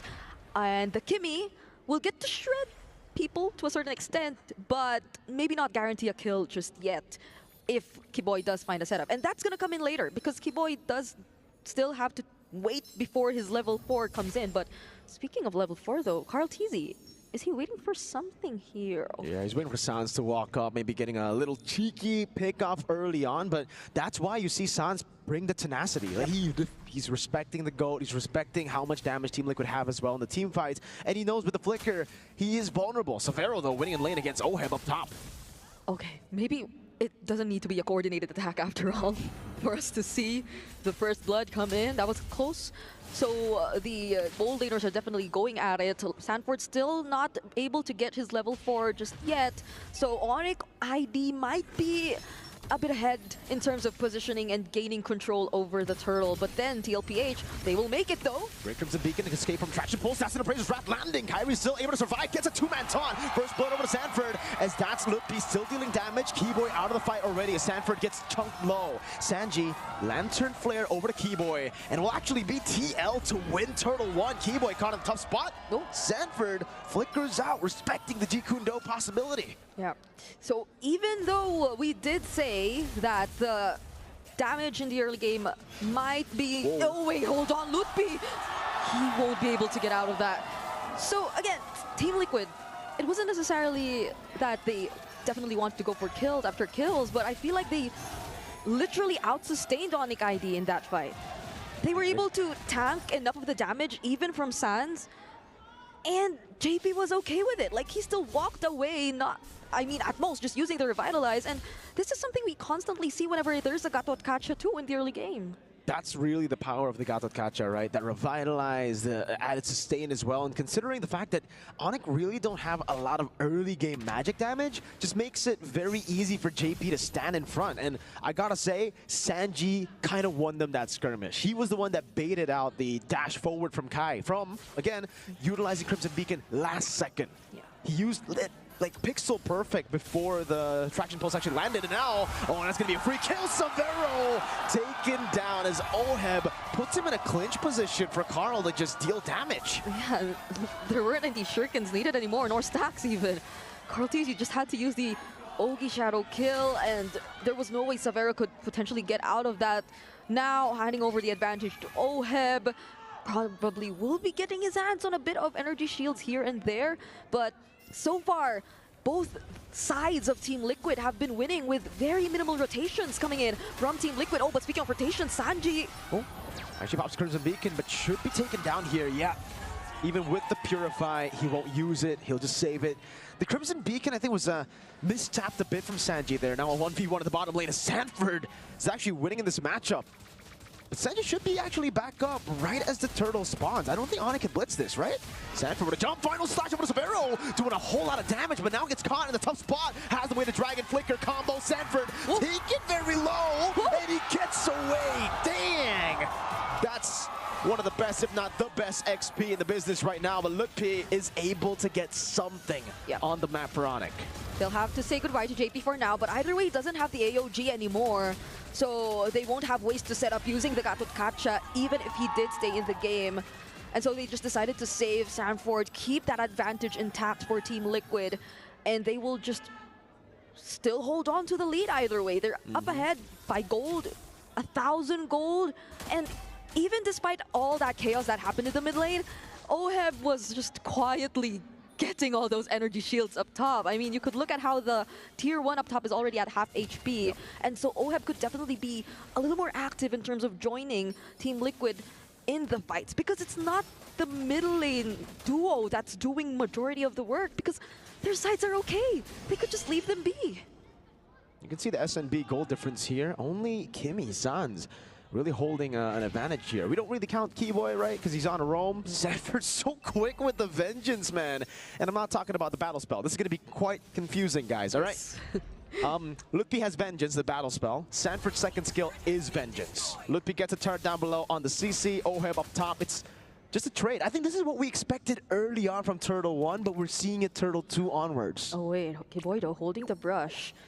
Might not actually go for a setup, but it's a great mirror done by ONIC ID so far, despite the lead that is already in the hands of Team Liquid. The next objective is gonna spawn up top though, and how does ONIC ID find a way around this? Kyrie has been 2 levels behind, just now got his level 9, and the pressure is still on for Team Liquid. They're the ones who just are capable of coming in at the most unexpected timings. ONIC ID, they have a much more systematic approach to pulling off this lineup, because you have to expect that the fight will start with either way of the Dragon, or with Kyrie showing himself up, or with Lutpi trying to do a bit of zoning, but it starts now with the way of the Dragon though. It's gonna be JP that's targeted. Uh-oh, in the back line, Severo able to flick around in time. Sans just right there. Kai brought back by the Lancer Flare, but is looking for more. Sanford caught in the curtain call. Final slash doesn't land.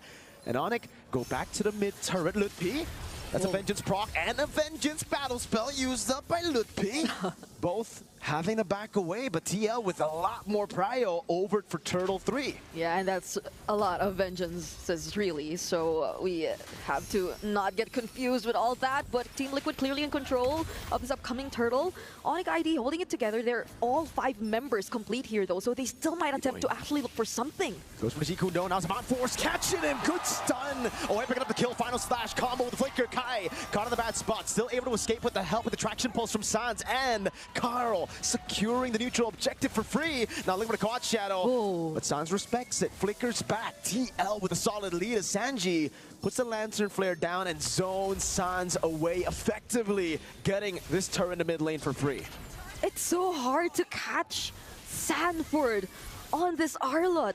So maybe some are still wondering why the first pick, and now it seems to be the answer as to why. He's just too comfortable with it. Even that last-minute traction pulse that came in from Sans was done, but they target him now. Yeah, but it's not enough damage to take him down just yet. Vengeance final slash over to 4, bringing him a lot of damage, still sustaining Sanford, staying alive. But Phaser's Ride finally gets him down as Carl jumps into the back line, gets the quad shadow, the shadow kill over. That Sans down, Severo kiting away, but OHEB finds a triple on the Harith, and it's just Severo left. Sanji wasn't afraid to stand in front of the faces of ONIC ID. Oh, Carl TZ nearly got a shadow onto Severo, but Carl TZ and Sanji, they were the ones who did majority of the zoning and the threatening towards the back lines of ONIC ID. I mean, you have to look at this. Right after the duration of the curtain call was already over, they just went around Kyrie, closed in onto the backline heroes. That involves Keyboy, that involves Sans. And now it forced Severo just to run away because he could do nothing without his other teammates. Not at this point in time, not at this part of the game wherein they definitely need to do a bit more catching up, a bit more of farming before they could actually engage in a fight. My lord. Team Liquid are looking scary. JP zoning Severo in the back. OHEB denying as many minions as he can. But in the end, we'll have to take the turret. Yes, Severo gets that cannon minion. It's all right, though. Liquid have already gotten a 1,500 gold lead for OHEB. That's a Starlium build, so not the talisman that we have been seeing from Innocent. Purple buff, almost stolen by OHEB. But again, Carl's already 3 levels ahead. Yeah. I don't think... Hey? Oh, wait. Sanji, okay, still alive. But yeah, I don't think they have to rely on OHEB too much in terms of dishing out the damage, because the other members are doing a great job at providing that at this point, like Carl TZ, even just Sanji. So he just has to perform exactly the way he's been doing. Oh wait, JP though. AOG, and it's gonna be Sanji in the back picking up the kill now. Keyboy with the way to drag him, and Sanford is right there too. Carl gets kicked, has the quad shadow, but brings Mr. Keyboy into a bad spot for the rest of TL to pile on him.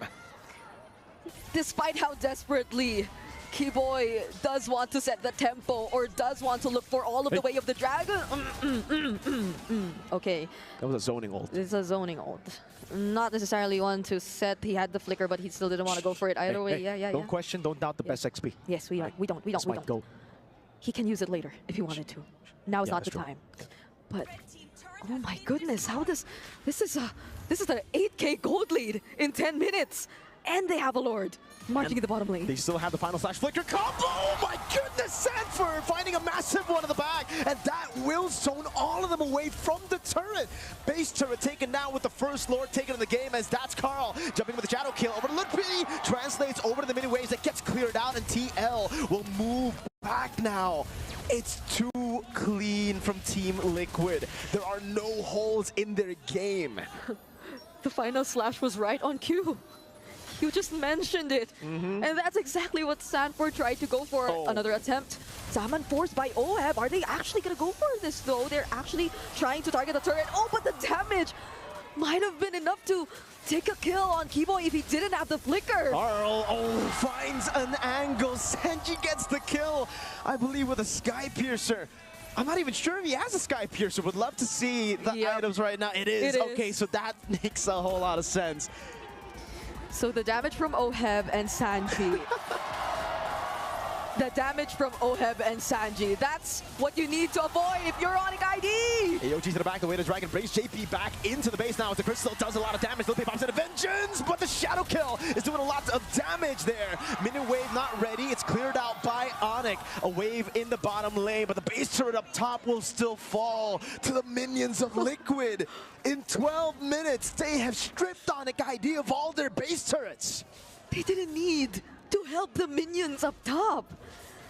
And with very minimal effort from Team Liquid, they get to establish this much control and lead in this game against ONIC ID. Damage dealt ranking, clearly OHEB is leading the pack.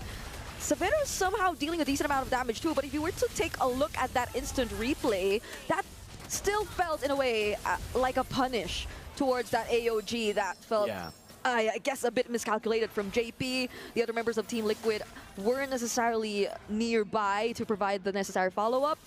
And it was probably the most uncoordinated we've seen so far in this game, but that still doesn't take away the fact that it has been a clean performance from Team Liquid, and that especially will hold true if they get to secure this upcoming Lord once again. A 10,000 goal lead to Team Liquid ID. Philippines, my bad. Hey. That happens a lot in MPL ID. ONIC ID though. Oh, JP's looking for an angle, finds Kyrie in the bush and zones him away.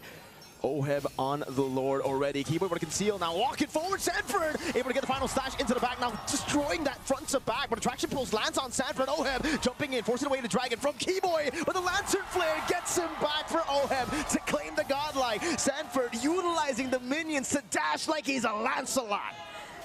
He let Keyboy through. He didn't care. Because they knew that Keyboy could only do so much without the other members. Another final slash! Over to San, still there. Kyrie in the midst of it all, falling down. That's a free Sky Piercer stack. Lippy with the Vengeance now against everyone. Gets one, but it's done. Carl Teasy walks up again. Sanji lights up the base of ONIC ID, and it is a stomp. That's the Liquid Stampede that we've been talking about for game number 1. Another clean game. The priorities were too clear for Team Liquid Philippines. You just knew what they wanted to go after. You just knew who they wanted to go after, who they wanted to shut down, and how they did all that together in this game. Individually holding their lanes, getting past the laning phase without with little to no struggles at all up against their counterparts, and especially when it comes to the mid trio, they were just so efficient in terms of doing what was needed of them to keep the lead growing to keep the lead in their hands. And ONIC ID barely had opportunities to shrink this lead. It grew to more than a 10K gold lead in Team Liquid's hands right before they ended that game. What a performance from the Cavalry. Let's hear what our panelists have to say after that game. Thank you very much, Mirko and Brigida. So I kind of feel like one of the first things that we got to talk about is that Sanford is the savior for Arlet's win rate, because that looked clean and dirty at the same time. I can hear Destroyer's tune already changing. Yep. Actually, even before the game, I said, yes, it's Sanford. That's why it might work. And, you know, when I see the Sanford final slash for people, just like, okay, no more questions. No more questions, guys. Even if he hits nobody, Mirko and Brigida saw it, it's zoning. It's denial of the defense. And that is what makes this performance by Team Liquid all the more terrifying. It's not necessarily a stomp the way we expect a stomp, because at least they got 6 kills in on him. It's not a stampede in a way that it's like a 12-minute, 10-minute game. It's more of a unstoppable object that you see coming at you at about 2 miles an hour, but you know you can't stop it. You know it's coming your way, like, oh no, what do I do? So now, gentlemen, honestly, I think this is a very important question to ask. Looking back at wildcards, MWI group stages, and now to the knockout stage, we saw both Stormy as well as Carl saying like they understand the meta. So right now, I just want to ask the both of you your thoughts. What do you think is the meta now? And I'm not even talking about heroes. I'm talking about how do you approach the game now? Rotations and triple mid. That's the main key. That's the main opportunity. Win early game. That's the main focus you should make. And here are the stats. So, okay, by the way, the carry. You see the damage. You see that damage. And that is Harry. The hero returns. Yep, the way Oheb built it, if we will have time to show the items, he built it the old-fashioned way. You build a Starlium Scythe, you build a Feather of Heaven, and then Bob's your uncle. To build on, there it is, you'll see, folks, the item run-through that we're talking about. There you go, 707 on the young Kiel, Oheb, Soriano. Mid-trio, yes, Destroyer, you mentioned that.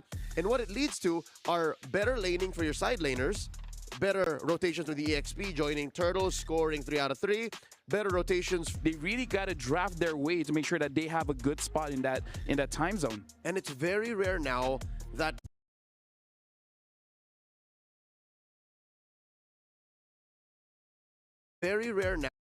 one, and then 2 by 2 you should be planning. It used to be that by Turtle 3 that's when you start to bounce back, but now you have to consider again the very early mid and even how you find your power spike.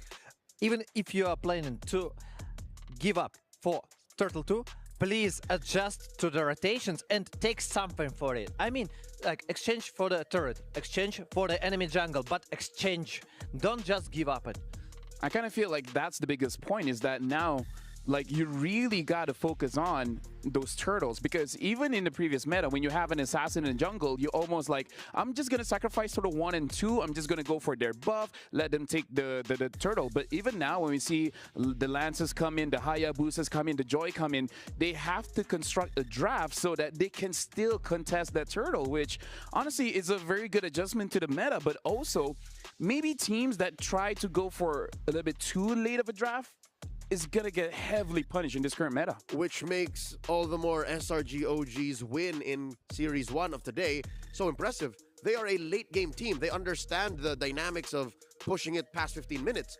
But they beat a team like ONIC, which again, now looking back, ONIC PH, it seems like they've lost themselves in the current metagame. They don't know how to trade as effectively now in this current atmosphere. Now the question stands, does ONIC ID get it? Because now they have to answer that question. They have to answer to Liquid. Also, one important thing. We see, like, for example, Zetian. At the beginning, it appeared pretty often, but for now, we even don't see it. Yeah, what does she add to this formula is the question. Yes, so nothing actually changed, but we see that, okay, we adapted, we understand that it doesn't work. The same thing I'm expecting. I hope that teams will understand. Kimi, she needs too much time. Yes, you got Fredrin, but still we see that's not enough. When the higher tier you go, the further you go, or like for the tournament, the higher tier openings you got, they understand. Let's go in phase. Let's push first. Let's make a pressure to that goal. Yeah, right now, like while we're talking, let's look at the reaction coming in from the audience, because again, that was quite an opening game to this entire match, this entire series. And yeah, I really feel like for both teams, because TLPH, they really have this stampede going on. And even though you said it wasn't really a stomp, I kind of feel like it was enough, right? Because I think this is the big difference between professional players and everyone else. For us, 10 seconds feels like a short time. For them, 10 seconds feels like an entire week. They got to achieve so many things in that small time frame. So I really feel like we're moving towards a meta where you don't farm that much. You just got to get that going on quickly. And that's the magic of Liquid. They understood that. Now it's not just talk. Because again, Stormy said earlier they get it, and it shows. Now, Liquid, Sanford, they get it, and we saw what's ONIC to do, what's ONIC to show and to say, because besides aura farming, legit, when he just drops Diamond Force, it's over. You know what's up. How does ONIC answer to that? How do they make this historic encounter worthy? And the crazy thing is, if I check the stats correct, between Kyrie and going up against Carl is actually more Kyrie favor, where I believe he won 6 times and Carl wins 5 times. So if Carl wins this one, then they basically equalize. But also just to show how close of a matchup between Kyrie and Carl really is. That's the match of the day. But no, it's not the match of the day, because previously we also saw, I mean, when we checked SRG, OG, and ONIC, right? It was also a tough match, really interesting game. And here is like they got to fight for honor. And who's gonna win? I have no idea. But for now, I see that Team Liquid, you know, they are more confident about the current meta. Well, again, because this is the Saudi National Bank match of the day, we're gonna watch this extend forward. And so far, it does look like blue side is heavily favored, right? Because as of right now, crazy to think, we're already on a second series, still 100% win rate. Yep. We'll see if it changes or not, but this does mean that ONIC ID should be picking up that first pick slot, and we can see if they have what it takes to take down Team Liquid with that first pick advantage. And this is definitely another check for Liquid. Sure, you win flawlessly, amazingly, spectacularly in game 1 from blue, but we know blue is strong. How do you do it from red? What is the approach to the draft? How do you switch it up so that Kyrie doesn't end up with a hero that he's comfortable with, aka an assassin? And how do you shut down the natural strengths of the rest of their lineup? Because I'm watching game 1, yeah? I don't see Sans. I don't even see Savero. None of them performed the way we expected them to. Sure, Keyboy found possible kicks, but the Cho was a big question mark to begin with. Yes. So a lot of questions, but the thing that I know gonna happen, 1000%, Team Liquid gonna ban Yushun Shin. So the thing that Lapel mentioned right before the game 1, they remove it all the time, and they just don't want. They understand that they're not gonna play with this hero. So better remove it and make your opponent think, okay, it's mind games. What's happening? They are tricky with us, and just let your opponent off guard. Yep. Actually, speaking of that, I still remember during the group stages, it was actually ONIC that let go of the Tsuchin and then fight back with the Aima. I don't think they will do it here, but we'll see. And for you guys at home, make sure you guys grab the MSC pass quickly, because again, it's gonna expire soon enough. As of right now, the MSC pass is still 20% off. So this is a good time for you guys to grab that for yourself, because there's an opportunity for you guys to purchase the previous skins like Natan, Archon of Knowledge. So again, complete those tasks to get those MSC coins. And now back to the fight here for the draft.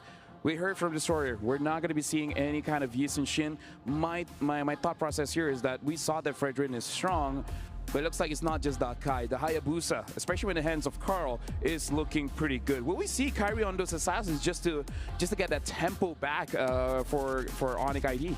I think Hayabusa should be a bigger priority for Coach Sheb and Coach ID, given that in all of first series today, in all of ONIC PH versus SRG OG, we didn't see a shadow of Hayabusa. And I think there was something fishy about that. But now, assuming that ONIC does go blue. Oh Lord, what? ONIC Wait, stays did red? it change? Okay. Well, I mean, TL is blue, and I guess they're sticking there. So the same game plan. You see, the same Nothing bet. has to change. Nothing changed. Nothing changed, and there's the question mark. If they gonna ban, okay, no Arlott ban. So there you go.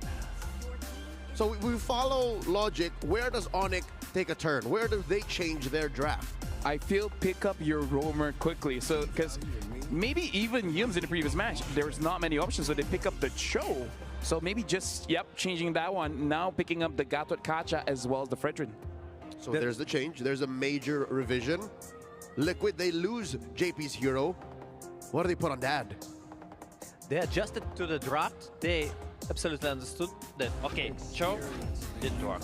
So let's take Gatot Kacha, and here comes the adjustment also from the team Liquid. So they are taking Granger and instantly Juicing. Yeah, the problem is here, I kind of want something like a Farsa. You just got to be careful of the Arlet, but again, something with more damage. Selena, Farsa, Valentina, something of that nature. But that also exposes Sans, and that lets Liquid attack him all the more, despite all the bans that can still come going into the second phase. The CC is put onto Lutfi, so this I get. Again, you want to protect Sans. But maybe second to Kyrie, and maybe your team captain, Kiboy, Sans is the guy. He's Gila for a reason. So they're protecting him now. How do you go by the second phase? ONIC can crack down on more junglers. Again, take out the Haya. Take out the Haya. Take out the Akai. What are you going to do, Carl? It's a good question. And also I'm thinking, you know, and what's about Kadita for the ONIC? So actually, if you want to protect, maybe the best protection is by yourself. So it's also an opportunity, and you got the combination with CC and Gatot Kacha and also Fredrin, and there are a lot of CC, and you can combine it. Honestly, yeah, that is a lot of control. Fred, Gatot, CC, that's a very you don't get to move kind of draft. You just need the kind of damage to follow through, to finish what you started. Loyi gets banned here by Liquid, so they know that that's one of the ways they can get blindsided. Again, very directionally oriented. Their lineup is currently. There's a lot of initiative, but if you don't know where your opponents are coming from, say goodbye to successful engagements. ONIC, do they take out more roamers? Well, it looks like they're banning out the Akai. I mean, like, to be fair, they have a lot of ways to make sure that opponent doesn't get a move, and the Akai can kind of protect it. The only request that I have, you know, I would say preference, is that pick up a mid laner with AoE damage, because I kind of feel like single target was just kind of wasted a little bit for ONIC. They took out the two reliable AoE mid laners, the Farsa and the Loyi. Do you Selena now? Because it's a little too spelled out. Valentina is more spread out. I guess in a way you can make Kadita spread out as well. Selena is a good pick. It's just that I'm worried it's just 2-1 pick off-ish. What if Kimmy? Kimmy, no. Please. Okay, I'm okay with Arlott right now if Sanford playing Arlott, but I don't like the Kimmy. You don't like JP? What if JP Arlott? I'm okay also. And last pick, it's kind of smart. It's kind of smart, and I like it because there are several options. Alpha? Welcome back! Whoa. Alpha in the jungle, first time in MSC 2025. The GOAT takes it into his own hands, and an old favorite too, the Hylos. I don't care about your defenses, I got true damage. Time to stampede, baby! What a game! Wow, and the last pick, and it's if. I'm not sure about if. You know, I like the composition from the both sides, actually. Especially my heart. Team Liquid took my heart. I mean, like, I requested for AoE. Eve has a lot of AoE, but the thing is, once the Stampede starts coming through, Eve has no dashes to protect herself. This is very Stampede coded for Liquid to dig that deep. I'm excited. Well, thank you very much, Leo, as well as Destroyer. But now we got to throw it back to Brigida and Mirko. Stampedes, dives, the Spear of Alpha and a glorious pathway making its comeback in game number 2 of the semifinals between Team Liquid Philippines up against ONIC Indonesia. Could it be a potentially better scenario this time around for ONIC ID, or will the surprise picks literally take them by surprise again here in this series? Welcome to game number 2. I'm gonna ask you first. Wow. How did you feel about this entire Alpha Hylos? Yeah, I mean, I see the angle for TLPH. They really want to go for the Stampede. Hey, they don't even want to just go for Stampede. We saw Stampede in game 1. This is what we call a possible Stompede. They want to stop ONIC ID right here.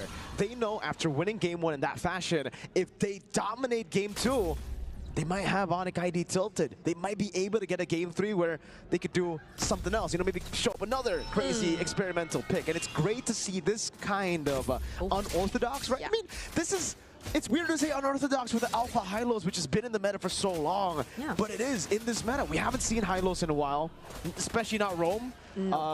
Alpha, did we even see it in the group stage? No. He was in the yet-to-be-used heroes So there you go. collage. One more hero to add to the list. It just goes to show how flexible this meta is, how open it is.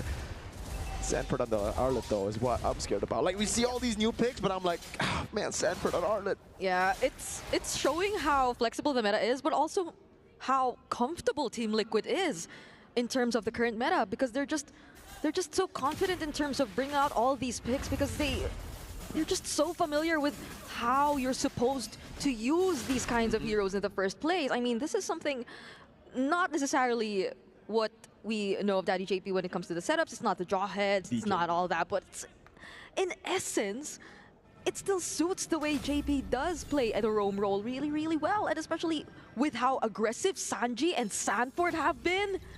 I think if any, Carl's the one who's a little more on the calmer side if you compare it to the San duo right now for Team Liquid. They're literally making things happen, but ONIC ID right now, they'll be the ones to first position themselves in the turtle. Oh man, they won the bottom lane fight as well. Litpi forced back as Low has to pop in regen. Sanji gonna be caught by these Void Blasts, but Carl's been doing a good job there. RWM coming down over to Carl Tizian. Is gonna be taunt over as well, and that will be the first kill over. Sanford first blood. Kyrie picks up the turtle, and it is a 2-kill start in the 2nd minute of the game for ONIC ID. Yep. That brief moment where Sanford just had his attention onto Lutpi and didn't necessarily land the stun was something ONIC ID did capitalize on. Ooh, Crimson Beacon kept him safe there for a bit. Has the Flicker too. Sanford joining in the fight. Lancer Flare almost getting the last reset for Sanford to jump in again. But see, this is the gamble you take when you go for a draft like this. Yes, you can snowball, you can Stampede, you can get your power spake a bit early, but if you lose, another time for Keyboy. Kyrie goes in and the damage should be enough. Sans putting it down. Appraiser's Wrath, big bonk away. Not in the sweet spot, but it is still enough to take the horse down. He got his level 4. He nearly had the glorious pathway and walked out of that wall, so he could have potentially walked away, but ONIC ID denied that from him.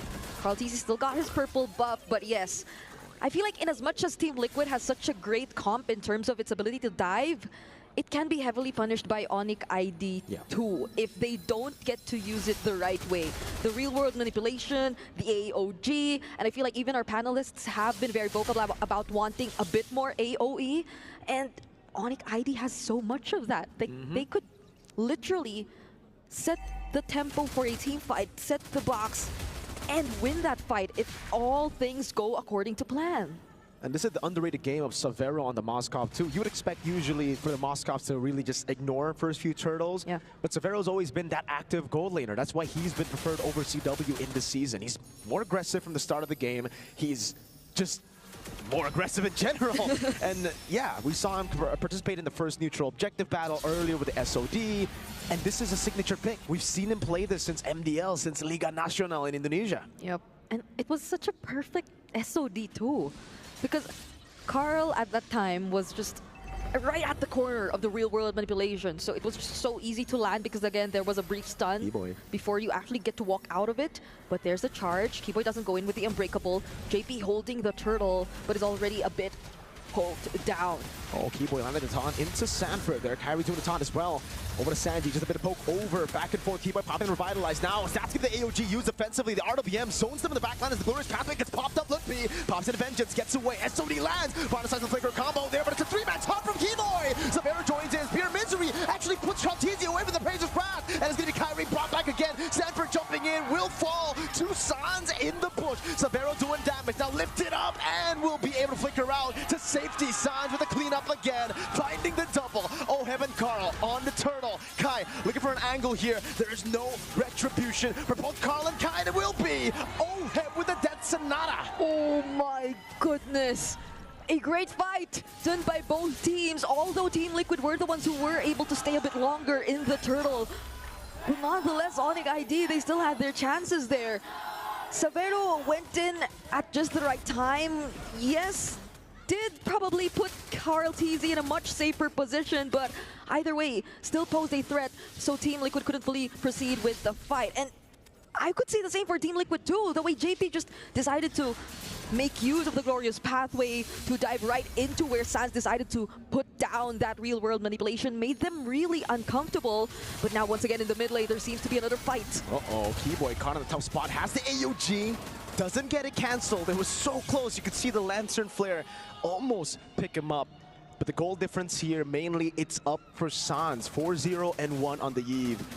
And we've seen how he can carry games. It's just now, how do they deal with the clinch? JP pops in the conceal on the Hylos. Yeah. Kyrie right there to back Severo up in case anything crazy happens and he won't walk in the bush, you know? No Kumar moments, not here. No.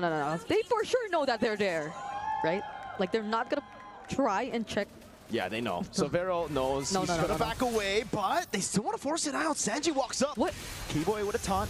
But it's only to JP, and it will be a trade. Turret down below for a turret up top. Okay, Lutfi's been working on the turrets for now. That's just all that he's been doing so far. But yeah, interesting how the idea that Team Liquid does want to do with this lineup is somehow answered back by ONIC ID for multiple times in a row now whenever they do try to engage in a team fight. Because I feel like even just the energy eruption, it gives that delay that buys enough time for ONIC ID to already set things up, especially when Team Liquid PH does decide to dive in. We haven't even seen a successful Spear of Alpha just yet coming in from Carl TZ2. Might have been an option for him to use it a bit more defensively for the past few minutes of the game, but now will they try to actually go for another engage? Boy. With the taunt again, JP able to cancel it out now with the Lord's Pathway. Sanford with the final slash flicker into the backline, but Sans popped in a real-world ablation in time. Keyboard with the taunt, Kai with the win with the retreat battle, as that's the RWM already out. SOD landing, Severo piercing through. Carl TZ kiting back with OHEB, and it's a back-and-forth battle with the Vengeance popped in again over to Lutfi, and somehow the minions get the turret in the mid lane, and it becomes 2 for 1. Team Liquid have managed the wave pretty well, or ONIC ID might have stayed a bit too long, trying to wait for the right opportunity, trying to set up for that fight, which happened in the turtle just now. And so we see how Team Liquid are actually able to keep up in terms of the sustained team fights. Carl TZ, as long as you don't get to burst him down, the true damage is definitely there. It does threaten ONIC ID to a certain extent, but you could say the same. Wow. Lutfi, that Vengeance, it just does so much. But yeah, the gold lead between our gold laners, I did not actually know it was this significant. It didn't look like it, right? I mean, now OHEB has 3 kills. He's been stacking up kills slowly but surely. But yeah, you wouldn't expect that big of a lead. I guess the gold crab has really just been given over to OHEB every time, just because ONIC ID have always kind of ignored the gold lane. They wanted to play Severo at weak side, and Severo's been leaving lane a lot. Yeah, that's true. So they might have not put that much attention into OHEB, and that might be the thing that'll bite them in the back as this game progresses. Because I don't even think you could say they've completely shut down Team Liquid just yet. It's just that it's been a bit uncomfortable for them whenever the team fights do break out, but it's not like they always lose out when you look at the bigger picture. It's somehow there are just a bit more advantages if you look at ONIC ID and the way they're able to keep themselves a bit more alive with a bit more HP after each fight happens. But I think you also have to look at the macro, because it's beyond how OHEB is surprisingly in the lead. They unknowingly let go of turrets, and I don't think that should be happening up against a team like Team Liquid. Nope. The goalie is completely gone for ONIC. Now, final slash the flicker combo over to Kyrie, and he's going to be bursted down to the Spear of Alpha. OHEB picks up the kill. The AOG defensively as Carl TZ gets chunked down, but is still able to survive. That's going to be Lutfi jumping with a vengeance, and it's still the retreat from Carl. OHEB gets a double. The SOD lands, but he cannot take it. OHEB, the Filipino sniper, with a triple. And you wonder how many stacks he already has on this Granger, on the Sky Piercer, with a 6-0 standing. It's been a relatively quiet game for Team Liquid, but now that he's online, that definitely changes things up. Sans live cam view gets a kill on Sanji, a bit too aggressive, but yeah. Oh, Sans got to be careful there. Kai holding in. Ooh, what? Ooh. Yeah, Sanji, I guess they just walked up a bit too aggressive. That is the playstyle we've been seeing from Sanji. So I wouldn't be surprised if he might have done that. But you have to be a bit more careful now for Team Liquid. They finally regained the lead in this game. They're the ones with the Lord. ONIC ID will definitely have to work on that first. They get to reveal Team Liquid through the Magic Sentry. And they have the slows here and there. Oh, final slash once again to Keyboy. But the RWM is right there, and a double taunt comes in from Keyboy and Kai. The SOD lands as well, and the Praise's Wrath does enough to take him down. Carl with the Spear of Alpha, Ludpi spacing away perfectly. Sanford down, Lord down, ONIC ID defended without losing a Holy Shield. Okay, okay. They still have all their Holy Shields intact. Have, no, not a mid. No, just, I mean, they took down the mid, so that's just one. But maybe not Keyboy, if you're Team Liquid. Yeah. Like, maybe not go for Keyboy. That's true. There are so much other options. I mean, he was definitely the most accessible one, but he has the AOG. So they'll have to take note of that moving forward, because I don't think that was the first time they actually tried to go for a setup and Keyboy was the one on the receiving end. And they just got out. Oh, wait. Spear of Alpha from Carl. The Glorious Pathway cutting Kai in the back line. The Praise's Wrath comes down as well. The AOG locks him down in the back. Double taunt over. That's a lot of piercing damage. Sans with the real world manipulation. Zones them, but Carl jumps in with the Spear of Alpha against Sans. Gets a double Ludpi. Zone to the back. That's Sanford walking up. Sans still kiting away now. Pops into Void Blast as he kites again. And he evades from a lot of those shots. But Oheb continues with the siege in the bottom lane. Pushing out the Death Sonata. And it will be a base turret for TL as they look to push in mid. Now they might just try to look for another one, but Kyrie will be here to try and defend and clear the minion waves. Everything changes when Kartezi finds the right positioning. Yes, he did go down, but you saw how he just blocked everyone off and just applied the right amount of true damage, much to a point where Kyrie, he just needed one last hit and he finally would have went down. So aside the fact that Severo was one of the first few ones to actually get taken down in that fight, ONIC ID definitely needed to play it a bit more carefully right after that happened, because Oheb was still alive. And Oheb right now is 701, level 15, probably already complete in terms of his items or just lacking at most one. So this is where things can potentially change. Oh yeah, he has complete items, even the Wind of Nature. Who has the better front to back? Conceal already. Ludpi cancelled. Keyboy still in the front, now going to be stunned up by JP as he goes into the back. Carl still wins out the retreat battle. The AOG defensively as that's even Spear of Alpha landing on two with the RWM doing some more damage. Sanji diving to the back. Severo getting the kill. Wind of Nature from Oheb still stunned up. Severo able to flick around to safety as Carl still holds his ground. Oheb, that's another one landing. Looking for the chase. Severo gets away, and ONIC again trade out 2 for 1. It's worth it for TL. Severo could have actually done much more, but the thing is, you'd feel too hesitant if the majority of your teammates are already running away. That's the purple buff. Still taken by Kyrie, but there's a Lord.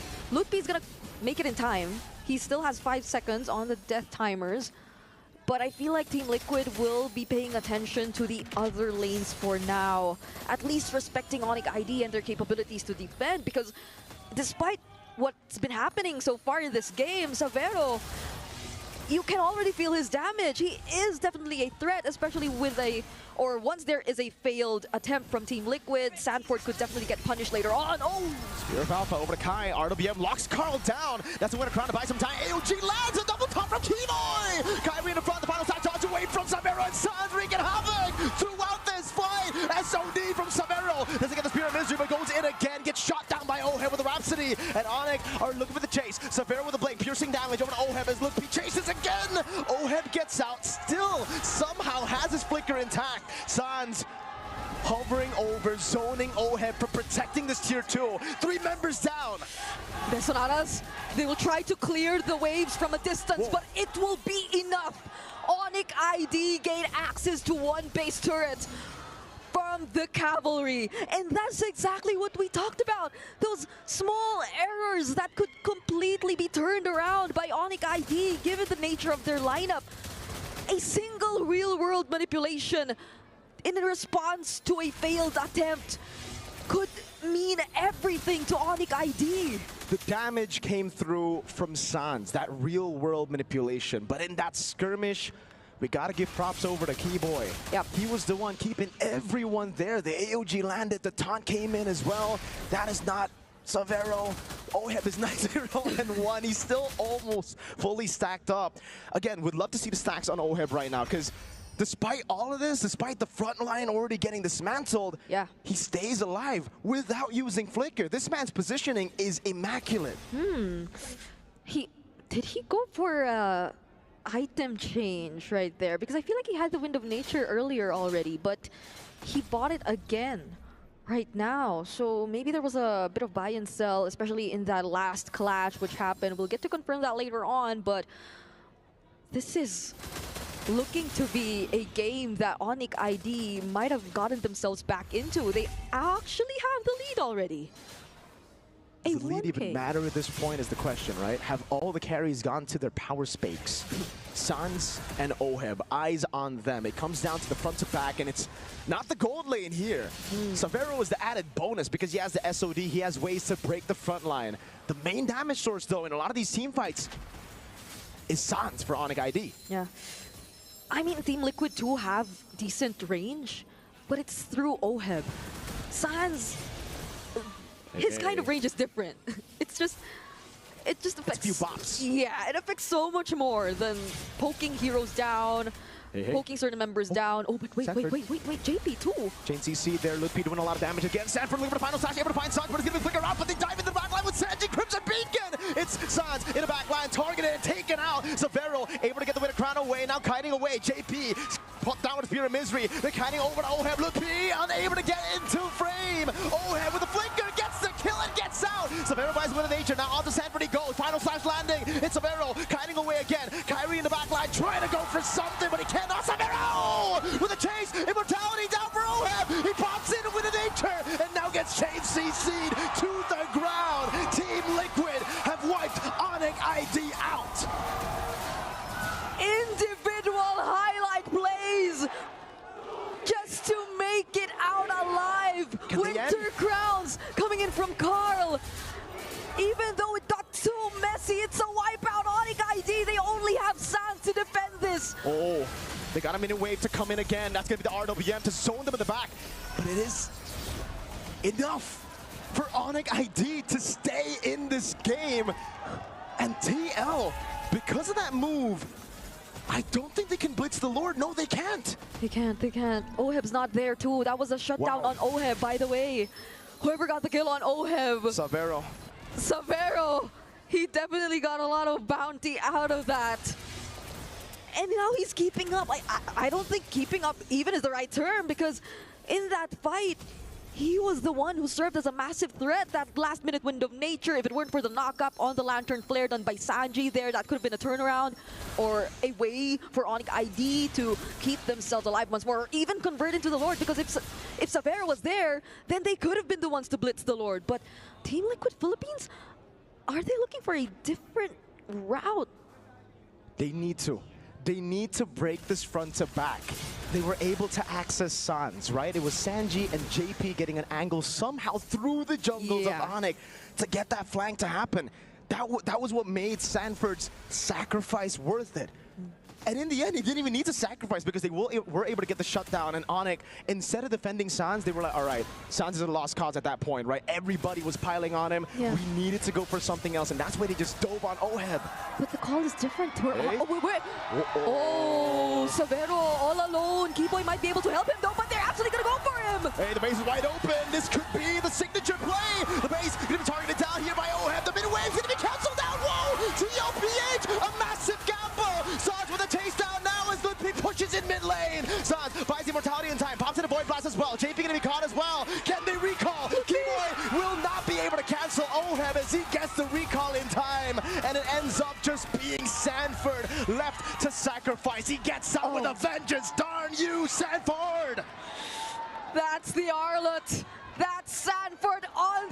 good for you, still alive, and we'll get to recall. Carl TZ and JP were taken out in that sequence though, so this means ONIC ID will be a lot more encouraged to take this objective, but Sanji, he's walking up front. Do they have enough damage is the question. Lutpi has the vengeance. Keyboy looking for the taunt. Sanford reads it out. OHEB shooting them down. Lutpi joining in the fight again. Real world manipulation with a taunt down. Sanford with a vengeance now, but it's going to be the vengeance over from Lutpi. Final slash, and they go for the chase. Kyrie gets the Evolve Lord, and now they must back.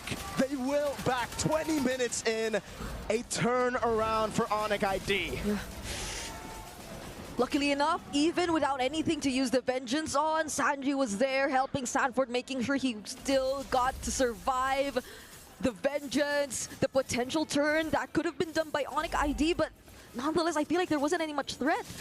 Kyrie still had the retribution during that moment, so it was almost sure, it was almost guaranteed that they definitely would be the ones getting the objective. And now that's what Team Liquid is trying to work on, but Keyboy, he's also looking for an angle himself. Conceal gets spotted out by Sanford though, and Team Liquid use the conceal for themselves as well. Wait, Sanji! This could be the angle, but he's forced to recall. Evolve Lord, they're playing with a damage reduction now as Sans continues to just push it forward. RWM locking Carl TZ down, forcing the Spear of Alpha defensively. Lord gonna be dealt with. Carl TZ very low. Severo kiting away with a piercing damage, doing a whole lot to TL, but again, TL have a lot of shred. Carl and OHEB, if they continue to push, will be able to clear out these Lords pretty easily. No, but will they be confident enough to look for a fight? They still have to deal with the incoming waves. You would have thought that maybe because they know that there's no real world manipulation anymore for ONIC ID, but there's a lot of housekeeping you need to do. You can't allow ONIC ID an opening as well, because I feel like they'll be capable enough to go for a split push or a different way to end things, especially through Severo, similar to how Team Liquid attempted to do that earlier. I mean, that play was definitely a highlight, right? The way they took that gamble down bottom and tried to end it there. So now Team Liquid, they have to stay composed. I know it does feel like they were the ones in the better position for majority of the game, but things are completely different right now. And that's maybe why you also sense a bit of desperation in terms of the calls. They know they've been outscaled. This is a problem now for Liquid, the big one. Damage from Carl, just the use of that hero in general. At this point, Team Liquid are really just playing for OHEB. If OHEB gets the kills, if he's still able to get those Sky Piercer stacks up, he'll win them the game. But ONIC ID have a lot more. They have a CC, a Moskov, a Yves, so much more damage to play with now that we're in the late game. That's so much sustained damage. That'll be very favorable for them if ever the team fight does get a bit extended. Not to mention Severo. Now Sanford might just try to look for an angle though.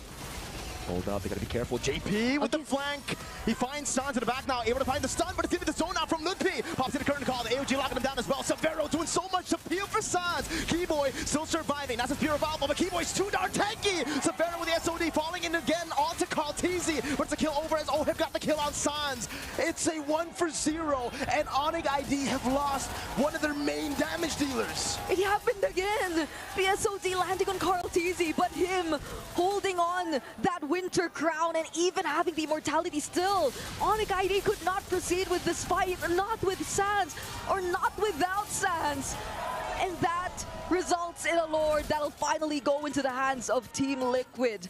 They still have ways to defend this though. They still have Severo. It might, yeah, Sans will definitely make it. The Lord is gonna spawn a bit later in this game, and all their resources are going to be up by then, so they definitely will have a way to deal with this. But how does Team Liquid try and approach this? Because so far the team fights that they've been winning out on are the team fights wherein they come in from the most unexpected angles across the map, where they get to use the glorious pathway to really block away members. Wait, where's that's not right. Yeah. Oh, he sold it. He sold it and bought Okay. What's he gonna So buy? he's selling again. He knows he's not gonna get any value out of that. So he buys the Wind of Nature. There he goes. 0 stacks on Skypiercer. Okay. Kai with a taunt in the front line right now as Keyboy gets caught with the final slash and will just be disintegrated. Has immortality though. The AOG was cancelled out. Now Sans is able to go for the clear onto it. AOG getting him out. Kyrie still looking for the taunt. Oheb still there. Appraiser's rat dodged away from us. Oheb jumps in again. Immortality buys across the board. Severo with the Rose Gold Meteor. The Lord already into the Crystal. The SOD landing to the back line. And Severo goes in again with the SOD and finds his Spear Misery from Severo. The Lord is still on the base. They've defended again. Carl not able to end. Sanji, one more hit. Throw back again. Liquid Philippines lose all their members, but ONIC ID lose their crystal. That could have been a moment. Keyboy already found the taunt. He found the taunt onto Oheb. And you would think that was a very risky play because the marksman, their gold laner wasn't there anymore. Team Liquid Philippines fought with the only remaining resources and people that they had in that fight. And we saw each and every one of them up until the very end, risking it, just focusing everything on the base. Carl and even Sanji. He still had the Crimson Beacon. He walked up towards the base, and the way that the Lord was still up, that was also another way that Team Liquid were able to find the end angle in this game. ONIC ID, they definitely were set on looking for the kill on Oheb, but that didn't translate into much. Now, let's hear what our panelists have to say after that very long game we had for game number 2. Thank you very much. Considering how long that game was, I can't believe I'm saying this early. We already have match point for Team Liquid. And again, for some reason, blue side, first pick, still gets the W. And we expected ONIC to switch up, but something else we did not expect is the return of the Alpha and the Hylos. And I'll tell you now, highlight plays coming from Daddy JP. I never thought he could make a Hylos do that. How could you sneak up around and somehow still find a way to singularly stun Sans, drop a glorious pathway to block the entry and the protection from ONIC ID to get to the point where we are when we ended? That's a nightmare. Hylos was super amazing, but I also want to highlight Severo. I really liked his play, and Sans. I don't know if that guys couldn't survive, it would be a 10-minute game. But Sans, he was trying to make everything he can just to defend the base. And I really feel like it really is actually punishing those front lines, because in the previous keys to victory, make sure you punish those front lines, something that SRG does. And this is what we see coming in from TLPH. That Alpha, yes, has a lot of shred, a lot of true damage, but even the Arlet as well, whoever's up front, he's able to take care of it. Like you said, Diddy JP, making sure that the back line, sure, they can still deal damage, but it's going to take some time because he's going to stun them first. To be fair, there were some moments of brilliance from ONIC as well. If you'll recall in that very final sequence, about 20 seconds, 30 seconds before the base broke, Keyboy had a stroke of genius. That was his easy equals empty squared moment. He concealed and ran through all the chaos and up and taunted Oheb, got him killed, and that bought them maybe 10 more seconds, but he was hoping for all hope that they would be able to clear and defend. But at the end of the day, Liquid knew what they were doing. That was,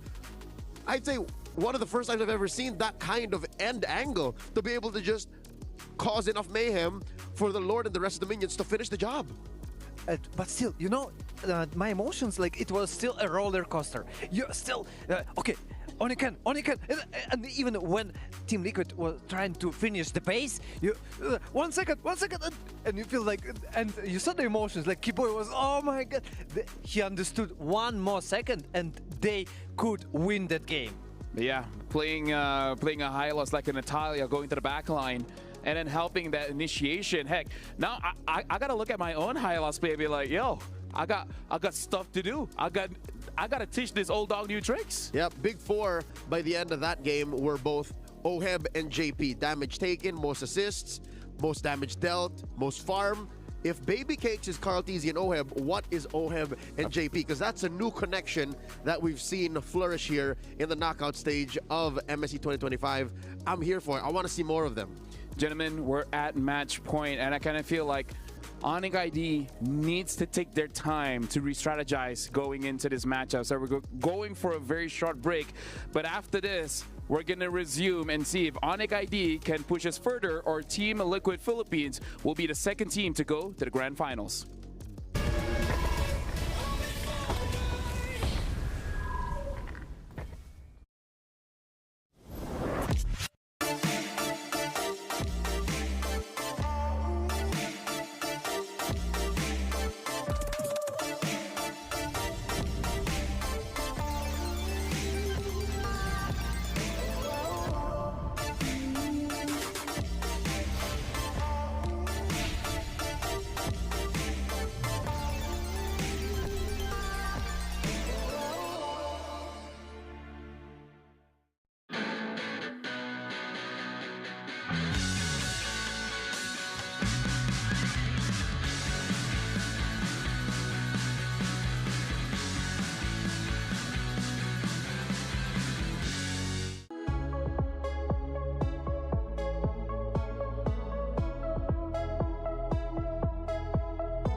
Level up your gaming experience with over 8 billion playlists, only on Spotify, the official audio streaming partner for the 2025 Esports World Cup.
This land is calling.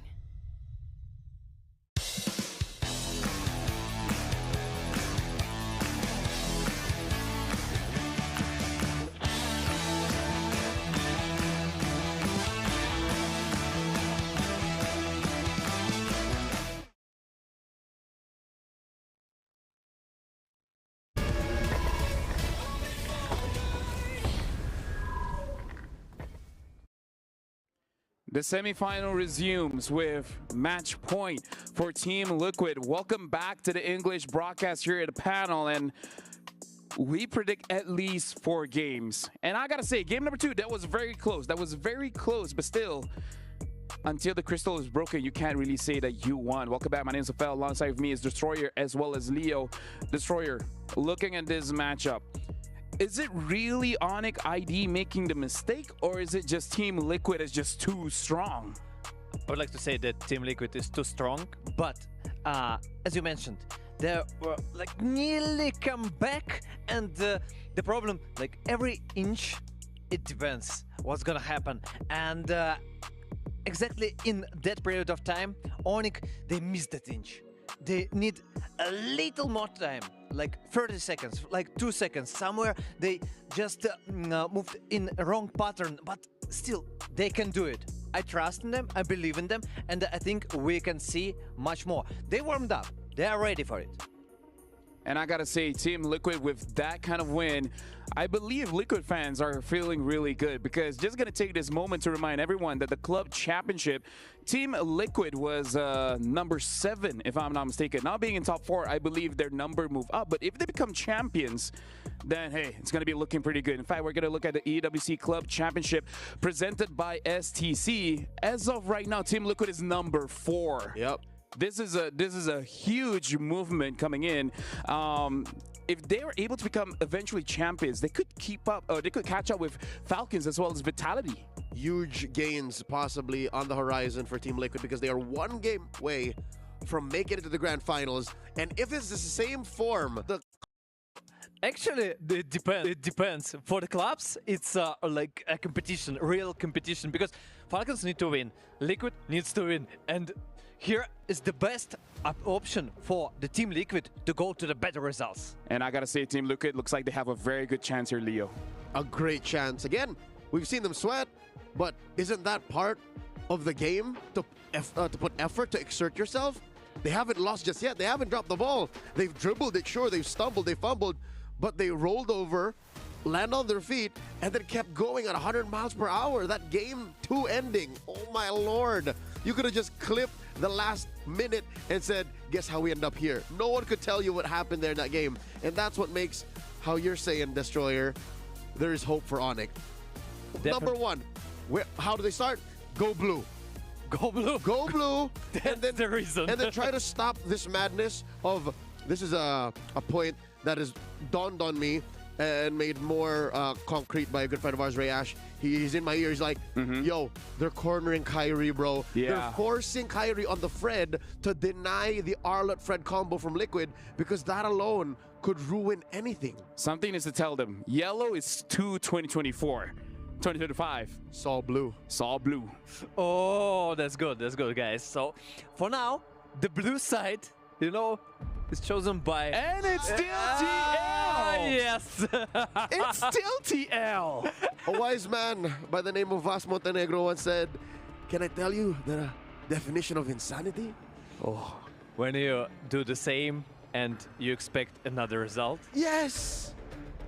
Well, hey, sometimes you gotta be a bit loco to get the W, but now we're looking at draft here. As you guys know, TLPH, blue side, ONIC on red. Fanny, Yisenshin, Fovia is banned out by Team Liquid, and now ONIC banning out the 1-1 Baxia, as well as the Lancelot. Would it be crazy to see Arlott first pick? They tried. They're splitting pennies. Okay. They're switching it up. Is this also a way to pinch down Kyrie? This is kind of interesting. They're forcing one of the 2 red picks. Yes. They're making ONIC play as if they were in blue with 1 less power pick in red. Or just be like, hey, for me to be the GOAT, I need to beat you on the pick that you couldn't win with. I hope it's not an ego check. No, there shouldn't be. I think there's a plan. There's a plan that Lafel just described, and I'm pretty sure that they will follow it. So, CC and the second pick. It's Granger. So they get away with the Arlott-Fred combo. What do they put it up with? Arlott, Fred, Zushin. Oh, that's nasty. Arlott Jushin is already pretty nasty, not gonna lie. You get the combo of combos. What's going on? I mean, TL is just keep on stomping, right? Like, they get a draft that they can fight whenever they want, and the question is when. They're like, yes, When? fight, yes. I didn't get when? Earlier, today. Yeah. Yesterday. We wanted to fight yesterday. It's like the coach asks, like, how many times do you guys want to fight? Yup. It's a meme, basically. Yeah, it's yeah, like, I understood. so now. So you see, like. Yes. So right now, TLPH, we predicted the pick, and it's a pretty strong pick, pretty strong opening here coming in from Team Liquid. I got no comments, actually. You can't Hayabusa here. No. Oh! The Barats? Liquid switched up the formula, still ended up with the same result. Get Kyrie on a non-assassin hero. I can't believe we're having a matchup between Kyrie and Carl, and it's just all tanks. They tried to goad him. They said, go higher, go whatever. So, you know it's not going to work. Whatever you want. Yes, I want Barats. HP better than damage. okay? Give me the peel. give me the peel. Hey, you know what? This is Kyrie's way of saying I'm hungry. What is this? What? Welcome, Daytona. I'm ready for it. So, Harit, Bant, and Louis also going away. What's about the drafts? From the right side, ONIC I expect from them actually to ban gold lane, because they also already got Granger. From the left side, we see the jungler, we see X-Plane. Okay, potentially Rome, but most likely X-Plane. Yeah. Irrital Moskov is your choices. Yes, and Moscow, I guess, the best choice. Yep, either or. You just gotta let one slide. And so far, OHEB, even though he's been feeling under the weather, I gotta say, he's performing out of his mind. And they ban out the Moskov, giving the option for that Irrital to come through, which I kind of feel like they prefer, because at least you're not gonna be surprised by the SOD. But now the Farsa gets banned again. So now what's left for Gilak Sans? Because you just need one more for Kiboy, you need one more for Sans. Who shows up first in Red 4? I'm guessing they protect Sans all the way, man. Sans was the guy in Game 2. They're closest at even scoring in the series. Protect Sans, keep him at Red 5. Eve again? What do you think about the slow drafts? If only there was someone that can burst the front line so fast. I got a question, by the way. Can it be 300 IQ? This is not one of those that I was thinking about. Yeah. Navarre, I didn't expect it, actually. And then do you Matilda? Is that even an option? So I guess the idea is just play with range. Like, I feel like you want to play macro, get as many objectives as possible. But for you to be able to execute this draft, kind of means you have to win the first 2 turtles. So the moment the first 2 turtles goes over to Team Liquid, you already lose a chunk of your win condition. And then you play for the 15-minute mark. Exactly, yeah. And what do you think about, just look, on the right side, they got a poke damage, right? They need some kind of save, maybe sustain, maybe... I know it would sound like crazy, but Estes. Honestly, I was thinking the same thing. It's not that crazy. That's not Kiboy. You compromise 2 players. And then the Minotaur and the Claude. Honestly, the draft coming in from TLPH kind of feels like last year MSC's draft. We haven't seen a Minotaur in a while. Yep. Got buff, pretty strong, but very situational. And honestly, looking at this draft, it's a good situation for the Minotaur. Not a lot of ways to punish this... cow? Actually, a lot of crowd control. Minotaur. I still think his name is what he is. Yeah, Minotaur is Minotaur. And if we are speaking about the ONIC, I still think that Estes, really, it seems good. For me, okay, it's for me. It is Estes! Yeah, here we go! As much as I'm so happy that you saw this coming, I'm not so sure this is a very ONIC draft. Honestly, it feels like ONIC is having a hard plan A and a hard plan B. This feels like a plan H. Hey, you know what? If H works out, then it's all good. Thank you very much, Destroyer, as well as Leo. Is this the final game for ONIC, or will they be able to extend this one? Mirko and Brigida, we're seeing Anestas in this match. We're going to give it over to you guys. Thank you so much to our panelists for breaking down that very surprising draft for this potential last game. The surprises just kept coming in. From the moment we saw the Barats, or maybe from the moment we saw the Fredrin, Jushin, and Arlot locked in together for first face. Welcome to game number 3 between Team Liquid Philippines and ONIC Indonesia. I'm gonna give you the floor now. This is where you air all your, or maybe even just surface level sentiments regarding the draft. Dude, the last time I saw Barats, my team went home. My team got reverse swept. So, this is bringing some real bad memories, man. And I agree with the panel. Kiboy in the mid lane on the Estes already flickering out. Here's the problem. Here's the big problem. Okay. Yes, maybe they've got a draft that can work. But it's not very ONIC. It's not. Is that Kyrie and Kiboy, or is that VYs, you know? I'm not so sure anymore. How do we wait for the Kiboy setups? How do we anticipate the Kyrie mechanics? This is a completely different game plan that ONIC ID are trying to go by. So this is I don't know, maybe a double-edged sword in a way that Team Liquid ID may not be that like Team Liquid Philippines. See, it happened to me too. Team Liquid Philippines might not be that familiar with how ONIC ID does play this, but generally speaking, you should have an idea of how these kinds of lineups are played out. 60% first blood rate, the comparison you can see here for ONIC as well. But I don't think they're gonna get first blood with this composition. Maybe like not. usually they're all in, trying to go for like the aggressive plays. The Amon in the group stage, Lancelot that we've seen. Again, also Hayabusas. When you hear Kyrie, you don't hear Barats, You're man. dancing, you're dancing. It's like, oh my god, Kyrie Hayabusa. It's not, oh my god, Kyrie Barats. But hey, don't knock it until you try it. ONIC ID are trying something new. Yeah. They have Pryo on Turtle. Although the team fight for Team Liquid looks too good. Speaking of team fight. Final Sash coming down as well. That's it as well. Coming the healing from Keyboy too. Sanford gonna be caught on the curtain calls. That's gonna be a lot of damage. Plays Suns. Finds a Star Shatter. Praiser's Wrath coming down. Sky is still alive. Carl caught on the bad spot. Red Trees both used up already. Sanford taken very low. Lutpi comes in. It's a Vero. Gets the kill. Kai walking up. Sanji with Lantern Flare as again Oheb just walks back into the mid lane. And ONIC have gotten Turtle 1. That's why you don't knock it. Until you try it. Until you try it. And that team fight, clearly, ONIC ID got the advantage.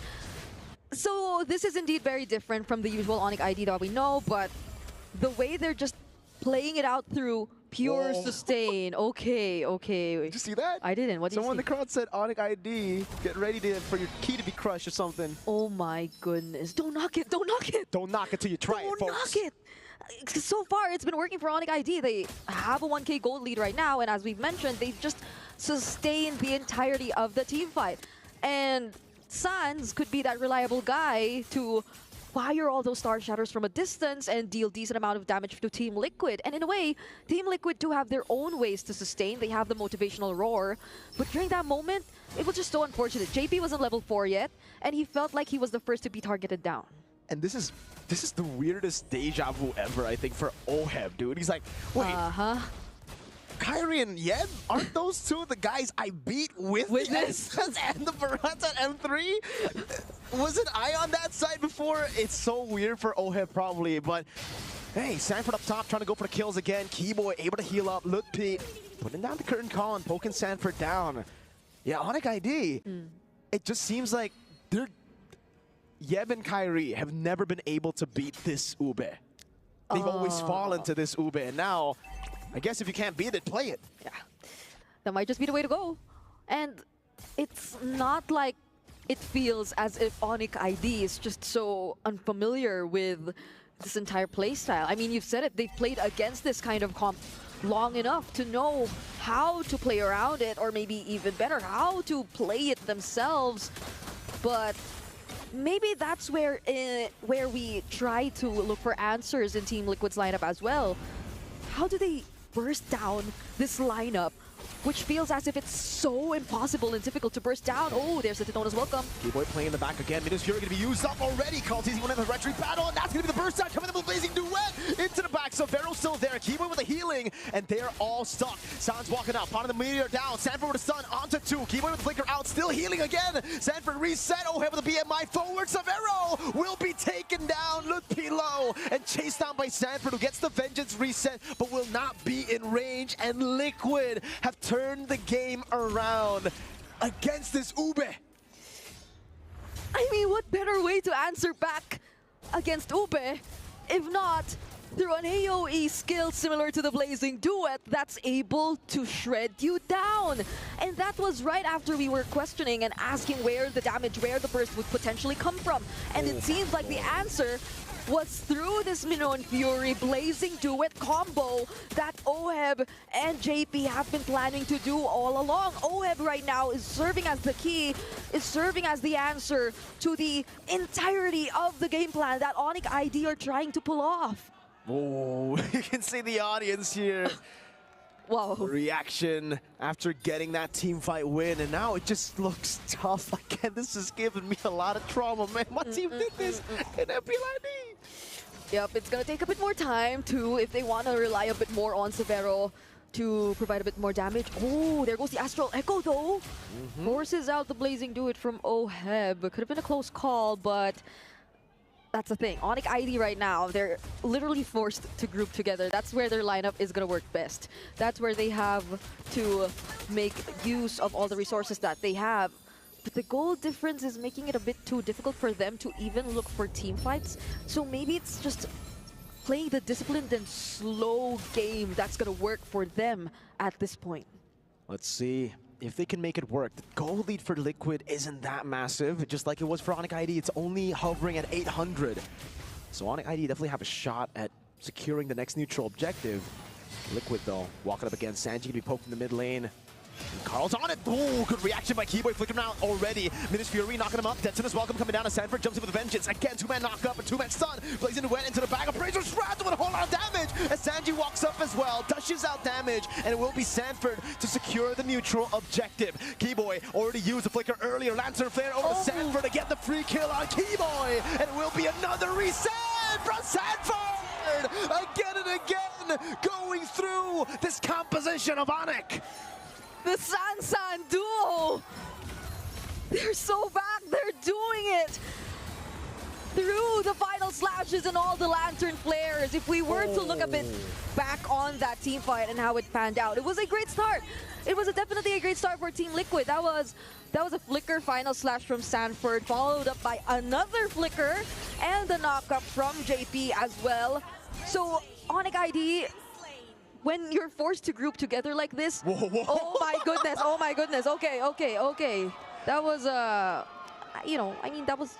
That's Sanford. Yeah, Sanford on the Arlot for the third time in a row. Oh my lord. In this series, by the way. But yeah, I mean, that's so hard to go up against. Your entire lineup needs to stick together, but Team Liquid Philippines, final slash, no Fury, Blazing Duet. Oh, what did you say? You said, I love you, ONIC. He said, I love you.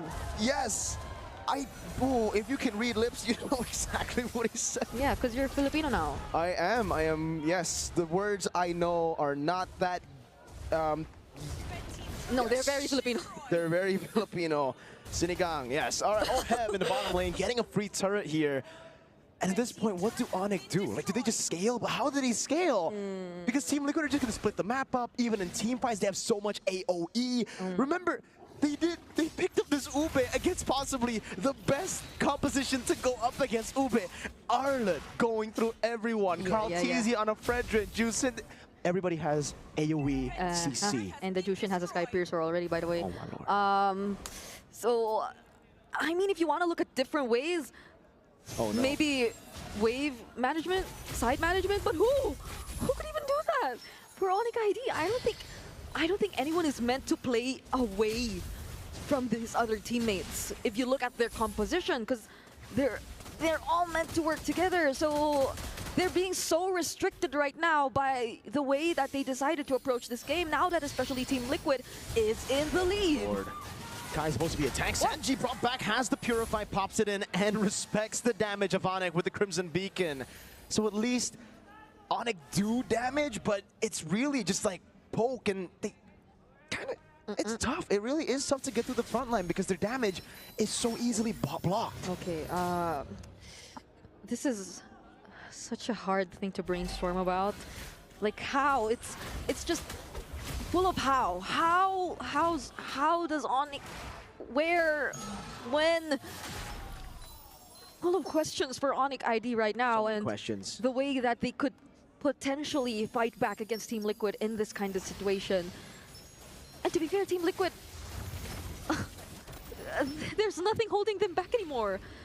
Not even the side lanes. Nothing at all. Oh, final slash on a 2. Kai already to miss it all. Midas Fury, JP finds a 3-man knockup, and Sanford just going to town. A Star Shatter locking in the back in already. Kai still able to heal back up. The Blazing Duet comes in, and Sanji picks it up. Oheb! Blazing Duet wreaking havoc. Sanji already using a Crimson Beacon. That could be an angle for ONIC to continue the chase. Final slash, not with the flicker this time. Sanford backing away. JP for Kai is the trade, and it will be ONIC somehow holding on to this game. Carl in a weird spot, gets the dash away. Sans puts the dash down, puts a Star Shatter too, and they get a tier 1. Yeah.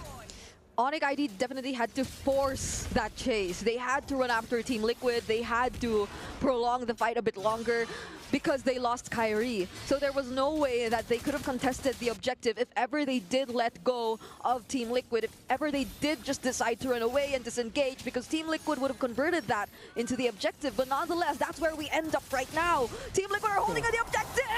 Sanford with a final slash, bringing two back now as Kai tries his best. Kibo's healing up, and Sanford dives in. OHEB gets a triple kill, gunning all of them down. 4 members out. Sans, the sole survivor who was sent up top to clear the waves. Team Liquid now have a 6,700 gold lead. They are knocking at ONIC ID's base. If ONIC ID doesn't find a way to deal with this, it would be very, very devastating.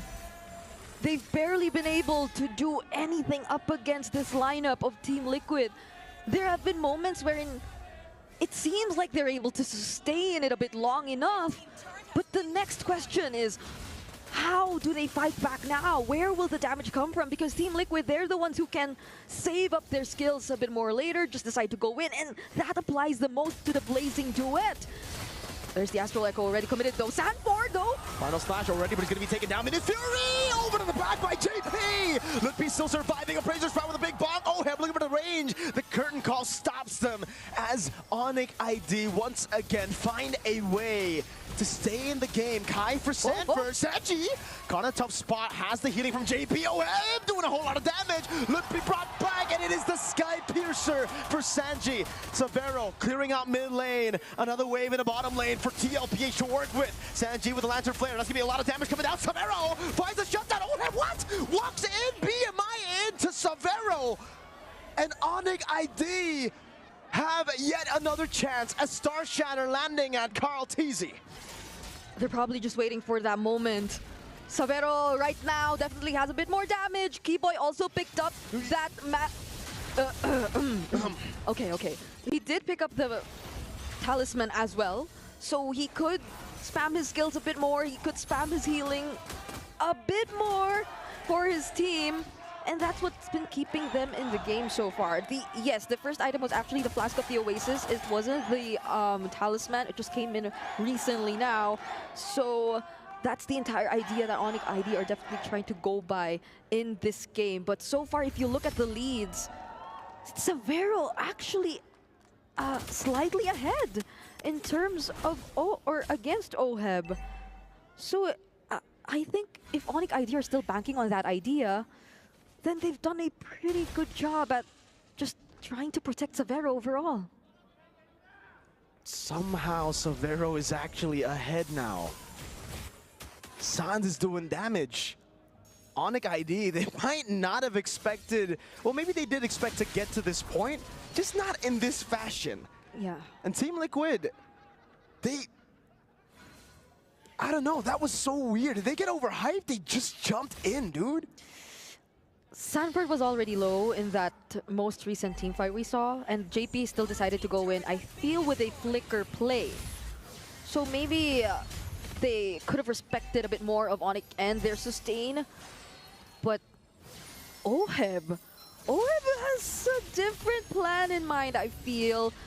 Does have to force Sans to defend for now as they gradually walk towards the objective. This is going to be struggle number 1 for ONIC. How do they approach and how do they get into this area that's being heavily controlled and defended by Team Liquid Philippines? They got a turret up top. The Wind of Nature is completed for OHEB, so now it's Sans. Whoa. That needs to deal damage to get through. The damage is already visible. You can see the damage over to Sanji there, just with the Astral Meteor. Yeah. Severo gets the Sea Halberd. So they have their ways to deal with the motivational roars and all the other sustains that could come in, the Fragrance as well, and the Arlots too. But wait, Astral Echo. Lutpi with the curtain call already. He's only with the back line. Severo finds it. It's a massive play for ONIC. They're going to go look for disengage. Kai still in the front, pops into Death's Welcome, and he will sacrifice Kai for the Lord. Severo's got to be careful here. This could be an engage. JP with a flicker forward. Severo stayed for too long. He gets punished for it. They have a Lord in place. Loopy Bob's gonna Vengeance, gets the kill on Sanji. Mid lane pushed in by Carl. Sanford looking for an angle to go for the final slash. Now a big Astral Echo. The Star Shatter not landing. A mini wave for TLPH in the mid lane. There's no Severo. They have to deal with this only with the Star Shatters. They're healing Lutfi up. JP walks back in, giving the Vengeance resets constantly here as Carl goes in again. Has the Retry. Lutfi's doing a whole lot of damage. The curtain call. Carl TZ taken down. That's a win of crowd already by Keyboy. Lutfi walks back in. That's the win of nature that we were talking about. But again, Sans gets the shot. Sanford. Final slash. Still surviving, but will fall to Gila Sans. A wipeout by ONIC ID after holding on for so long in this game, waiting for that one moment that they could actually make it happen. Now Sanji forced to use the Crimson Beacon and all alone in this defense. Still gets the kill on to Lutfi though, but Savannah's gonna go in. That's a few shots and it's gonna be the Death Sonata to take him down. Only Carl left standing. He's gonna respawn, but is it gonna be in time? Does he get the retribution? No, he gets one done! And ONIC ID with a Barat, with an Ube that has been their counter for years. Saved themselves in a semifinals. What an unexpected turn of events! I believe everyone is in shock after what we just witnessed.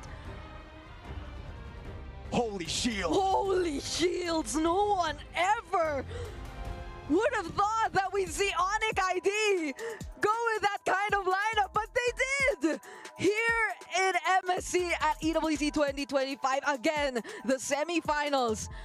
And our panelists did mention it felt like a hard plan B. It felt like it was too far from the signature ONIC ID, but apparently now they make it work. We are all still in a state of shock right now. I'm wondering what our panel has to say about this. Well, you know what? If Plan H works, man, or you know what? This is Plan B. Barats. Where do we start? Where do we even start? I thought it was Plan Holy Shields. Hey, Holy shield. You know what?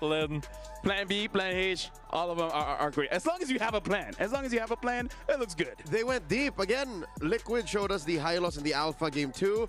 Now ONIC ID have shown us what they were cooking, man. Kyrie on a Barats and an Estes on Keyboy. I went into this game, post-draft, saying this is not a Keyboy hero. But apparently his aggression and his attention to detail, where his teammates are, what the team fight's doing, how Savero is carrying them hard. Oh, yeah. And this allowed for Sans to farm up to a point of no return as well for Liquid, that they got punished hard. This is it. This is the wipeout angle. Actually, they overextended there. They went too far. And, you know... went too far. Yeah. When you are leading and dominating all the game, you just can't stop. You just can't hold yourself. Stop. Deep breath. No time, sir. Yeah. Relax. And Liquid, we are on the horse, we are finishing. Okay, we are done. I mean, that's a form of overheating. But to be fair, even during interviews and such, we hear that this is one of the strats that Team Liquid uses, which is to just overwhelm your opponents. Keep on pressure to the point where they can't even react. And we heard that Kyrie said the team with the better mentality wins. So it really is fighting between both of us. This is more of a mind game rather than physical games. And the Sky Kings did not crack despite all that Liquid threw at them. Looking at the post-game stats again, writing was on the wall. Liquid was going to win this one if not for ONIC's clutch gene. And you know what? You're saying that it wasn't over just yet. You're saying that maybe that one siege minion would have died if Carl TZ came in, knocked it up, taunted it, and killed it. But I think otherwise. But luckily, Kyrie did not allow for that argument to happen anymore. He came in like an assassin, sir. Like an assassin with a Dakota's welcome, stopping Carl in his tracks. Yeah, that was really nice. Actually, that comeback, you know, I'm surprised. I'm really surprised what's happened. I was like, no, it's Liquid 3-0. Sadly, but it's 3-0. And ONIC making such turnaround, there's a bounce back and right into the face. Can we talk about 6,000 damage per minute by Sans, by the way, on this Novaria? Yeah, a good chunk of this skewed the stats. in the post late game phase when we started getting to the point of, isn't Liquid throwing themselves a little too hastily at ONIC's feet? Aren't they overwhelming and overheating themselves? And that is what explains it. Look at the build on this Gila Novaria. He's juggling. Look at that. He's juggling. I think he was on his way to a Holy Crystal here. Yeah, I kind of feel like having that Wishing Lantern as well really helped scale up that damage, making it so that no matter what kind of poke, either first skill or second skill that you do, you're just going to be racking it up. That's right. And another bit of MOBB math. Check this out, ladies and gentlemen. Sanji has a Sky Piercer, yes? There was a sequence towards the later part of the game in the top lane where he was trying to kill Lutpi. Lutpi then rocks the Vengeance, presses it, and then accidentally, I think it somehow procs Sanji's Sky Piercer, and the Vengeance calculates the math, does the damage reduction, and then kills Sanji instead. That's a big no you moment. Yeah, call an ambulance. No, you. No, but not for me. But not for me. Yeah, but yeah, I know that's the meme, but no.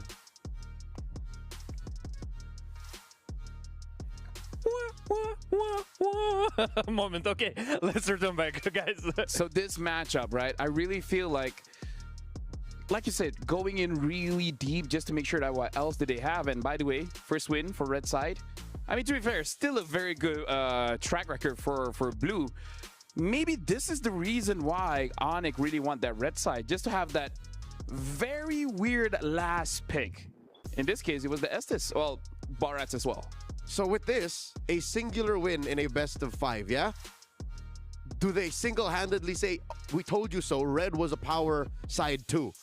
I don't know if that's the case, because Liquid can still bully you draft-wise. They can still force Kyrie on a non-assassin very easily from Blue and still get to this point. Because I'll tell you now, what if Liquid did not overheat? What if Liquid did what you just said and say, all right, we'll breathe in, we'll breathe out, we'll take it slow, you know, we know we can win this fight. What if? What if, you know, the words, it's esport, it doesn't work here. What if? Here, the result, ONIC won that game. But I agree from the perspective that ONIC should think about the first pick. Yeah. Maybe. Yeah, it's the shortest point from A to B. It's the best way to solve a problem. You can open a coconut with a spoon, but why would you? Yeah. I like What If, though. Amazing series. But either ways, I like the second season. I haven't watched the second season. But anyways, for this matchup, yeah, I really feel like in a weird way it is still a battle of the junglers and also like the support system that they have around them. Can we just talk about Suns as well as Severo? Like they are the standout for ONIC right now. Yep, they are essentially the icing to the cake. They make what ONIC's plans are possible, and they made that win so sweet for the Sonics. Because again, you can say that, oh, it was the Esses, it was the Barats at the end of the game. No, like what kept Liquid honest was the damage on the Granger and the building impending inevitability of the Novaria. Yep, the meteor to the face kind of hurts. Bah! Poof! You make sound. Boom. Yeah, cool. There you go. That's very ECA of you. Too much. Actually, if the Suns goes down or they remove him, big star shatter. They only got problems. At this point, gentlemen, kind of want to look at the stats because I kind of feel like we thought coming in to this tournament, like a few weeks ago, 4 to 5 weeks ago, we thought there's not going to be a lot of picks in the mid, but now it looks the most versatile. We've seen so many different mid picks throughout this entire month. Eve, Novaria, Farsa, Valentina, Kagura, Kadita, Zushin. Zetian, don't forget. Zetian, Kimi. Yeah, right now, yes, but overall... Hey, she's there. Kimi. Selena, I think we have one Sicilian game. Sicilian. Yeah, I think we have one Sicilian game. Sicilian, Lilia, like you said. That's a dozen heroes. Dude, there's a lot of mids used now. Heck, there was a Valir. Yep, I hate that jungle is the tight lane now. I'm uncomfortable. Oh, no, I'm comfortable, but I hate that there's only so many. There's literally half a dozen junglers. That's it. I don't know if I like or don't like that we don't see a lot of Suyo. Because as a frontline, I hate Suyo. But as a watcher, damn, Suyo is a cool hero. He is a highlight machine.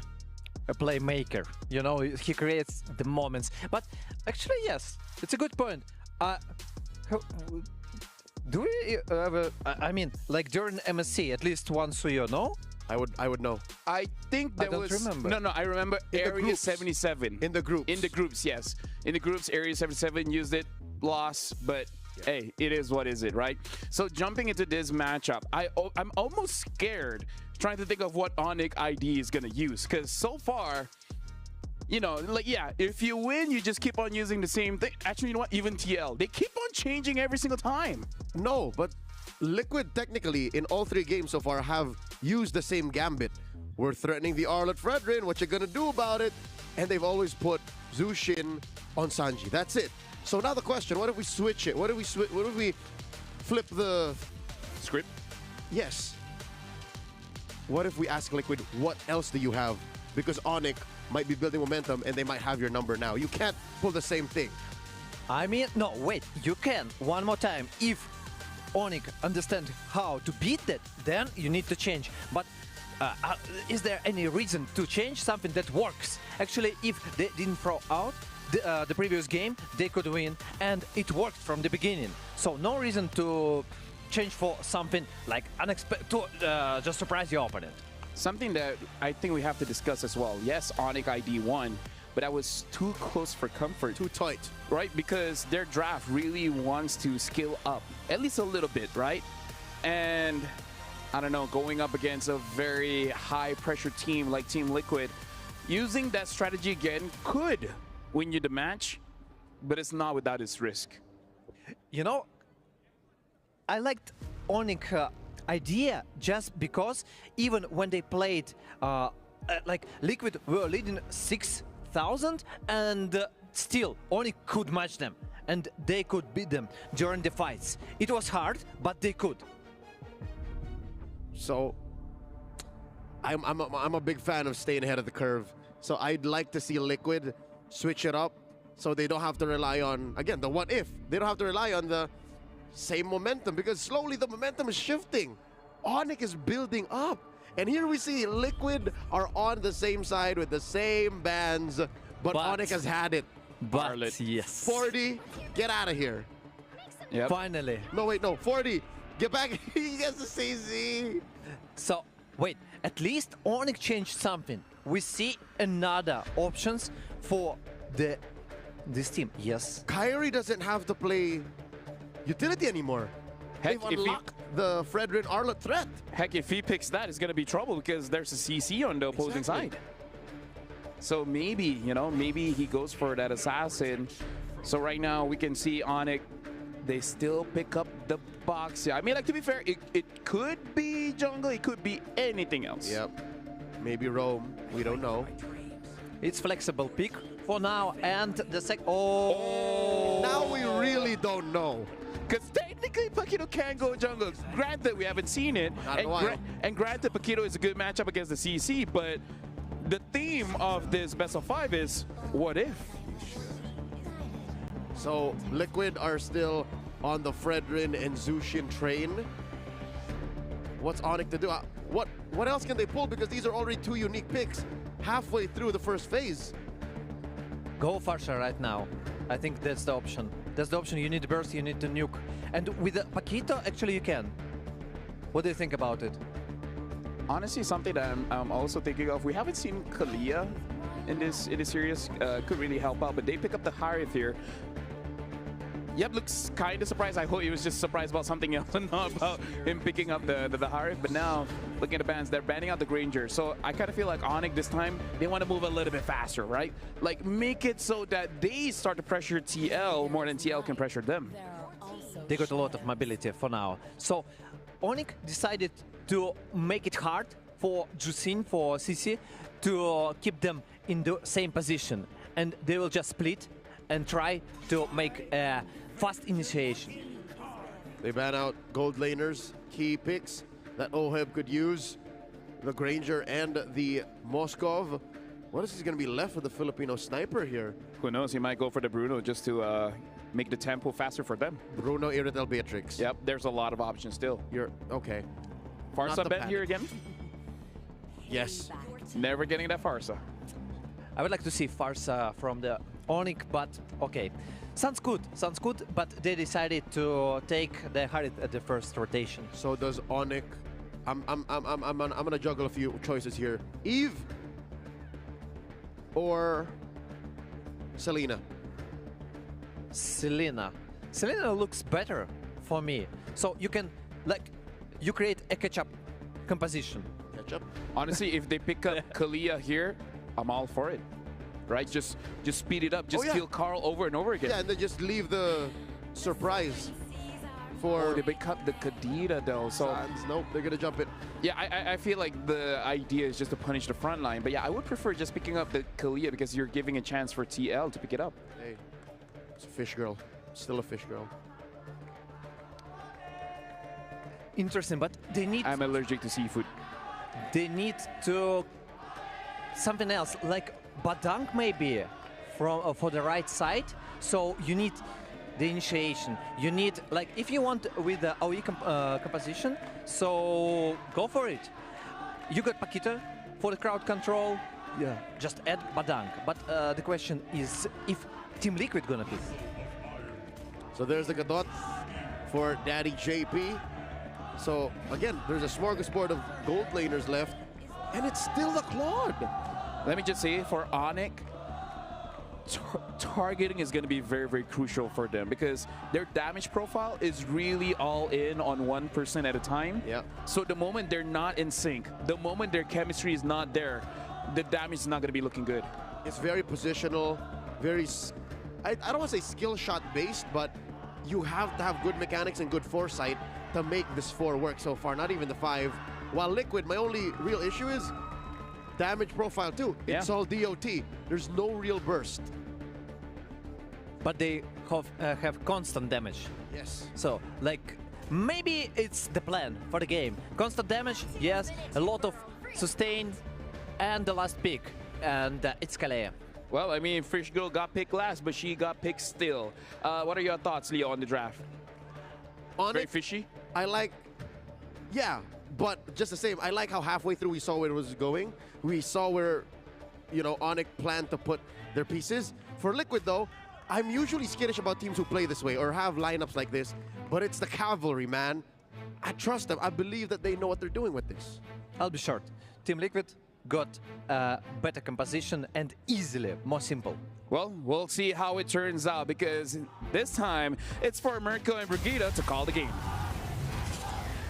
Who would have thought that in the current meta, there's a chance we'll actually see the Kalea come in as last pick? Yep. This is a chance for ONIC to extend the series once more, because if not, Team Liquid, they're still on that match point. Welcome to game number 4 between Team Liquid and ONIC ID. This is still do or die for them, and they decide to bring out a Paquito Kadita. What do you think about this? Yeah, the Paquito first pick was honestly weird, right? It was paired with the Baksha. I think we instantly knew where it was going here. We knew the Baksha was going to go to the jungle. Yes, Lapu, I mean, there was a chance that the Paquito goes to the jungle. But knowing Lutpi, this is just like a comfort for him, especially when he's up against CC for some reason. Yeah, it's definitely just an early aggression composition. They're trying to look and trying to do what they failed to do in the group stage. Lutpi doing a whole lot already, baiting them in, and Sanford's caught in the bad spot. Shield Unity, vengeance already from Sanford, and first blood to Kai. Oh, that cut was punished right there for Sanford, and it's been a while since we saw ONIC ID actually get that much of an advantage against the Apex Predator. So things have clearly changed a bit as soon as we step into game number 4. And I agree, this is something ONIC where we could potentially expect ONIC ID to be a bit more explosive. There are more ways for them to just keep going with the fights. Again, the cooldowns on the Paquito, it's one of the biggest adjustments that we saw. And even in terms of how smooth the combos just laid out for the Kadita too. So it could be a much more comfortable game for them. But we're taking a quick look at the emblems too. Could this, like the Paquito nowadays, is it really gonna be all damage? No. Oh, hold on. That might be the answer, or maybe just the raw damage coming in from the Paquito too. But this is a very aggressive start for ONIC ID. It is. They really want to get the ball rolling from the start here. They don't want to waste any time. And Keyboy's already in a 1v1 against Carl Teasy. Petrified, breath of the ocean, and the rough waves. The Revitalize gets into safety. The Appraiser's Wrath gets him a bit more HP with the Revitalize again. That's a Crimson Beacon for Sanji. And Sanford walking up. It'll be Carl to win out the retreat battle. Lippi ready for the hills. Sans caught the AOJ from JP to get the lead early and to take the snowball potential away from ONIC ID. Such a perfectly timed knock-up from Sanji, not allowing Kairi to even find a way to use that retribution in time. And I mean, even the way Carl Teasy just took a step back, laid that Appraiser's Wrath, brought Kairi down to half HP. Even despite that very aggressive start for ONIC ID, Team Liquid found their way around it once again, and that just accumulates. It denied, wow, what an expression. It denied the purple buff, but Sanji got taken down there. Yeah, no Purify, very susceptible to a... I think what happened was a Tsunami Slam into Rough Waves combo. So far, Team Liquid still in the lead, but this does feel like it's a much better situation for ONIC ID. Even if you just look at the sides, Severo, well, Severo's been doing a great job so far, even in the past few games where we thought that Oheb was way ahead. He was actually keeping up. And now in the EXP lane, if you look at Lutpi on the Pakiro, which is again a surprise pick that came into the draft, he's managed Sanford much better compared to the previous games. And although there has been a bit of help from his teammates, I think this Pakiro changes a lot in terms of the tempo of how ONIC ID is able to play their game. I mean, look at that. He's just not scared of Sanford anymore. Yeah, look at that knockout strike and the shield as well. This might actually be a solo kill. No? All right, Sanford has Vengeance. He needs to respect that. Kai pops in shield unity, trying to go for a pick there, but he knows that I think it's a bit too ambitious to look for a kill on any of these members. Carl, though, utilizing that spot. Appraiser's Wrath to take the purple buff away, setting up for an amazing turtle take here. Still has the red tree a level ahead of Kairi. Yeah, it was close. At least he still had the energy eruption to get the last hit, but if not, Keyboy would have gone for it. Oh!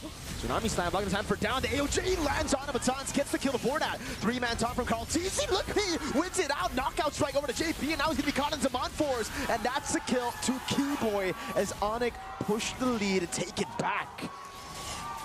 It looked like such a good knockup, but wait, Keyboy, will he get out of this? No flicker, he won't be able to get out of this. Gets a bit more sustained, but gets slammed down to the ground by Sanji.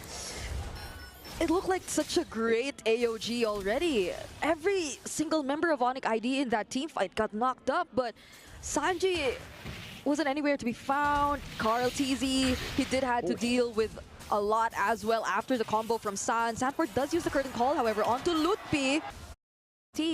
But now it seems much more balanced, and even if you look at the gold, Lutpi's ahead by around 500, so that's already something. But Oheb, he's doing such a good job too in his lane, up against Severo, up ahead by 800 almost. They baited out the Crimson Beacon too. Yeah, Oheb's doing a good job in lane right now. BMI, a great way to deal with the Harith, but later on in the team fights, especially considering this time Severo has the Purify, it'll be hard for TLPH to deal with him. TL on the turtle, Lutpi holding the angle, getting Sanford half HP. There's shield unity over with the Breath of the Ocean too. It's even the cancel out from the AOG, but he still gets it in time. Oheb gets the kill on Keyboy.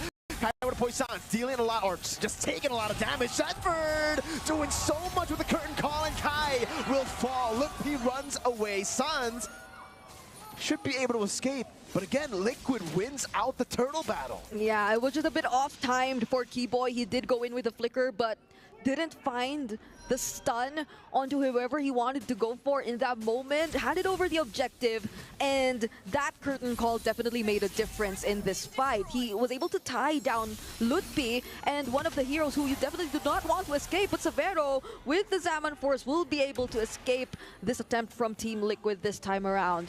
So Team Liquid just have to be really cautious of where Sans might just come from, where the combos could be laid onto, or who could be the target for ONIC ID, because it's given that ONIC ID have such an easy way to look for a pickoff from Team Liquid. And if earlier they were not as hesitant to even go for the likes of Carl Teasy, maybe they have to consider it a bit more this time. Team Liquid are just playing the fundamental game here. Kai walks up again, gets caught with the curtain call. That's giving the Tsunami slam over to Sanford and instantly into Sans for the cancel from Carl. Getting the Dawn down, the Petrify locks him down, the AOG zone Severo in the backline as the battle. Mirror Image gets Oheb in range to get the blazing duet. Lutpi just defending, and again, ONIC lose out in the skirmish. Kai barely surviving. TL looking for the capitalization in the mid lane as Lutpi goes in for the knockout strike 2 times. And he actually evades from a taunt, from 2 taunts. Yeah, that was a different take. Team Liquid walked right into ONIC ID, knowing fully well that the combos were still there, that the damage could still come in, but that was a very brave call that Team Liquid did. Probably also confident enough in their abilities to reposition. Oh my goodness! The one-on-one by Severo and Oheb. We gotta keep an eye out for these 2 gold laners, but going back, Team Liquid, they're just so close. ONIC ID 2 years ago, they were also able to make things happen. They were also able to get an MSC for themselves. And Team Liquids were the ones who failed, but they're going after JP this time. Hold on. Yeah, this is the only thing they can get, dude. They can't get anything else. JP still surviving for a bit. Ends up being Severo who gets the kill. TL were just too quick with it. They canceled the recall, so in the end, it was either ONIC get nothing or ONIC get JP for the Lord. And they chose JP. Yeah, that's why they went all in. Just chased after him in the top lane, but the damage from Oheb right now, his attack speeds, you could literally see it. And we're just waiting for the Lord to march up top. Now ONIC ID have to defend this as much as they can. Once again, the grand final slot, the last slot on the line. And Team Liquid, after failing last year, they're just so close to getting there. After failing 2 years in a row. Once to ONIC they lost, the other to Falcons AP Bren. Yes, this is redemption for TL. With a 7,000 gold lead here in game number 4. It's looking like TL should be able to get it done. Again, ONIC ID are really just banking on late game at this point of the game. Yeah. And even, that damage from Oheb. I was about to say, Keyboy was trying to look for something for the entire 10 minutes in this game. He was looking for an angle to set up using the Tsunami Slam, was looking for a target who probably did not have the Purify. But even if he did want to go for any of these members of Team Liquid, the responses, the clapbacks just come in too fast. Oh, Carlisi walks right into Sans. Yeah, great Breath of the Ocean there. Improvisation by Sans. He just wanted to check the bush. Didn't expect Carl to walk up and dash on him. But he got the Breath of the Ocean canceled anyway that it could be bad. Could be a pickoff for TL. And we're back to just both teams playing it slow. TL have the 7,000 gold lead. There is absolutely no reason for them to push in. They've learned from what happened in the previous game. Again, TL were the ones in the lead in the previous game, folks. They were the fundamentally better team, but they got overzealous. Walked in, gave a few shutdowns, and turned the game around, giving it to ONIC. Yeah. Here, ONIC will have to wait for quite a while. The Holy Crystal is there, but is it enough? Yeah. Literally everywhere you look at it right now, every single player of Team Liquid is ahead. They got Radiant Armors.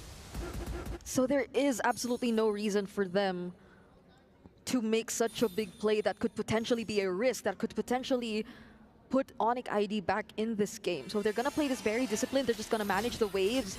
Lutfi as well has been trying to manage the sides a bit whenever he can. But Oheb is just so quick to respond. Now what? JP, maybe it was was his first skill, right? Yeah. That got the last hit. It's always unlucky, but for some reason, it's always JP to end with a buff. Hey, it's okay. You get a little bit of value. Maybe not in the mana regen department, but hybrid. Oh, man, they're just... Oheb, oh, that damage. They can blitz this really quick. Hi. Shield Unity. We've seen this before in the box share. Going in a bit too far ahead. Now jumps in on Sanji. Looking for the taunt again. Lutfi going for the knockout strike, and it will be Kai losing out. AOG canceled out, and that's another Keyboy shredded before he can even do anything. Severo runs him on force. Lutfi coming. That's Sans with a rough wave, but it's not enough. Sanji with the chase. Sans will fall as well. Team Liquid. Now, what do they do? Do they go for the Lord, or do they try to end the game? I just want to say, Sanji used his Crimson Beacon just now. Like the entire time, Kyrie went into him using the back to shield Unity. The entire time ONIC ID were trying to burst him down after that bump. He did not need to use the Crimson Beacon, and it seems like the call is to go for the Lord instead, because we put such great emphasis on how Team Liquid need to play this very disciplined. They're 10k ahead of ONIC ID, and what happened just now, to a certain extent, you might say it was looking to be, or kind of like a mistake from ONIC ID, or a miscalculation even, because it seemed like they wanted to go for a pickoff, but Sanji still had the Crimson Beacon. That's one of the biggest concerns. Also the Purify. So maybe not the best target to go for, and now they're left to defend. Team Liquid really want to end the game with this push. You can see the way they are managing the waves. Slow push in the bottom lane, waiting for the next wave up top and in the mid lane.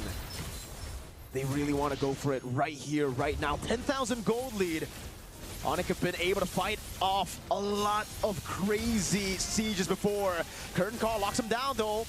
Kai and Severo tied up together. Look in the mid lane now, goes for the knockout strike as Sanj jumps in with the rough waves. Not enough damage to take him down, but it's going to be Tsunami Slam over to Frid JP. AOG cancelled out. Look, P brought back to Sanji to pick up the kill. Turret down below, taken now. Keyboy able to escape. Severo pops in his one force, but it's not enough damage to get him out. Sky Piercer, Sanji gets the kill. And now, with a cannon minion in the top lane, ONIC are on their last legs. The curtain call comes in. Sanji gets the triple. Team Liquid shatter the dreams of ONIC ID. And they make it to the grand finals of MSC 2025 at the Esports World Cup. We are gonna stay quiet for some time. The GOAT has shushed us. The GOAT has shushed us. And you see right now in front of your screens, the cavalry who's holding the hopes of the PH region. Finally, after failing twice, have made it to the grand finals of MSC. A near perfect run, Mirko. Only dropping a total of 2 games, and all to ONIC ID at that. And now in the end, they are the ones who actually come out on top. Wow. TLPH. Carl Teasy. Before this matchup, we saw an interview, we heard from Kai. He wants to be #1. He wants to beat Carl, and if he does, he'll be #1, but it seems for quite a while longer, it'll be one man up top. Carl Teasy, who has a chance now to complete his trophy cabinet. Another one to add to the many trophies he's had, the many achievements that he's been able to secure in MLBB. And with this team, all the way from the start, I think a lot of people kind of expected them to make it to the finals, but they got a tough challenge up ahead. It's the defending champions that are awaiting them in the grand finals. But man, the versatility this guy showed us, from a Hayabusa to an Alpha to a Fredrin. And then Fredrin to secure it, the hero that got him his 2nd World Championship title. Yep. He's definitely comfortable with this. And now we do want to hear more from the young GOAT. So we're throwing it over to the stage to hear the winner's interview. Thank you very much, friends. Yes, I am indeed right now with Team Liquid's own GOAT. It's Mr. Carl Teasy. Congratulations on this massive win in the semis and advancing on to the grand finals. Now, I want to ask you a few things here. Look, Kyrie said that you are the #1 jungler in the world, the GOAT himself. What do you have to say now that the dust is cleared? Because he said if he beats you, he'll be #1, but obviously didn't happen. I'm just really happy that he acknowledged me as his #1 jungler, and I saw one interview that he said I be ready to lose Carl like that, and I have a lot of respect for Kyrie, but I'm very disappointed on what he said to me. Humility still at the end, but look, you sure showed him in game. That's what matters at the end of it. And look, you avenged yourself. against ONIC here. MSC 23 still holds a piece, even though it was 2 years ago in your heart. You've been at the top for so long. How do you keep that energy to compete still and be the #1 even so many years into your history with MLBB?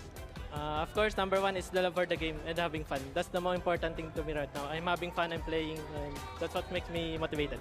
It's a very healthy way to look at it, actually. Very much. I admire you for that take. Very much so. And look, you play SRG OG in the grand final. They're the defending champions of MSC. Is there anything that you have to prove to them and SRG fans out there? Maybe avenge ONIC PH or anything like that? For me, I don't have anything with SRG, but I want to beat Coach Arcadia again. And that's the last piece, actually, because you broke their streak, their 126-day streak. You know, it's been a bit. You know, Coach Arcadia has been on there for a while, hasn't been able to beat you since those olden days on Echo. What do you have to say to him now leading up to that game? I don't have anything to say to Coach Arcadia. Just have fun and let's put up a good fight tomorrow.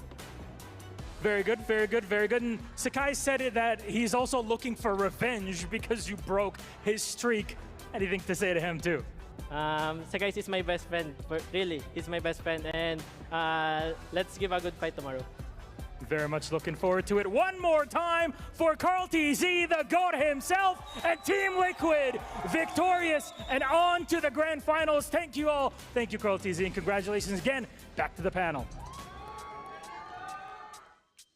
Thank you very much, Milos, as well as the GOAT, Carl TZ. And that's the best piece of advice. If you're having fun, it doesn't feel like work, which makes it so that essentially can grind endlessly. And I kind of feel like for us here on the panel, hey, we agree. We're having fun and feels great to be here. That's why Carl TZ is the GOAT. That's why he's the face of MLBB, because at the end of the day, he's just a kid who loves the game. It just so happens that he's made a lot of money and won a lot of tournaments doing that. You know, I also, kick crashing. It's so fast, by the way. We're just speeding through. And yeah, go on. Yeah, and I also want to say some words. I like the atmosphere from Carl TZ. He said, you know, just having fun. And he also said, actually, Sakai is one of my best friends. And, you know, it's so friendly. It's so cute. And I'm pretty sure that tomorrow they will show us the atmosphere of the friendship and of the competitor. Yeah, and honestly, this really shows how the top four, they're really close with each other because, yeah, Carl TZ, the GOAT, and I would say Sakai's still technically rising jungler coming in from Malaysia, even having the name Sky Prince. He doesn't really give off the air that, oh, I'm better than this. Like, he's very humble. So we can see how Carl and Sakai's like are on the same wavelengths. Like, we're good, but honestly, we're just here to have fun. It's really not to gloat or anything. Sakai's is following in the footsteps of Carl. I think back then, Carl was in the same spot. He was about to win big tournaments. He was a very mechanically gifted jungler that people were looking at. And I think Sakai's has a good best friend and a good mentor in Carl. Yeah, personally for me, the best thing I can say about Sakai's is that he won a lot of money and he never changed. That didn't change him. He's still the same guy. But now we're going to talk about OHEB here. We're going to be looking at the heat map to see how OHEB is moving around the map because I got to say, man, OHEB is very dangerous. And, you know, I'm very happy that Cloud, I would like to mention that Cloud is coming back to the meta and we see how dominance, and yeah, look at these rotations, like go all over the map. Double laning, triple laning. It takes a lot of macro know-how to make Claude work, and this is exactly why OHEB is the player we're looking at right now. For a good half of this playthrough of this heat map, kill map 2, you'll see that he spent a lot of time going from lane to mid, lane to mid, lane to mid, and that's what made him the match MVP. Yep, this is the Sony match MVP, OHEB, and I gotta say, all series, he looks very strong, and this is the sign of a very good goal laner. The fact that, number one, you don't die, and number two, how do you maximize your farm? And like I said, having good macro sense of when the minion is gonna be there makes it so that he farms so effectively. You know the main problem of the Cloud and, okay, the most of the gold laners, you need to find the button of of the damage. Until you find it, no, you do nothing. And actually, the result of the Liquid also, when he knows how to make it. He knows how to find the damage and to position himself like a professional guy. He is a professional Yes, guy. yeah, definitely, yeah. Hey, that's why it's called the Filipino Sniper. And honestly, like in this matchup, it does solidify how strong Team Liquid really is because, and we even said this behind the scenes with Destroyer. Now Aurora doesn't look that bad. Honestly, after this performance, it's like, okay, you know what? Maybe it's just them being unlucky going out against Team Liquid. In perspective, right? In perspective. But also historically and factually, you can say the only team to ever make Liquid bleed is ONIC Indonesia. Beat them once in the groups, in game. Beat them once in the knockouts, just in game. Yep. Team Liquid only allowed twice. But now, to solidify it, we're going to be looking at the playoff bracket, the knockouts bracket, to see the movements coming in. I kind of feel like all eyes are on these two spots. The grand finals is going to be Team Liquid Philippines going up against SRG OG Esports. And unfortunately, that means third place match is ONIC versus ONIC. First, it's ONIC time, definitely. Anyway, it's gonna be the tough match. And who gonna win? We don't know yet. And if we're speaking about the grand finals, again, SRG, OG, they're back. They're back to potentially get the reward to win MSC twice. And now let's check out the Aramco power ranking because we want to see how our early power rankings really reflect now. Because here's the thing, like we put B tier, Mythic Seal as well as Aurora, and we can definitely see that, yeah, they were unable to get any points. Team Liquid, ONIC ID being in S tier, I kind of feel like it's justified, but now it looks like even in S tier, there's a big difference there. SRG OG Esports is in A tier, so based on the tier list ranking, TL is definitely favored. And that's the beauty of the mid-season cup. It's the tournament, the major international tournament every year in our MLBB Esports calendar where anything is possible, where the biggest upsets happen in the most high-stakes times that nobody expects. Again, an ONIC battle for third. Yeah, and here's the thing. I will let you talk, but right now, looks like we do have an exit interview. Well, they'll be playing again tomorrow, but we're going to hear some words coming in from ONIC Indonesia.